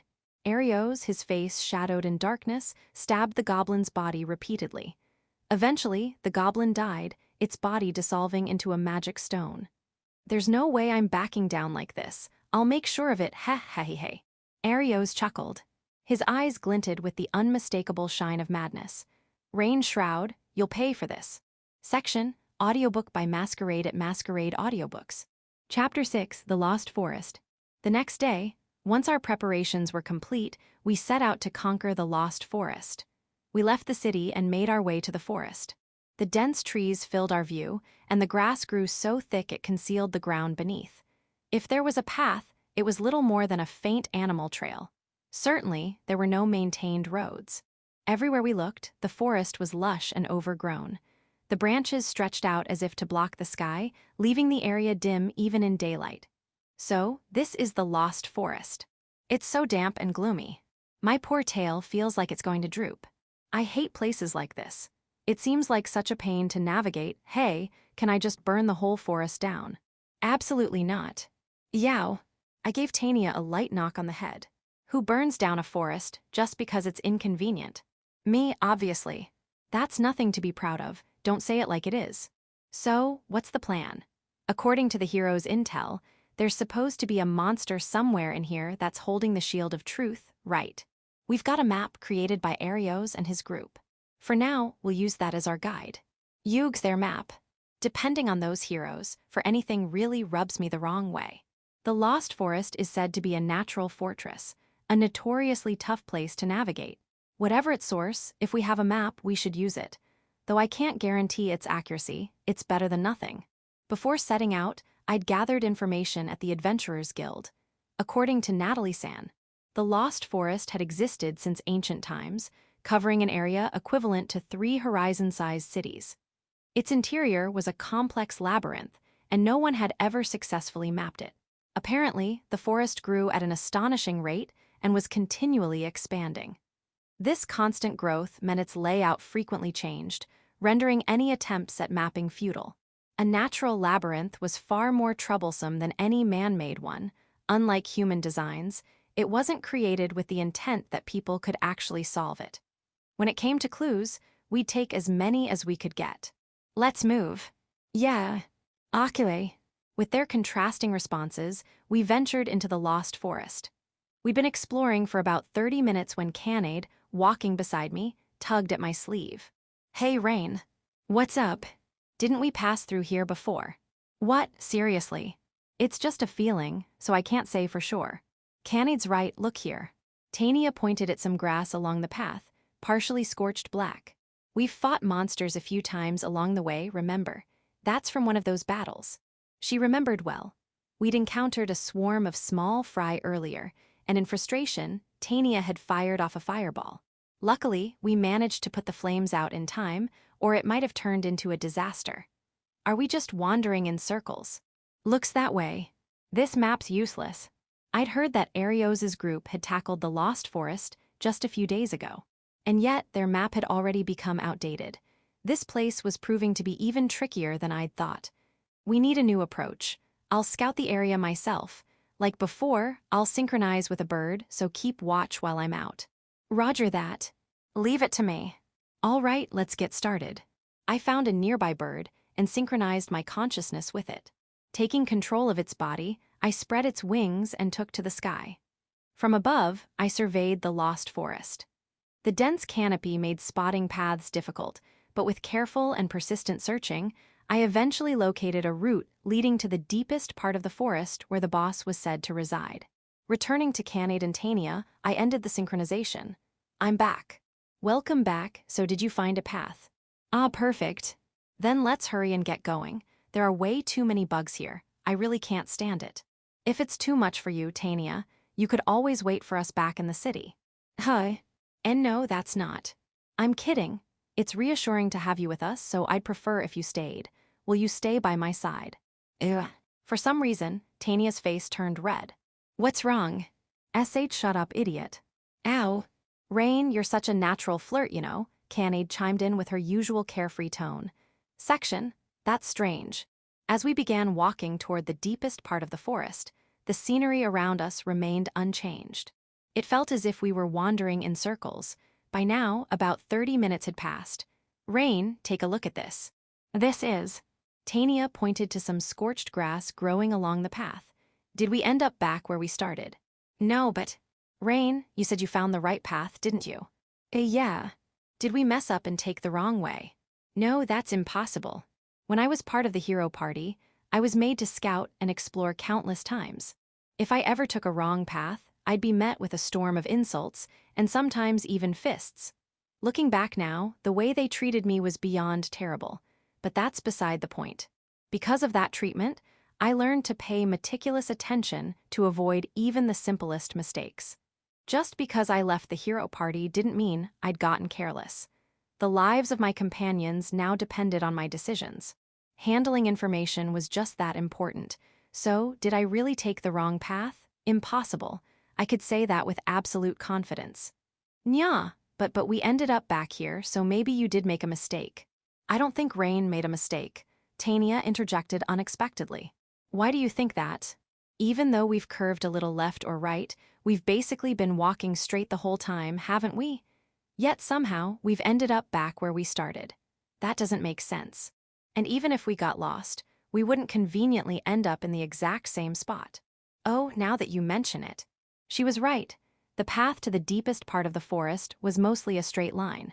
While we deviated slightly left or right, we hadn't turned 180 degrees to end up back where we started. Even if we'd gotten lost, the odds of returning to the exact same place were slim. So, what's going on? We walked straight, but somehow ended up back here. I don't get it. Leave this to me, Tania said, stepping forward. She closed her eyes and focused. Then she uttered a single, powerful incantation. Material search. A pale blue light appeared at her fingertips. It flickered like fireflies and began floating gently around us. The glowing particles drifted through the air, eventually converging on the trunk of a particularly large tree before vanishing into it. I found it. What's going on? We've been caught in an illusion magic trap. Nya, illusion magic. It sets up a wide-reaching magic field in advance, then invades the brain of its targets. By applying magical energy to the visual cortex, Naya, stop with the big words. My brain's going to overheat. As Tania rattled off technical jargon, Canade started spinning in confusion, overwhelmed. To put it simply, Tania clarified, we've been enchanted with a spell, or perhaps it's better to call it a barrier, that forces us to wander in circles. No matter how we walk, we can't reach the correct path. Oh, now I get it. Canade, break this tree. Nya. Why, out of spite? No, what kind of person do you think I am? Like this kind of person, Canade teased, pointing at her eyes. Take that. Naya. Tania made a scissor shape with her fingers and poked Canade in the eyes. What are you doing? What are you doing? You annoyed me. Rain, Tania's being mean to me. Don't fight, you two. We're not fighting. Anyway, this tree is the core of the barrier. If we remove it, we'll be able to move forward. You could have just said that from the start. Canade approached the large tree, cracking her knuckles before preparing to deliver a powerful blow. Leave this place. Just as Canade was about to strike, a voice echoed from nowhere. We looked around, but no one else was there. Nya, is someone here? I don't see anyone. Could it be a ghost? Naya, don't say things like that. Oh my, Canade, are you scared of ghost stories, even though you're from the Nekore tribe? But ghosts don't respond to physical attacks. Both of you quiet. I readied myself, preparing for whatever might come. Was it a ghost, as Tania suggested, or perhaps something else? Leave this place. The warning came again, and glowing particles began pouring from the surrounding trees. Each particle moved with intent, floating in an organized pattern. They eventually gathered in one place, forming a humanoid shape. When the light faded, a girl stood before us. She looked younger than Canade or Tania, perhaps around 14. Her small stature made her easy to mistake for a child. Yet, despite her youthful appearance, her dignified expression gave her an air of maturity. Her ash-blonde hair was tied back with a floral ornament, which suited her well. She wore a light, airy dress reminiscent of a sundress, emphasizing her delicate charm. But what stood out most were the wings on her back. 2 pairs of luminous wings, glowing softly. Spirit tribe, Tania murmured, her voice filled with disbelief. The Spirit tribe. They are one of the strongest races, alongside Canade and Tania's kinds. While they are generally gentle in nature, they are harsh, one could even say hostile, toward humans. To the Spirit tribe, who make their homes in mountains, forests, and other natural areas. Humans are like natural enemies. Humans cut down trees, clear mountains, and encroach upon nature. Because of this, there have been numerous clashes between the two in the past. Eventually, the spirit tribe disappeared. They withdrew from contact with humans, retreating deep into uncharted regions where no one could reach them. That happened around 200 years ago. Since then, no one has seen a member of the spirit tribe. And yet, to encounter one here of all places, I was so shocked that I couldn't find the words to speak. Hello. Leave this place. Can we talk for a moment? Leave this place. I'm Rain, these two are Canade and Tania. They're my companions. Leave this place. We're here for a reason. Did you create this barrier? Leave this place. No good. She wasn't budging. If you refuse to leave. The spirit tribe girl began to float gently into the air. She raised her hand toward us, and the light around her started to concentrate into a single point. I will remove you by force. Nya. We're retreating. Got it. In a rush, we hurried back to the entrance of the forest. Section, she's not chasing us. Canade nervously glanced back. Yeah, we're fine. It doesn't look like there's any pursuit. What's with that girl, though, attacking us out of nowhere like that? I don't think someone who tried to burn the forest down has the right to complain, Canade muttered. Did you say something? Not a thing. Something wasn't adding up. Arios hadn't mentioned anything about encountering a member of the spirit tribe. Had he lied to us, or did we just happen upon this by sheer coincidence? No. It was better not to assume it was a coincidence. The spirit tribe hated humans and disappeared 200 years ago. If she appeared before us, there must be a reason. And that reason likely had to do with the barrier. Nya. Why did that spirit tribe girl show herself to us? If it were just Canade and Tania, maybe it'd make sense, but I'm here too. That's what's strange. But if we consider that it was because we were about to break the barrier, it all adds up. That's true, she didn't appear at all while we were wandering the forest. But the moment we tried to break the barrier, there she was. Rain, I think you're spot on. So does that mean that spirit tribe girl created the barrier? But if that's the case, indirectly, isn't she protecting the monster in the deepest part of the forest? That's exactly it. Who would be troubled by the barrier being broken? The answer was clear, the monster likely residing in the forest's depths. To fortify its lair like an impenetrable fortress, it had enlisted the spirit tribe to create the barrier. The logic made sense, but it left another question. Why? The spirit tribe hated humans, but they weren't the type to cooperate with monsters. Monsters ravage nature senselessly, trampling forests and destroying trees. If anything, the spirit tribe should view monsters as an even greater threat than humans. So why were they cooperating? Was there some kind of deal made, or maybe the spirit tribe is being blackmailed? It's all just speculation at this point. I'm not good at thinking this through. Try a little harder, you useless cat. Useless cat. Whatever the reason, it seems clear the spirit tribe is helping the monster. So why don't we just defeat her? If we only neutralize her, Rain, you won't feel guilty, right? Don't make it sound so easy. She's from the spirit tribe, you know. But we've got a Nekore and a dragonkin on our side. Plus, there's no way I'd lose, Tania said confidently, puffing out her chest. Her unwavering self-assurance was so like her. She didn't even entertain the possibility of defeat. Well, that's true to her character, I thought with a wry smile. Sure, we might win in a fight, but no, it's still a bad idea. The spirit tribe's power is an unknown. There's a chance we'd end up with more than just injuries. I can't risk putting Canade and Tania in danger. What's that supposed to mean? You don't trust my strength? That's not it. I'm genuinely worried about you. Doubly worried, huh? Well, if you feel that strongly about it, I'll hold off on the brute force approach. Nya, go along with Rain's plan too. Thanks, both of you. But what are we going to do? Unless we deal with the spirit tribe girl, we won't be able to reach the deepest part of the forest, Tania pointed out. She was right. We had to convince her, or we wouldn't make it any further. Sneaking in and breaking the barrier while she wasn't looking was an option, but it would probably anger her and complicate things further. Leave this to me. Do you have a plan? Not really. Nya. I'm going to try talking to her again.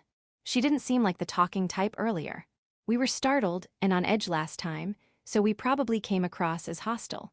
This time, we'll approach without any hostility and show her we're sincere. Maybe then she'll hear us out. That's such a Rain-like answer. Is it a bad one? Nope, I actually kind of like it. That's so like you, Rain, ya. Canade and Tania smiled warmly, as if to say they believed in my choice. Section, leave this place. We returned to the spirit tribe girl. Her cold gaze pierced through us as she repeated the same words. Wait, please, I just want to talk. Leave this place. We mean you no harm. I just want to have a conversation, that's all. Leave this place. Just for a moment, won't you hear us out? Leave this place. She remained unyielding. But this time, I wasn't about to give up so easily. We're not here to harm the forest. We're only after the monster in the depths. Leave this place. Once we retrieve the item it's holding, we'll leave immediately. But to do that, we need to move forward. Turning back isn't an option. If you won't leave... The spirit tribe girl raised her hand, preparing to attack. Still, I refuse to back down. I'm a beast tamer. I've worked with countless animals and creatures, resolving conflicts through communication rather than force. That's why I believed my words could reach her too. If you're going to attack, then do it. Nya. Rain, what are you doing? The two behind me shouted in alarm, but I shook my head, signaling them not to worry. I locked eyes with the spirit tribe girl, meeting her gaze steadily, trying to convey that I wasn't a threat. I won't do anything. I won't attack you, and I won't fight back.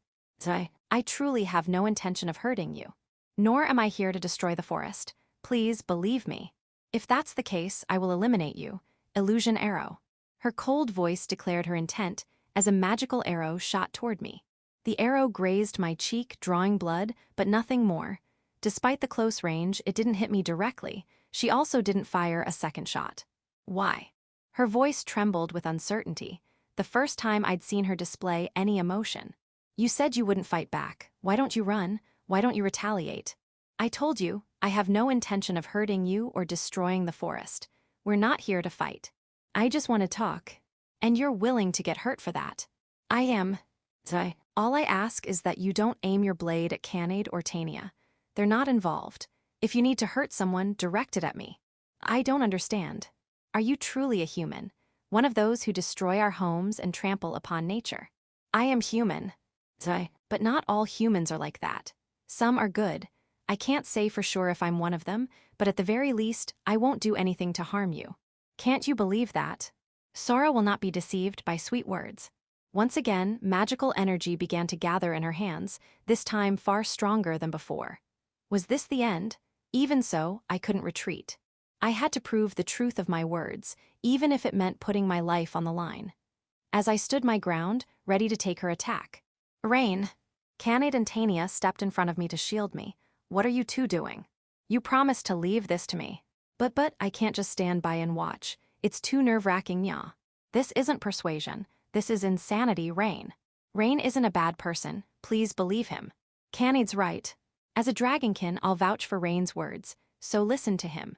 A heavy silence fell.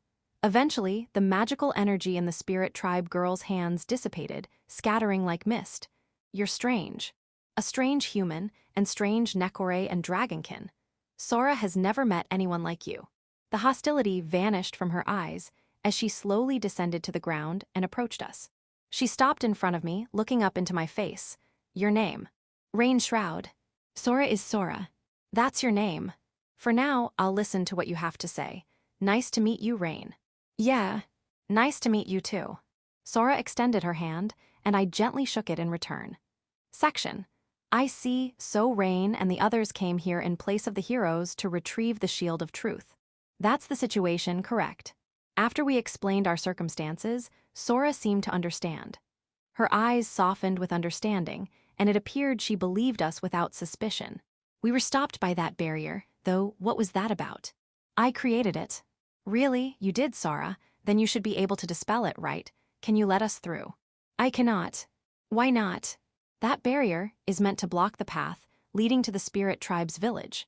I cannot recklessly disable it and put my kin in danger. You're not protecting the monster. There isn't even a monster in this forest with the Shield of Truth to begin with. The only thing in the depths is the path to the village. The Shield of Truth is in another location entirely. That's different from what Arios and his group had told us. Were we lied to? No, they had no reason to lie. In that case, it seems our assumptions were wrong. Perhaps Arios and the others had been fed false information.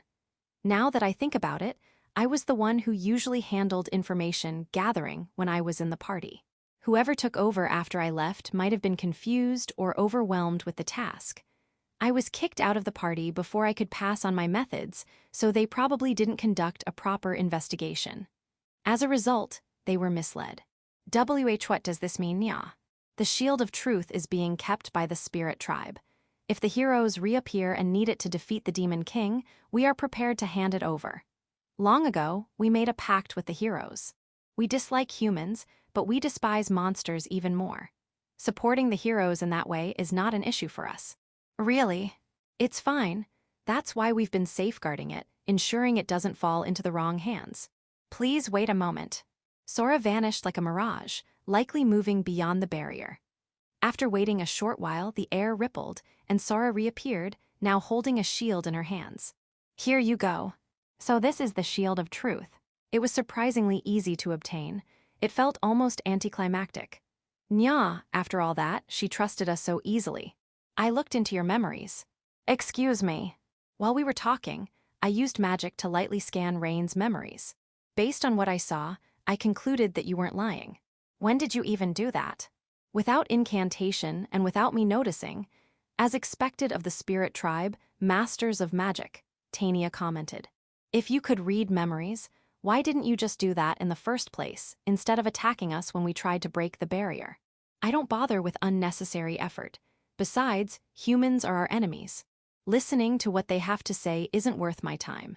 But now, I've decided that perhaps Rain's words are worth hearing. Thank you for trusting us. Not really. Well, in any case, the job is done. Let's head back. Tania and Canade turned to leave, but my feet refused to move. For some reason, I couldn't stop thinking about Sora. Her expression seemed as though she was holding something back, and it made me feel like I couldn't just leave her. Before I realized it, I was speaking to her. Hey, is there anything I can do to thank you? Thank me. You listened to our request, right? This is to thank you. I'd feel bad just leaving it like this. There's no need. Handing over the shield of truth to the heroes was a pact made long ago. I merely followed that agreement. It's nothing for you to concern yourself with. Even so, if she says it's fine, then leave it be, Tania interjected. But caring about stuff like this is what makes Rain so great, Canade added cheerfully. Is there something troubling you? If there is, I'll help however I can. That's... Sora looked down, avoiding my gaze. Her lips pressed together tightly, as if she were wrestling with her emotions.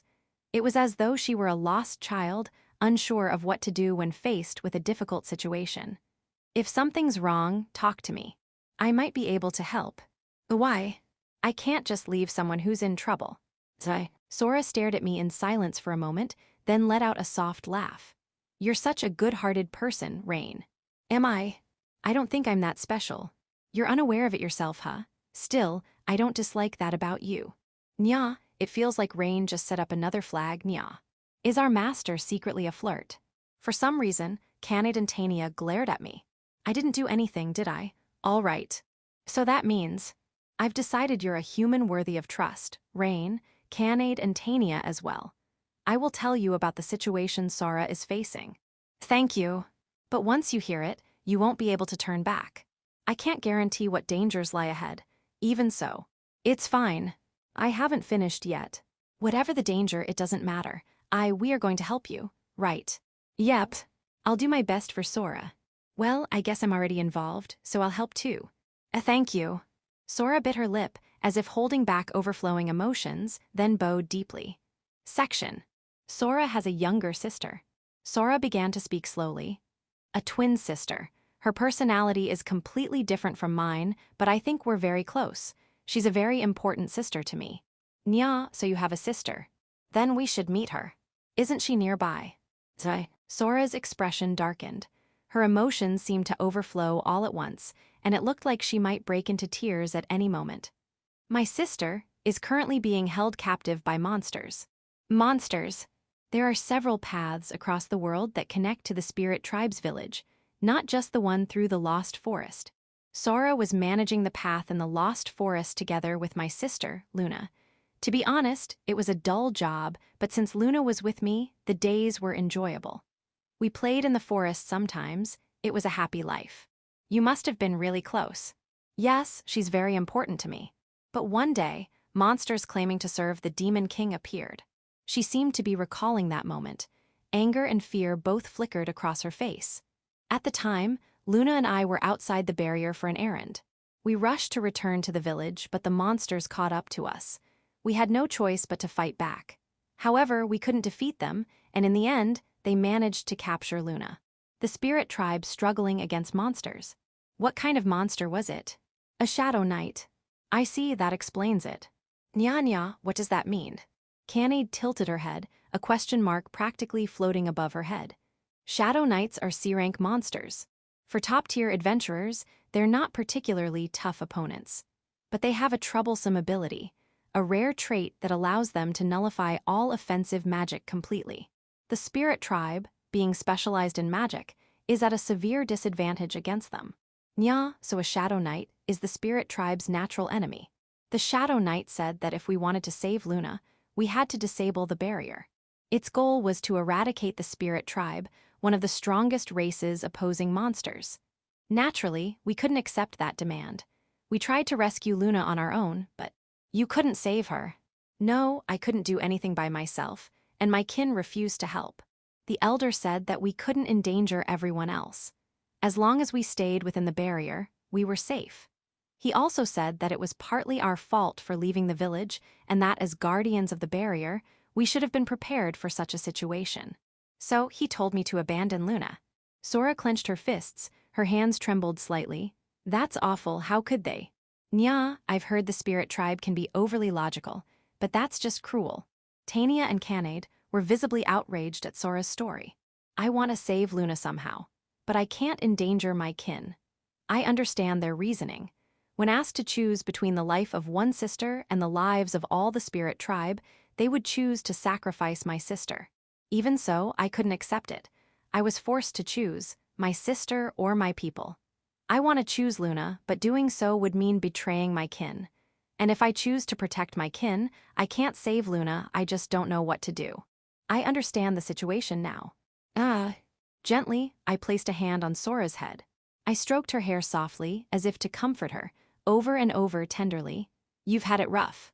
Rain, you were suddenly attacked by a natural enemy. Your sister was taken. No one stood by you, and you've been struggling all alone. That must have been so hard. It's okay now, you're not alone anymore. We're here, you don't have to carry this burden by yourself. Hiksab Aria. Everything Sora had been holding back spilled out at once, and her anguished cries echoed through the forest. Section, sorry for showing you such an unseemly side of me. After a while, Sora had calmed down. However, her eyes were still red from crying. The ones who made her look like this were the monsters. Thinking about that made anger bubble up inside me. Don't worry about it. Sometimes, it's better to let everything out rather than bottling it up. I feel a little better now. Sora smiled faintly. You look better when you smile, Sora. Hi. It suits you, you're cute when you smile. Is that so? Rain, you're such a flirt as always. You never call me cute. For some reason, I could feel the sharp stares of the two behind me. Anyway, about what comes next. I have a request. Sora looked at me intently, her gaze filled with desperation. After what I did to you, after saying all those terrible things, to now ask you for such a selfish favor, Sora is shameless. I'm the worst, but I don't know what else to do anymore. Please save Luna, please help us. Consider it done. At my immediate response, Sora's eyes widened, perhaps out of surprise. I promise. I'll rescue your sister, defeat the Shadow Knight, and ensure the spirit tribe isn't put in danger. All of it. I'll make sure all of your wishes come true. Rain sure is greedy. And that's a good thing, Tania added, smiling brightly. Hearing my answer, both Canade and Tania beamed with joy. Is it really okay? I pointed my blade at you, Rain. I don't hold it against you. Besides, that wasn't what you truly wanted, was it? I understand that much. Rain. Sora called my name in a trembling voice. You two don't have any objections, right? Of course not. I'll punish those monsters for picking on Sora. I saw this coming from the start. I'm not about to start objecting now. And that's that. Once again, tears welled up in Sora's eyes. She lowered her head as if trying to hide them. Thank you, truly, thank you so much. It's too early to thank me. Even so, I'm so grateful, thank you. Section. Once Sora had calmed down, we moved to a different location, closer to where the Shadow Knight was said to be. Do you have any idea what kind of condition your sister is in? I'm sorry, the Shadow Knight only issues demands. I don't know how Luna is being treated. Nya, that's worrisome. I don't mean to make you more anxious, but do you think she's safe? That's...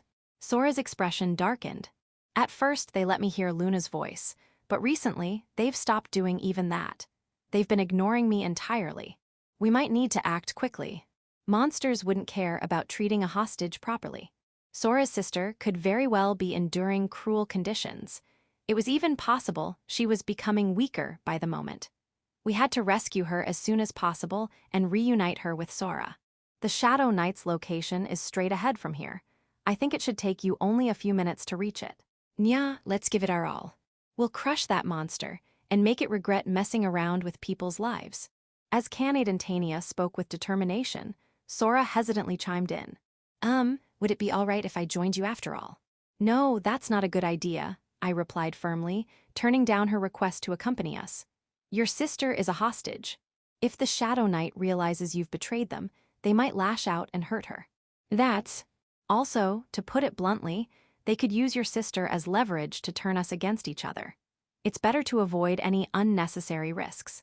Even for us, the exact relationship dynamics between you and the monsters are unclear, which might work in our favor by confusing the enemy. I don't like to say this, but it'll be easier for us to act without you coming along. I know it might feel unsettling, but can you wait here, Sora? Don't worry, we'll save your sister, I promise. All right, I'll trust you. Sora gave a faint smile. To encourage us, she tried to put on a brave face. Then, I leave everything to you. Yeah, leave it to us. May fortune be with you. Sora bowed her head deeply. At the same time, we kicked off the ground, sprinting toward where the Shadow Knight awaited. Section. Found them. With a hostage involved, rushing in recklessly wasn't an option. We advanced cautiously, stopping once we were close enough. I synchronized with a squirrel to scout the area, and that's when I spotted the Shadow Knight. It stood roughly 3 meters tall. The closest description would be a dark knight clad in jet black armor. However, it had no face beneath its helmet. Instead, within the deep darkness of its head, 2 pairs of blood-red eyes glowed eerily. Each of its massive hands wielded an oversized greatsword. Those must be its weapons of choice. The Shadow Knight had complete immunity to magic, but couldn't use magic itself. We'd likely have to fight it at range. And Sora's sister, there she is. The Shadow Knight's location was an open clearing, as if part of the forest had been cut away. The Shadow Knight stood at the center of the clearing. Farther back, a young spirit tribe girl was chained by rusted iron shackles, her hands and feet bound to nearby trees. There was no doubt she was Sora's sister. Having gathered the necessary information, I returned to Canade and Tania, ending the synchronization. Hugh. Welcome back, Rain. So, how was it? Did you see Sora's sister? What about the Shadow Knight? About 300 meters ahead, there's a clearing. Both Sora's sister and the Shadow Knight are there. I shared what I'd learned with the two of them. Chaining her up like that is unforgivable, Nya. The way they're treating her is disgraceful. We'll have to teach them a lesson. Here's the plan. Canade and I will charge at the Shadow Knight to distract it. Tania, during that time, you'll rescue Sora's sister. What? You're not giving me a chance to take down the enemy. Tania, your fireballs and breath attacks are magically generated, so you're at a disadvantage against the Shadow Knight. My weapons aren't limited to that, you know. I know. I trust you, Tania, and I recognize your strength. That's why I'm asking you to handle the most important task, rescuing the hostage. Canade and I are specialized in physical attacks, so we're not as adaptable in unpredictable situations. But with you, I'm confident Sora's sister is in safe hands. HMPH, well, if you insist that much, I'll take care of it. Guess I don't have a choice. Tania, you look happy being relied on by Rain, Nya. Quiet. Don't say unnecessary things. Section, we crept as close as possible to the Shadow Knight's detection range, taking up our assigned positions. Canade and I hid in the bushes directly in front of the Shadow Knight, while Tania circled around to the bushes behind it. I leaned toward Canade and whispered softly, "Are you ready?" "Always ready." On my count, 3, 2, 1. As I silently mouthed, 0, Canade and I charged forward at full speed. "First strike is mine." What the jaya? Caught off guard by our sudden appearance, the Shadow Knight was momentarily disoriented, unable to react. Canade took full advantage of its confusion, launching the first attack. Even though I have the strength of a Nekore, Canade's physical prowess far exceeds mine. She moved faster, closing the gap in an instant and using her momentum to deliver a devastating punch to the Shadow Knight's abdomen. The massive figure folded in half, its body bent like a bow. Here comes another hit. Goo! I followed just behind, leaping diagonally upward and smashing my knee into the Shadow Knight's face. "Grrrs, who are you?" "We're your enemies." I cut off its pointless question with another blow. "Think of us as justice." Spinning like a whirlwind, Canade unleashed a flurry of kicks, battering the Dark Knight repeatedly. "Gah, this strength, are you the hero? Have you come to stop me?" "We're nothing like him." "Don't lump us together." Canade and I struck in unison, sending the Shadow Knight flying. Cracks formed in its armor, and black mist began to seep out from the fissures. You wretched insects, how dare you stand against me? That spirit tribe girl betrayed me, didn't she? I'll kill her. I'll kill her sister. As if I'd let you." Igwa! An explosion erupted as the Shadow Knight was engulfed in flames. Through the fiery haze, I saw Tania standing with Sora's sister, safely in her arms, launching fireballs with one hand while shielding the girl with the other. "Damn it, another pest." "I'm no pest, I'm a dragon." Tania unleashed a powerful breath attack. Though the Shadow Knight staggered under the pressure, it showed no signs of actual damage. "Did you think such childish tricks would work on me?" Rain was right, it's not working. It's starting to annoy me. Being looked down on by this thing is unbearable. "Tania, don't." I know. I'll prioritize protecting her." "You too, take care of this thing already." Tania held Sora's sister securely in both arms. Wings sprouted from Tania's back as she took off into the air. "Fools, do you think I'll let you escape?" The Shadow Knight tried to leap after them, but, "Don't forget about us." "Not so fast." Igwa! Canade and I delivered another perfectly synchronized attack.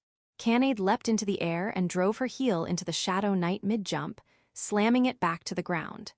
As it hit the ground, I followed up with another strike, and Canade descended like a meteor to deliver a crushing final blow. "You insects." Despite its battered armor and injuries, the Shadow Knight rose again, wildly swinging its twin greatswords. The spinning blades created a storm of destruction, slicing at everything around it, including us. "This thing's so persistent, nya." Considering it invaded the Spirit Tribe's village alone, its power is no joke. This is the strength of a Demon King's soldier. No wonder Sora struggled. "What do we do, Rain?" "At this rate, whoa, close one, this is going to drag on." Dodging the onslaught, I quickly devised a plan. The tactics I used against Tania or Arios wouldn't work here. Given its power, simple poisons like those used on Arlby likely wouldn't be effective. That left brute force. But even Canade's attacks weren't enough to bring it down.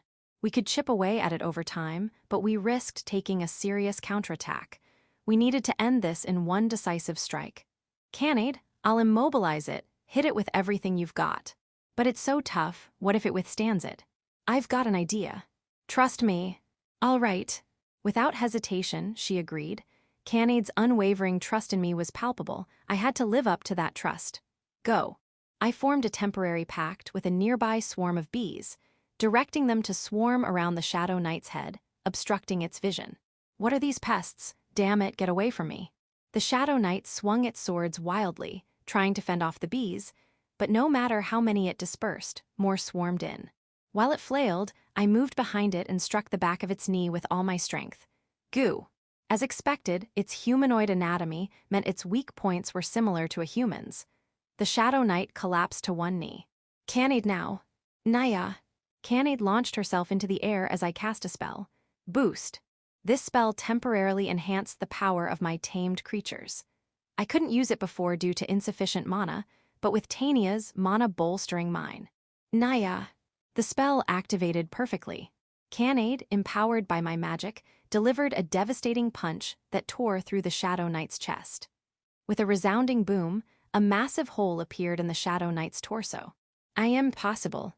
From the gaping hole in its chest, cracks spread across the Shadow Knight's body. Its swords and armor shattered into countless fragments. Black mist seeped out but quickly dissipated into the air as if melting away. Whoa, whoa, what was that just now? I felt this incredible power surging through me. That was a unique magic used by tamers. I amplified your strength several times over. Nya. Oh, now that you mention it, I think I've heard of tamers who can use something like that. But isn't it supposed to be incredibly rare?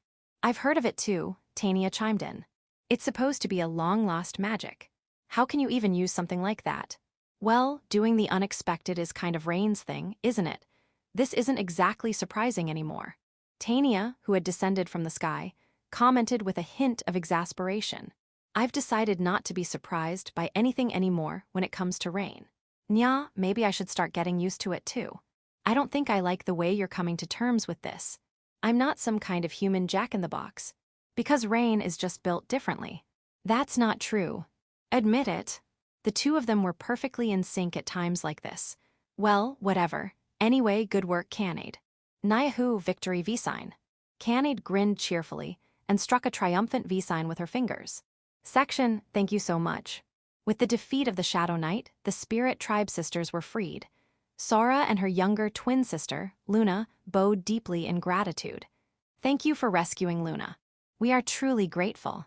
Thanks a lot, you know. If it weren't for you, who knows what would have happened to Luna by now? I would have been in deep trouble, no doubt about it. Specifically, well, let's just say I can't bring myself to describe it. Surely, terrible things like this and that. Did you just imagine something? Hey, did your male instincts start running wild? Sora's sister, Luna, spoke up. Her personality and tone were so vastly different from Sora's that, for a moment, I wondered if they were really siblings. Luna, stop joking around. It's disrespectful to Rain and the others. I'm not joking, sister. I always give my all in everything I do. My nature compels me to live with full force, including a bit of mischief. Regardless, I'm asking you to refrain from such talk. I can't stop, won't stop, you know. Out of nowhere, the two of them broke into what felt like a comedy routine. What's up with this dynamic? Luna, being Sora's twin sister, looked exactly like her. It was like looking into a mirror. Height, build, and even hairstyle were identical. Given how alike they appeared, I had assumed their personalities would be similar too, but it turned out they were complete opposites. Sora was serious and composed, while Luna's personality, well, you can see for yourself. Though they were so different, they were clearly close. When they reunited, they cried and embraced each other tightly. I'm truly glad we could save her. If there's any way we can repay you. How about paying with our bodies? Luna, haha, if something like this embarrasses you, how will you handle real situations? You might end up kicking men away out of sheer panic. Honestly, I worry for your future. Your concern is unwarranted. Please ignore Luna's nonsense. Sora and I would like to properly thank you. We may not have much to offer, but we want to be of help to you. I don't know, is there anything, you two? Nya, not really. Nothing in particular comes to mind. When I turned to Canade and Tania, they both shook their heads. Our goal was to obtain the Shield of Truth, which we had already accomplished. As far as I was concerned, their thanks were more than enough. Really, there's no need to worry about it. But still, if you insist, how about this? Would you be our friends? Friends? Sora looked surprised, and Luna tilted her head curiously. That's all. You could have had your pick, our alluring, captivating bodies, for instance. Luna. Oops, Sora's getting scary again. Nya, Rain, is that your kind of thing? It's not. For some reason, Canade and Tania glared at me. I swear I'm innocent. It might sound strange, but the Spirit Tribe is incredibly rare. You vanished 200 years ago and haven't been seen since. I've always been curious about your people and would love to learn more. So, would you be willing to be our friends? Sora blinked, seeming bewildered. Is that a no? No, not at all. Sora slowly shook her head and smiled softly. You're an unusual person, Rain. Sora and I could offer you far more than friendship. We could even provide enough wealth for you to live in luxury for the rest of your life. The Spirit Tribe's village has a significant store of treasures, after all. Yet all you ask for is friendship. If humans were all like you, perhaps my people would never have vanished. If that's the case, then we'd be glad to be your friends. Hee hee, let us forge a pact of camaraderie, my new ally. Luna's dramatic talk is her way of hiding her embarrassment, just so you know. I am not embarrassed. For a moment, it felt like Luna dropped her act and showed her true self. Could her exaggerated behavior be intentional? Please take care of us. Looking forward to it, you know. Sora and Luna each extended their hands for a handshake. Nya, nice to meet you. Well, I suppose I can't help but tag along. We shook hands with them one by one. So, Sora, Luna, what are you going to do now? Will you continue managing this place? At Tania's question, the two shook their heads simultaneously. No, we plan to leave this place. Even though they had their reasons, we can't stay with those who were willing to abandon Luna. We need some distance to clear our minds. I'm not meant to be confined to a forest like this. I've been thinking about venturing into the outside world for a while now. This is the perfect opportunity. Sora and I will journey together. That makes sense, but be careful, okay? There could be more unpleasant creatures, like that shadow knight out there. Yes, that's definitely a concern. Well, we've been recluses for so long that we're hopelessly out of touch with the world. It would be nice to have a navigator. Luna, isn't calling yourself a recluse a bit much? Did I say something wrong? Ugh. Sora looked displeased. Well, it's understandable. Being called a recluse, even by another spirit tribe member, would sting, especially for one of the strongest races. Then why not come with us? Canade suddenly suggested. Meeting here has to mean something, right? Why not join our party? Canade, don't make decisions on your own like that. Nya, does that mean you're against it, Tania? Not exactly. I just think Rain, as our leader, should decide. You can't just invite them without asking. Oh, you're right, sorry, Rain. It's fine, but... Honestly, I didn't think Sora and Luna would accept. After all, I'm human. The idea of spirit tribe members joining a human's party seemed far-fetched. Is that so? Then I shall graciously grant you the right to travel with me. Luna, have you no concept of humility? And what's with that condescending tone? They're the ones inviting us.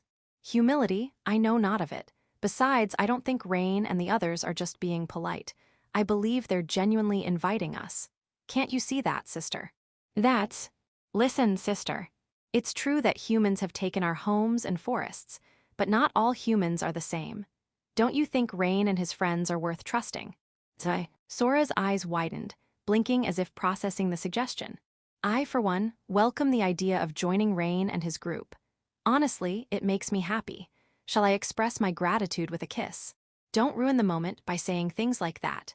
And stop throwing those suggestions around so lightly. Calm down, sister, you're overreacting. I was joking. Rain, I really want to travel with them. Well, having only the three of us means we might struggle with some challenges in the future. Adding 2 more members is a good idea. Not that I want them around or anything, don't get the wrong idea. It seemed Canade and Tania, as fellow strongest species, had already warmed up to the sisters. Indeed, having Sora and Luna join us would be a tremendous asset. With their magic, they'd cover areas where we were lacking. And more than anything, I simply felt that having them with us would be reassuring. After a moment of thought, I made my decision. All right, if you're okay with it, then I have no objections. In fact, we'd be thrilled to have you. Thank you, Rain. Then I shall accompany you. Would you like a little something naughty as a token of thanks? Luna, honestly, what is wrong with you? Relax, sister, it's just a joke. You panic too easily. Mug. Our party seemed destined to grow livelier. Watching the sisters banter playfully, I couldn't help but smile. Well then, looking forward to traveling together from now on. Yes, we'll be in your care. From today onward, we are comrades. Let's do this. And so, the Spirit Tribe sisters joined our party. This was how I met Sora and Luna, partners with whom I could share both joy and hardship. I swore we'd stay together forever. By the way, Rain, what is it, Sora? Could you form a contract with us as well? Hi. I heard that Canade and Tania are contracted to you. Sora and I want to lend you our strength as well. And for a limited time, we're offering a 20% discount. Act now for a special deal. I decided to ignore Sora's playful remark for now. Are you serious about this? Yes, I am. After all the help you've given us, this is the least we can do. My joke went ignored. How mean, Rain. I even played the fool to lighten the mood, but alas. Well, no matter, I'm serious too. I want to support you. I appreciate the sentiment, but I can only form contracts with animals and insects. Spirit tribe members are definitely outside my expertise. There used to be a job class called Elemental Tamer, which specialized in contracting with spirits. But with the spirit tribe disappearing 200 years ago, the class also faded into obscurity. That said, I had learned some of its techniques in my hometown, where they had been secretly passed down through generations. Though I dabbled in it, I'd never mastered the art. I explained this, but Canade quickly dismissed my doubts. Then just bring back the lost technique, Rain. You can do it. Come on, don't be ridiculous. I only studied it briefly, it's impossible. But I feel like you could pull it off, Rain. Right, Tania? Exactly. If it's Rain, he'll find a way, as always. You two have too much faith in me. Why not give it a try? Quitting before you've even started isn't very cool, you know. I couldn't say no after that. Tania was right. All right, I'll give it a shot. Sora, Luna, come here. Yes. Understood. The two sisters stood side by side. I bit my thumb and used the flowing blood to draw a magic circle. Closing my eyes, I focused. The basics of taming are the same across species. You weave your magic, reach out to the target's soul, and engage in a heart-to-heart dialogue. If the target responds, the contract is established and the taming succeeds. However, the magical structure required for weaving differs by species. It's like solving a puzzle with differently shaped pieces. If the magic's shape doesn't align, your words won't reach the soul, and the contract will fail. To tame members of the spirit tribe, what kind of magical structure should I weave? How much magic power would it require? Drawing upon all my experience, skills, and instincts, I crafted my answer. I am Rain Shroud. By forging this contract, I bind us with this connection. With a vow in my heart, hope in my soul, and strength in my hands, answer me. What are your names? Sora. Luna. The magic circle dissolved into particles of light, which were absorbed into Sora and Luna's bodies. The contract was complete. Looks like it worked somehow. You did it, Rain, you're amazing. I wasn't worried at all. I knew you'd pull it off, Rain. It was more luck than skill. If I had to do it again, I probably couldn't. Really? I think you'd succeed no matter how many times you tried, Rain. Agreed. You'll probably end up taming even more, like monsters or something. Well, I've studied it a little, but I haven't mastered it yet. Wait, you have studied it? Canade and Tania simultaneously chimed in, exasperated. Phew, I'm exhausted. The reckless effort of contracting with the spirit tribe had drained me. The immense magical energy required left me with a crushing fatigue. If not for the mana boost from my contract with Tania, I might have collapsed on the spot. Sora and Luna moved to my sides, supporting me as I swayed. From now on, Rain is Sora's master. And we're at your disposal for all kinds of fun things, you know. Luna. Oh, my sister, your face is red. What sort of thoughts crossed your mind, Such impure imaginings. I'm warning you, Luna. It was just a joke, don't take it so seriously. Anyway. Sora and Luna turned to me, smiling warmly. Please take care of us from now on, Master. Looking forward to our adventures together, my lord. Thus, the Spirit Tribe sisters officially became part of our party. Section. With the Lost Forest conquered, we returned to Horizon. Including the time spent traveling, it took us 2 days in total. That's relatively quick for such a challenge. We headed to the inn where Arios and his party were staying and knocked on their room. Oh, Rain, what's up? Don't tell me you've given up on the task. Quite the opposite, the job's done. What? Here, the Shield of Truth. I pulled the Shield of Truth out of my bag and handed it to Arios. Impossible. You're saying you cleared the Lost Forest in just 2 days? That's absurd. You didn't just grab some random fake to trick me, did you? Of course not. If you doubt me, feel free to check it out yourself. At that, Arios began inspecting the shield, equipping it, flipping it over, and even using appraisal magic on it. He really was a suspicious guy. Not that I had any reason to present a fake shield, but I suppose his distrust was understandable. Just as I didn't trust him, he likely didn't trust me either. It's genuine. Told you. HMPH, so you're at least capable of basic errands. Nya, not even a thank you. He hasn't even apologized for suspecting you. Is this what passes for a hero these days? I had mentioned Arios briefly during our journey, and it seemed Sora and Luna weren't particularly fond of him either. Their expressions were sharp with disdain. Shall we take him down? I'm up for it. Nya, I'm in. Cut it out. I hurriedly stopped the two of them as they exchanged such dangerous words. And who are those two? New faces, I see. Don't worry about it. I had Sora and Luna use illusion magic to conceal their wings.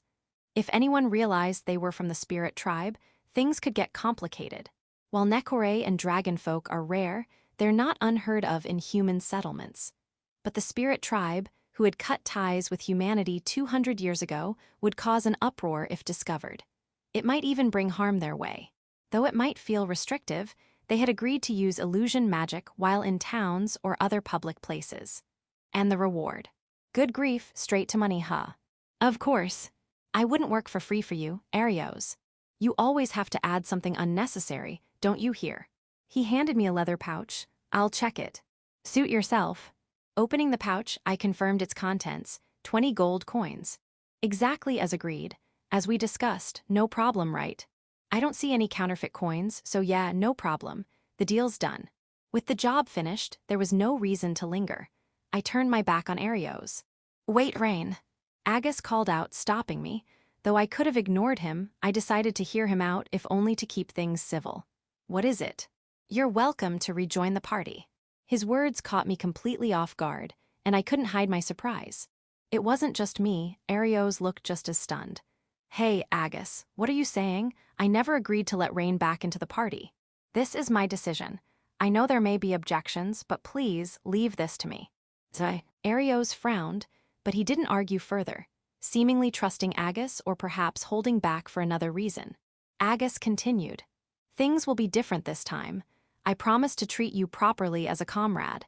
Better conditions, fairer treatment, whatever you need, just say the word. We'll even return your equipment. What do you say, Rain? It's not a bad offer, is it? We're traveling with him again. Leanne spoke up, her displeasure clear on her face. Agus maintained his calm demeanor. You've seen firsthand how much we needed Rain's skills recently, haven't you? Yeah, exploring is a huge pain, fine. I'll tolerate him. Especially, what about you, Mina? I suppose, for the sake of our noble mission, I'll compromise. I have no objections. And you, Arios. Arios remained silent. Agus seemed to take that as approval and pressed on. That settles it. Let's set aside past grievances and work together again. Rain, with your support and those of the strongest species you've tamed, we're sure to defeat the Demon King. I stood silently. No, more accurately, I was so dumbfounded I couldn't speak. After everything they had done, did they really think I'd come running back with open arms? Ridiculous. This time, I'd helped only out of necessity. Normally, I wouldn't want anything to do with them again. And to say, you're welcome to return, as if they were granting me a favor, the audacity. Naya, this is infuriating. Canade, along with everyone else, wore expressions of anger. Looking at their faces, I felt an unexpected calm. I had comrades who were angry on my behalf, people who cared about me. That alone was enough. Turning my back on Agus, I said firmly, I refuse. You mean to turn us down? Do you really think I'd be eager to return to your party? If we defeat the Demon King, you'd gain status, fame, and fortune. I don't need any of that. I glanced at my companions, Canade, Tania, Sora, and Luna. As long as I have my comrades, that's enough for me. Arios sighed. After Rain and his group left, Agus let out a weary sigh. Good grief, so it didn't work, huh? I'm so pissed off. I, of all people, said he could come back, and he just ignored me. What a joke. We don't need trash like him anyway. Just a commoner without a mission. It's laughable to think someone like that could ever grasp the gravity of our noble ideals. The three of them began spewing insults about Rain, saying whatever they pleased. A child incapable of seeing the bigger picture. A worthless insect that rubs everyone the wrong way. An ordinary man who couldn't understand the meaning of their grand mission. They had no intention of reflecting on why things turned out this way or why Rain had refused to rejoin their party. Instead, they placed the blame entirely on him, unwilling to consider their own faults even for a moment. Amidst their tirade, Arios remained silent. He said nothing, maintaining his silence throughout. Hey, Arios, you agree too, right? We don't need someone like him, do we? Leanne, with no deeper meaning behind her words, sought Arios's agreement. At her question, Arios gave a small nod. Yeah, that's right. See, I knew it. We don't need him, do we? Indeed, someone like Rain is unnecessary. He's a person without worth. Wow, Arios, you totally get it. Leanne, misinterpreting Arios's agreement as approval of her rant, grinned in satisfaction. But in truth, Arios hadn't been listening to a word Leanne had said. He ignored the conversations of the others entirely, lost in his own dark thoughts. Arios raised a hand to his cheek. The spot where Rain had struck him still throbbed, the pain fresh as if it had happened moments ago. That pain stoked a fire of anger and hatred within him. Rain is useless now. Yes, a man like him, without purpose, without value, he's an existence that must be erased. Yes, that's it. That's what I should have done from the start. Completely absorbed in blaming Rain, the other three failed to notice the dangerous shift in Arios's demeanor. With a dark smile creeping across his lips, Arios muttered in a voice dripping with malice. I'll erase him. Epilogue, the hero's blood and the road ahead.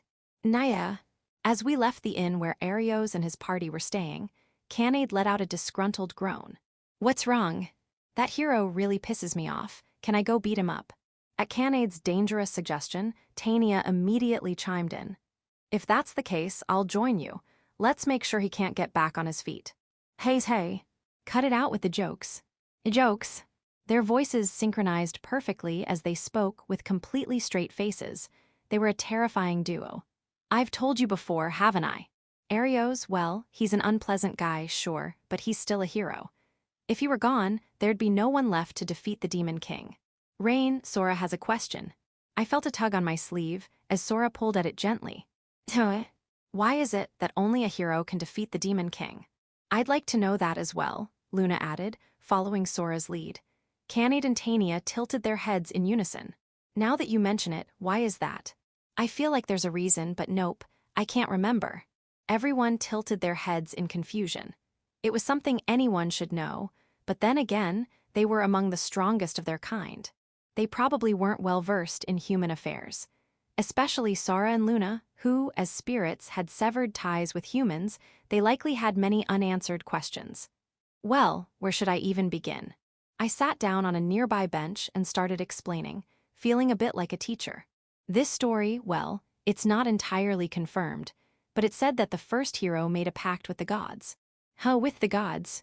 According to legend, long ago, humanity was under the rule of the Demon King. Humans couldn't oppose the Demon King and his demonic subordinates, who wielded overwhelming power and were treated like slaves. To break free from that tyranny, the first hero rose up. To gain the strength to fight the Demon King, he made a pact with the gods and absorbed their divine blood. With the power of the gods, the hero gained immense strength, defeated the Demon King, and freed humanity, or so the story goes.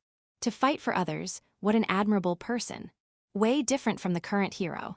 The first hero had children, and their descendants inherited the divine blood, as well as its power. This legacy has been passed down through generations to the present day. Arios carries the blood of the first hero. He's one of the chosen. He doesn't seem all that strong, though. We beat him to a pulp, didn't we? What's this about? I'm very interested in this story, Luna said with unusual enthusiasm.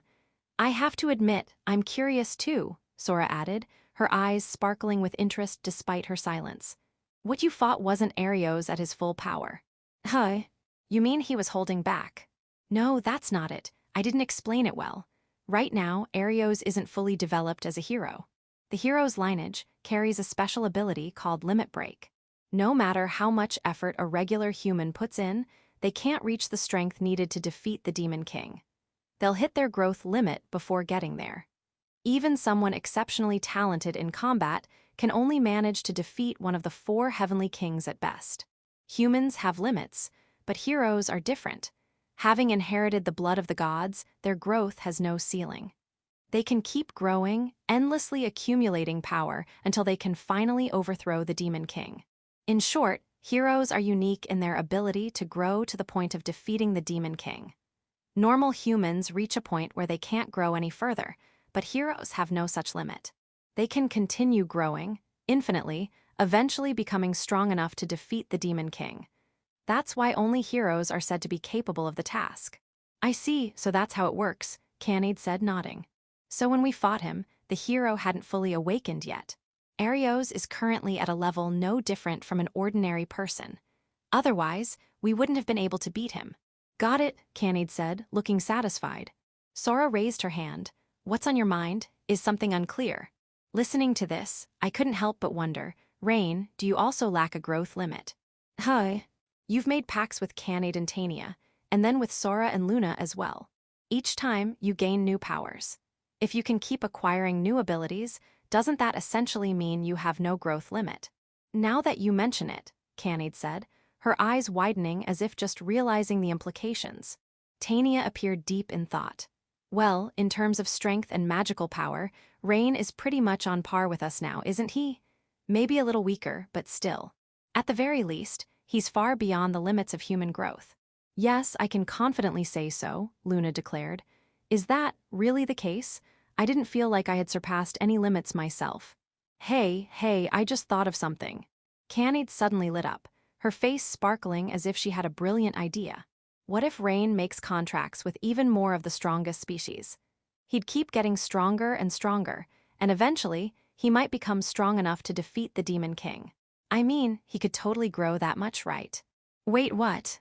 And if that happens, we wouldn't have to rely on that so-called hero. Rain could just defeat the Demon King himself. That's such an absurd idea. It's not a bad one, Luna said. Luna. I expected her to laugh it off as ridiculous, but she actually agreed. And it wasn't just Luna. Tania and Sora also looked as though they didn't think Canade's suggestion was so far-fetched. Rain, do you not like the idea? Do you not want to fight the Demon King? Canade asked. Well, fighting the Demon King, battling to bring peace to the world. Back when I was part of Arios' party, that was my goal. We fought every day with the belief that we would secure peace with our own hands. But after being expelled from the party, I lost my purpose. I didn't know what I should be doing, and I've been living without direction ever since. Sure, I've found amazing companions, Canade, Tania, Sora, and Luna, but I still haven't found the purpose that lies ahead of me. What do I want to do? What can I do? What am I? Hey, Rain, let's defeat the Demon King ourselves. There's no need to leave it to that hero. We can, Aunian. Calm down, you impulsive cat. Impulsive cat. Tania bonked Canade on the head. I don't think it's a bad idea, but it's not something you can act on right away. Look, you're making Rain uncomfortable. Rain, are you uncomfortable? Well, it's a bit sudden. I'm sorry. I wasn't thinking about how you felt, Rain. Canade looked dejected, so I gently patted her head to show I didn't mind. Her expression brightened instantly. To be honest, after thinking for a moment, I tried to put my feelings into words. If it's really possible, as Canade says, for me to defeat the Demon King, if I could actually do it, then I think I'd want to try. A vision of my lost homeland flashed in my mind.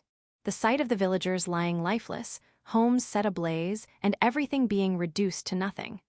As long as the Demon King exists, such tragedies will continue to occur across the world. If I can stop that, then I want to. But how do I put this? It's all so sudden, and I'm not prepared for it. If you're a man, you should make decisions boldly, Luna said, as if trying to push me forward. It'd be nice if I were the kind of person who could decide that easily, but I'm not that strong. I've only made it this far because of everyone supporting me. I don't see it that way. To truly commit to defeating the Demon King, I'd have to be ready to carry a tremendous burden. I'd be responsible for countless lives, and my actions would affect the fate of so many people. I don't know if I'm capable of handling that. That's true. It would lead to that kind of responsibility, Luna agreed. Can you give me some time to think? I want to face myself and figure out what I truly want and what I should do. Take your time. Sora and I will wait as long as it takes. And no matter what decision you make, we'll respect it. I'll stay with you forever, Rain. Well, I mean, if you insist, I guess I'll stick around too. Thanks, everyone. What should I do next? Perhaps the time to choose the path I'll walk has come. Afterward, nice to meet you. My name is Rin Miyama. Thank you so much for reading. I'm incredibly grateful. This story came about through pure momentum and a flash of inspiration. At one point, stories about protagonists being unjustly expelled from their parties and later rising to success became quite popular. I was captivated by those stories and thought, I want to write something like this. I'm pretty easily influenced. Actually, I'm extremely easily influenced. It's that simple. As I was brainstorming ideas for my own Expelled party story, I happened to see a funny cat video on TV. That's when inspiration struck. Cats, cute, cuteness is justice. So, cat-eared girls, I wanted to write a story with a cat-eared girl as the heroine. That was all I could think about. Party expulsion, completely unrelated. I saw a cat and forgot about it. Talk about short attention spans. And so, this story was born, starting with the heroine. Later, I thought, wouldn't it be interesting if the heroine formed a contract with a beast tamer? That's how it evolved into its current form. There are definitely some rough edges, but I wrote this with the hope that it would bring readers joy. If you enjoyed it even a little, I'd be truly happy. To the readers who have following this web novel, thank you. The feedback and comments I've received have been my driving force, allowing me to keep writing. I'll keep doing my best to create stories you'll enjoy in the future, so please continue to support me. With that, I'll take my leave for now, hoping we'll meet again someday. I hope this story brought you even a little bit of joy. Thank you for reading. End of Volume 1.